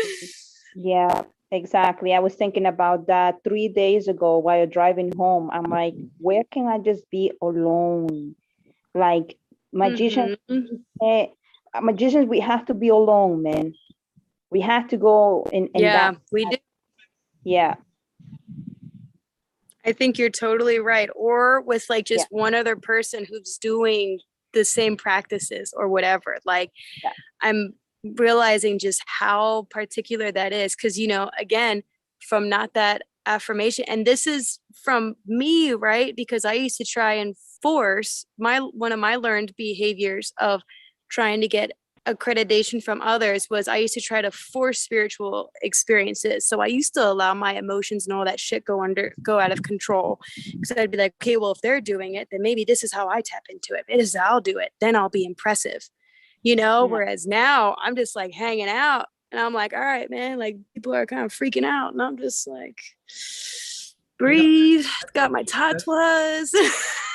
That's how it's supposed to be, and that's how we operate. So we can only go off of the examples that we're given, but you know, the more that you go, you get better examples, like what you're describing. Yeah.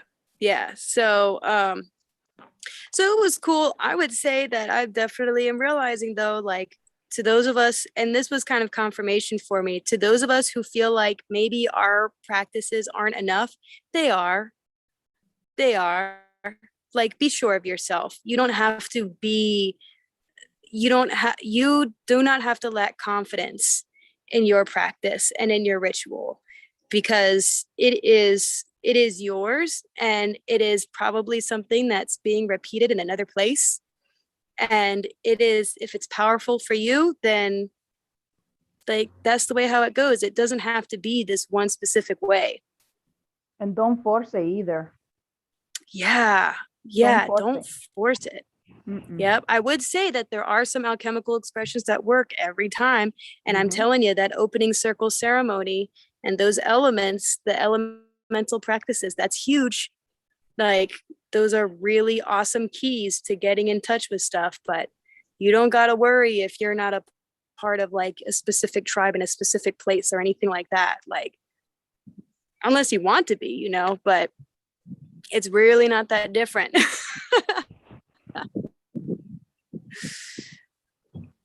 Yeah, it's cool, but yeah, it's been interesting as a practitioner. As an alchemist, it's very interesting.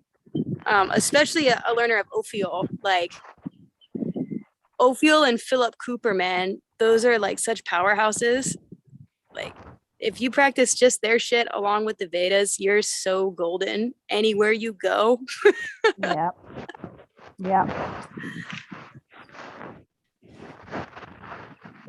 Big fact. So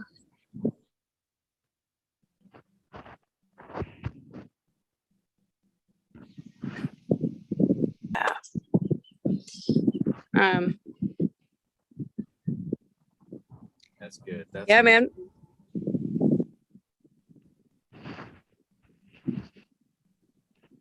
Yeah, there's even stories where they talk, I mean, it's the fucking tree of life. Do you know what I mean? Like that, well, you don't know what I mean, but like over here, I've heard stories like mythologies and that kind of stuff. And it's a representation of the tree of life.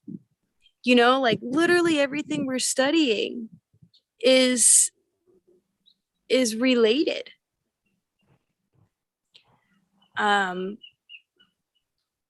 Yeah, there's just no forcing of things. We're all on a really good start. They all have the same common origin, so of course they resemble their parents, right? The offspring resembles parents. So you remember when I Yep. was saying that in the astro you leave that little seed, either in the either in your material world or in the astral or in the higher energy. When the energy disperses, it says that we leave a little bit of a seed in each gate or in a gate, you know, just like you're saying, like when they open the gate or the doors, just the gate, right? Like magicians, it's the gate. But we still leave some of that energy behind. And this is how we're coming back with the same pattern. So it does not disappear. It's there. Yeah, that makes a lot of sense. That makes a lot of sense.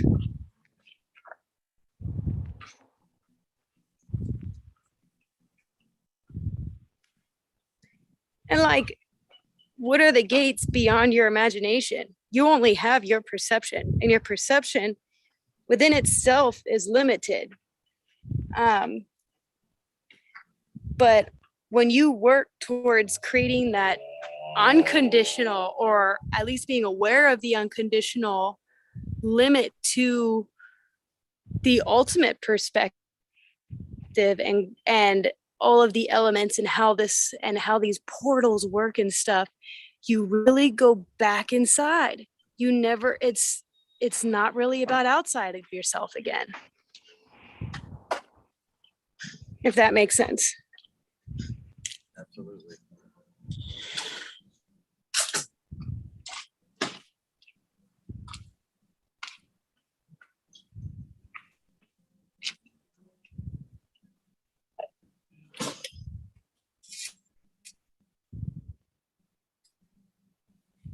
Yeah. Another thing I would say too that's been a really big influence on my for everything as close to a natural place as possible. You know, like for example, day or every other day. And the other day I went surfing, and that afterwards we all had crazy dreams and all that kind of stuff. And there's actually, I was told this morning that that there's fresh ocean water is considered to all of the dreams or experiences you have in fresh water are going to be eternal, whereas salt water is going to the influences and external You're breaking up. What kind realm of that fresh might water? be giving you. I am. So fresh ocean water or a creek. Can you hear me? Yes. Okay. So fresh ocean water or a creek is good for like internal reflection, whereas salt water, ocean that has salt water or a place that has salt water is good for understanding external influences upon your current state. So like we were in salt water the other day surfing, and all of us had dreams that had something to do with external reflections of ourselves. And they say that, and that's actually like a thing around here. They're like, yeah, that's like a pattern. So I would, so definitely it's come home to me about, I've received a lot more information about like the raw elements and their specific, how you can utilize them in specific ways, or different values that they bring to the table, I guess, to help you kind of get more intense with it, which actually has made me really think about that, because, you know, for example, one of the law of manifestation tricks that I had tried that never worked for me was you get a glass of water and you put your intent of what you want into that glass of water, and then you drink it, and then you like become that intent or whatever, right? I'm not saying that's not going to work, but I noticed that every time I asked for something external of myself, like a material thing, it didn't work. But anytime I asked for something that was internal, like breaking a bad habit or whatever, it would work. And now knowing this information, I'm like, wow, well, that was fresh water that I was ingesting. I wasn't ingesting salt water. Nor would I necessarily recommend salt water. I mean, maybe if you want to, okay. But, but you know, I'm like, these little dots are being connected now where I'm like, oh, okay. Like, Sounds a little bit like, well, sounds exactly like what Franz Barton was talking about in the first part of Initiation in Hermetics. Yeah, I remember that one. Yeah. Yeah. Amazing.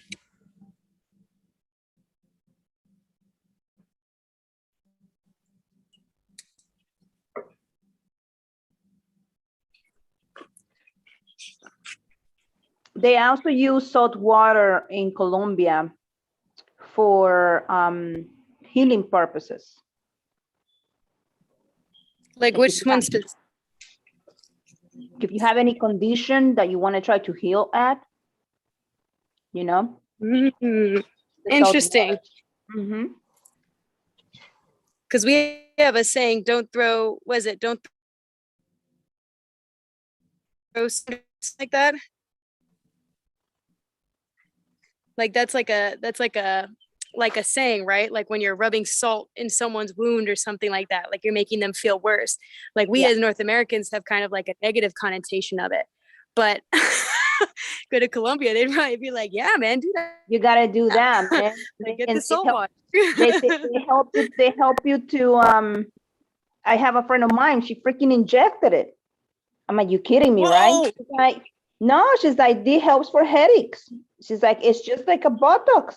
It helps you for the headaches. When I was in the military, I was last stationed at a hospital. And so a lot of the students there were learning how to be, you know, corpsmen, they called it, which is like, you know, working in the medical field, nurses and assistants and all that stuff. But anyways, everybody knows the Navy sailors drink a lot. And one of the things that a lot of these corpsmen would do is they'd be very skilled in delivering IVs. So like everyone would have their own little kit. So if you were drunk and had a hangover, like they'd be so happy and eager to like take you to their barracks room and like give you a saline injection to help you get over your hangover just so they can practice. I never did that because I don't trust that shit. But speaking of salt water, that's what they used to do. Wow. Yeah, that's very interesting. And, you know, skin is like external. Yeah.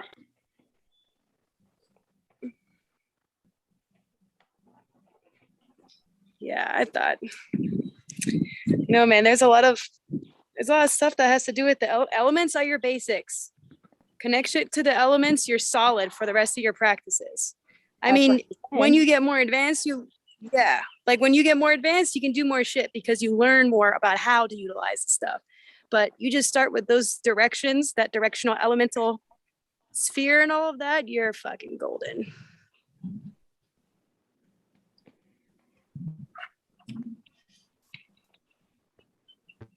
And then with erecting these pillars too, what does it say about erecting like the pillars and all of that? Because unfortunately, I haven't had, like, internet is on and off for me, so I haven't had the chance to catch up. But as far as like Kabbalah magic goes, yeah, on the chapter that we're on, right?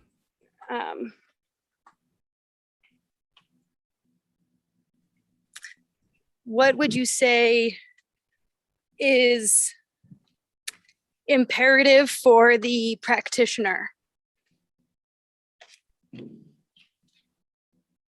Would definitely say always, first and foremost, know your outcome. What the fuck are you doing this for? And I say that because amazingly, a lot of people skip that. But you got to know your outcome. That's the starting point. Once you know your outcome, you'll know where to focus your attention. Because, you know, there's meditations where you focus on the entire tree at once. There's meditations where you focus on a particular sphere or path or a section or a relationship. But each one of them, they have a specific energy and a specific relationship to each other. If you don't know what your outcome is, then it's like, how are you even doing anything? Like, what are you doing? Yeah. I think that I kind of had a little bit of that experience at the sweat lodge thing, because I just went into my own mind because there was that communication gap. So I knew why they were singing, but I didn't know what. And so I knew I couldn't relate my intention or outcome to what theirs was because I didn't know what theirs was. So like I think there was a lacking in that ceremony because we were doing the same thing, but on different planes. Yeah. About practice, When you're working with other people, it's hard for me. Yeah. oh, you were breaking up. Good learning lesson. But I'm breaking up. How about now? Now you're good. Okay. But yeah, that was a good learning lesson for sure. Yeah, know your outcome. Because then at the end of it, they were like, okay, you want to thank the ground before you leave. You ask for permission to leave, and then you thank the ground for the relationship, just relationship. And I was like, relationship with what? It's the relationship. I was doing my top switch, like, I don't know. I was in my own head. Like, I was doing my own ritual. Like, literally by the end of it, I was like, I now close the circle. That was good. And then they were like, you need to do this extra step. And I was like, oh, shit. All right, man. Yeah. Hey, thanks for this relationship. Oh, so yeah, know your outcome. Know your outcome. That's a good one. That's important. Sometimes when it breaks up, I don't know if you stop talking or if it's breaking. I think you were stopped this time. Oh. But yeah, know your outcome. Yeah, I stopped talking. Okay. Even in situations like that, like when doing group rituals, like so even going to church, you can still do your own thing. Now there are other dynamics when it deals with a group because you are actually dealing with an entity there, but you can still do your own thing there, even as you just showed. You can do your own thing. Mm-hmm.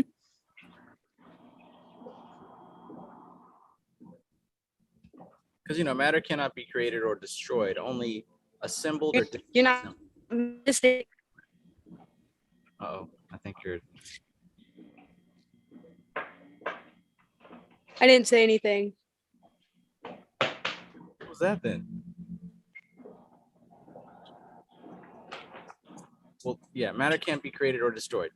It can be assembled or disassembled. So when people are talking about they doing rituals on us, y'all, while that may be true, you can take that energy and assemble it in a different way. Like you don't have to, participate in that exact same way. That's what makes you so powerful because you are a focal point and you can choose what happens. Or you can lie down and get blown away by the wave. That's an option too, but I'm not going to stop and say, oh, they're doing this to me. I can't do that. I know too much.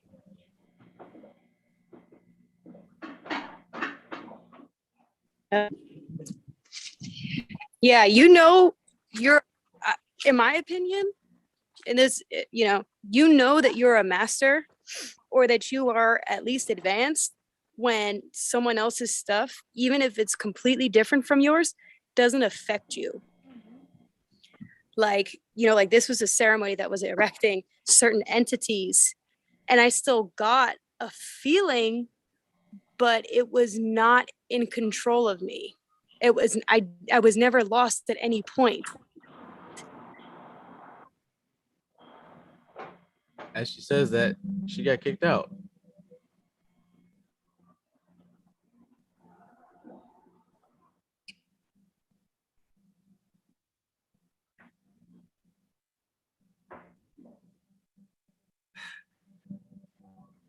She got kicked out? I think her signal dropped. Oh, man.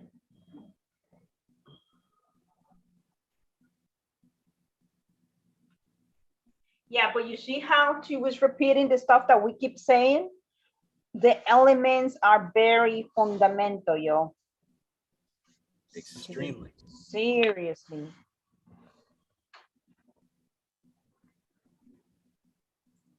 Oh, and remember tobacco? I was reading this book of magicians, and they were saying that tobacco, it's one of the you know, kind of like, you know how we do our magic, and we have our incense and our candles and stuff like that, right? So you just want to motivate your conscious subconscious, like you were saying, Travis, a long time ago. Yeah. And tobacco belongs to Sephora, the sun, right? You have the moon, and then the sun. Is that the one Sephora, the sphere of Sephora, or the Christ? Yeah. Right. Baal belongs to that sphere. Right. And so Christ. And if you want to call Baal, which I call Baal, I got flies everywhere and cats everywhere.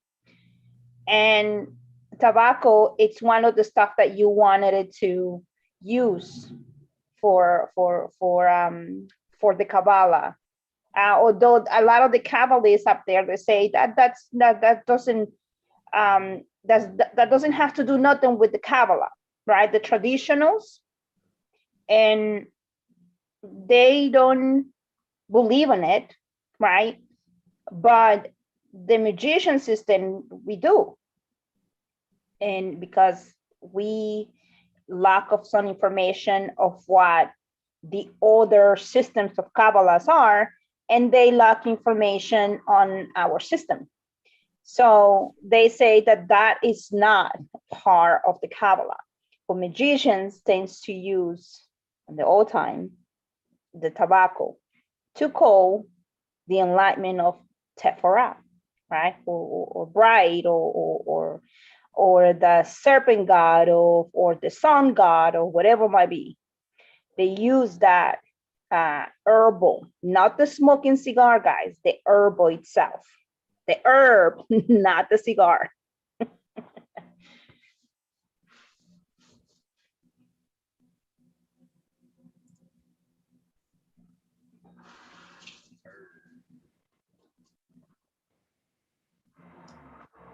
All right. I think at this point, it's about time to go back to our studies, and for some of us, our delicious foods. I gotta go back to my studies. I see you all. See ya.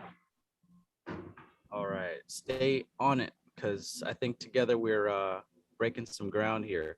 What you said to me about the atoms and molecules, I was reading some more, and I saw that it wasn't Blavatsky, but they were describing that same thing.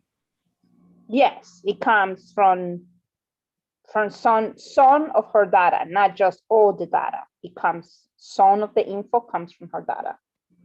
Yeah. And there's books behind that. Yeah. I talk too much. I gotta go. I see you, my gentlemen and ladies, YouTubers.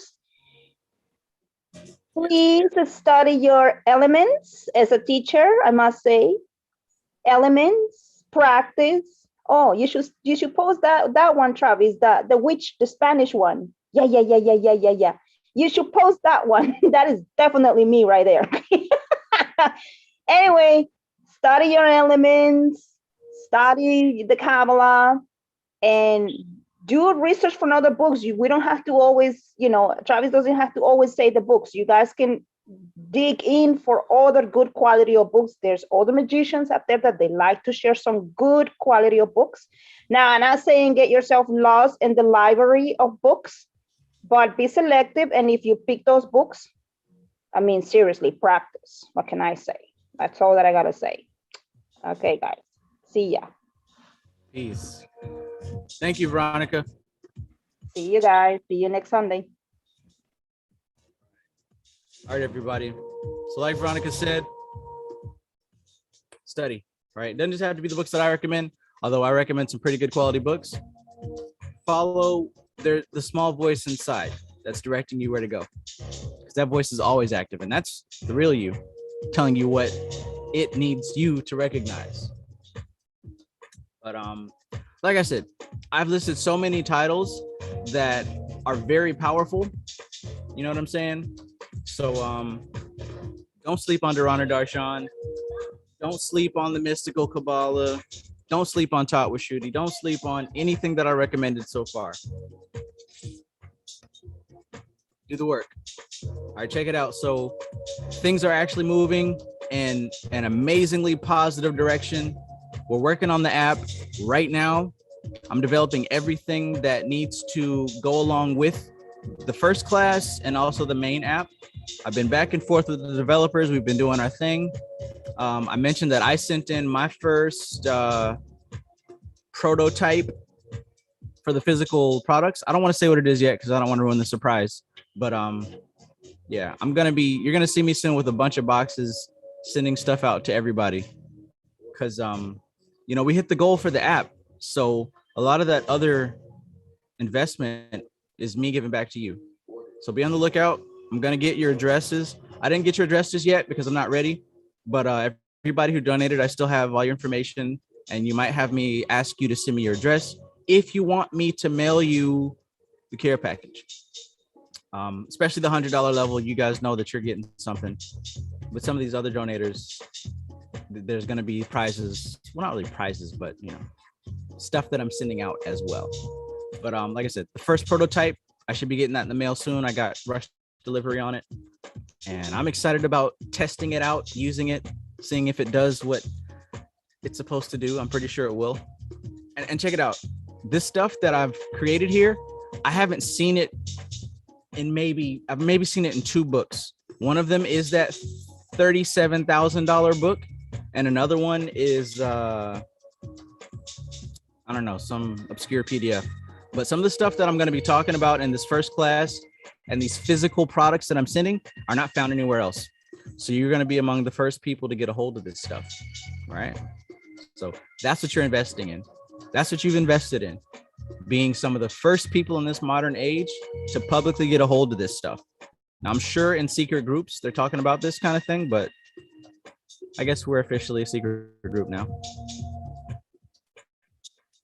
Yeah, like I saw, some of the stuff I can't really give out publicly because, some people get triggered, get upset, try to stop me, but that's not possible.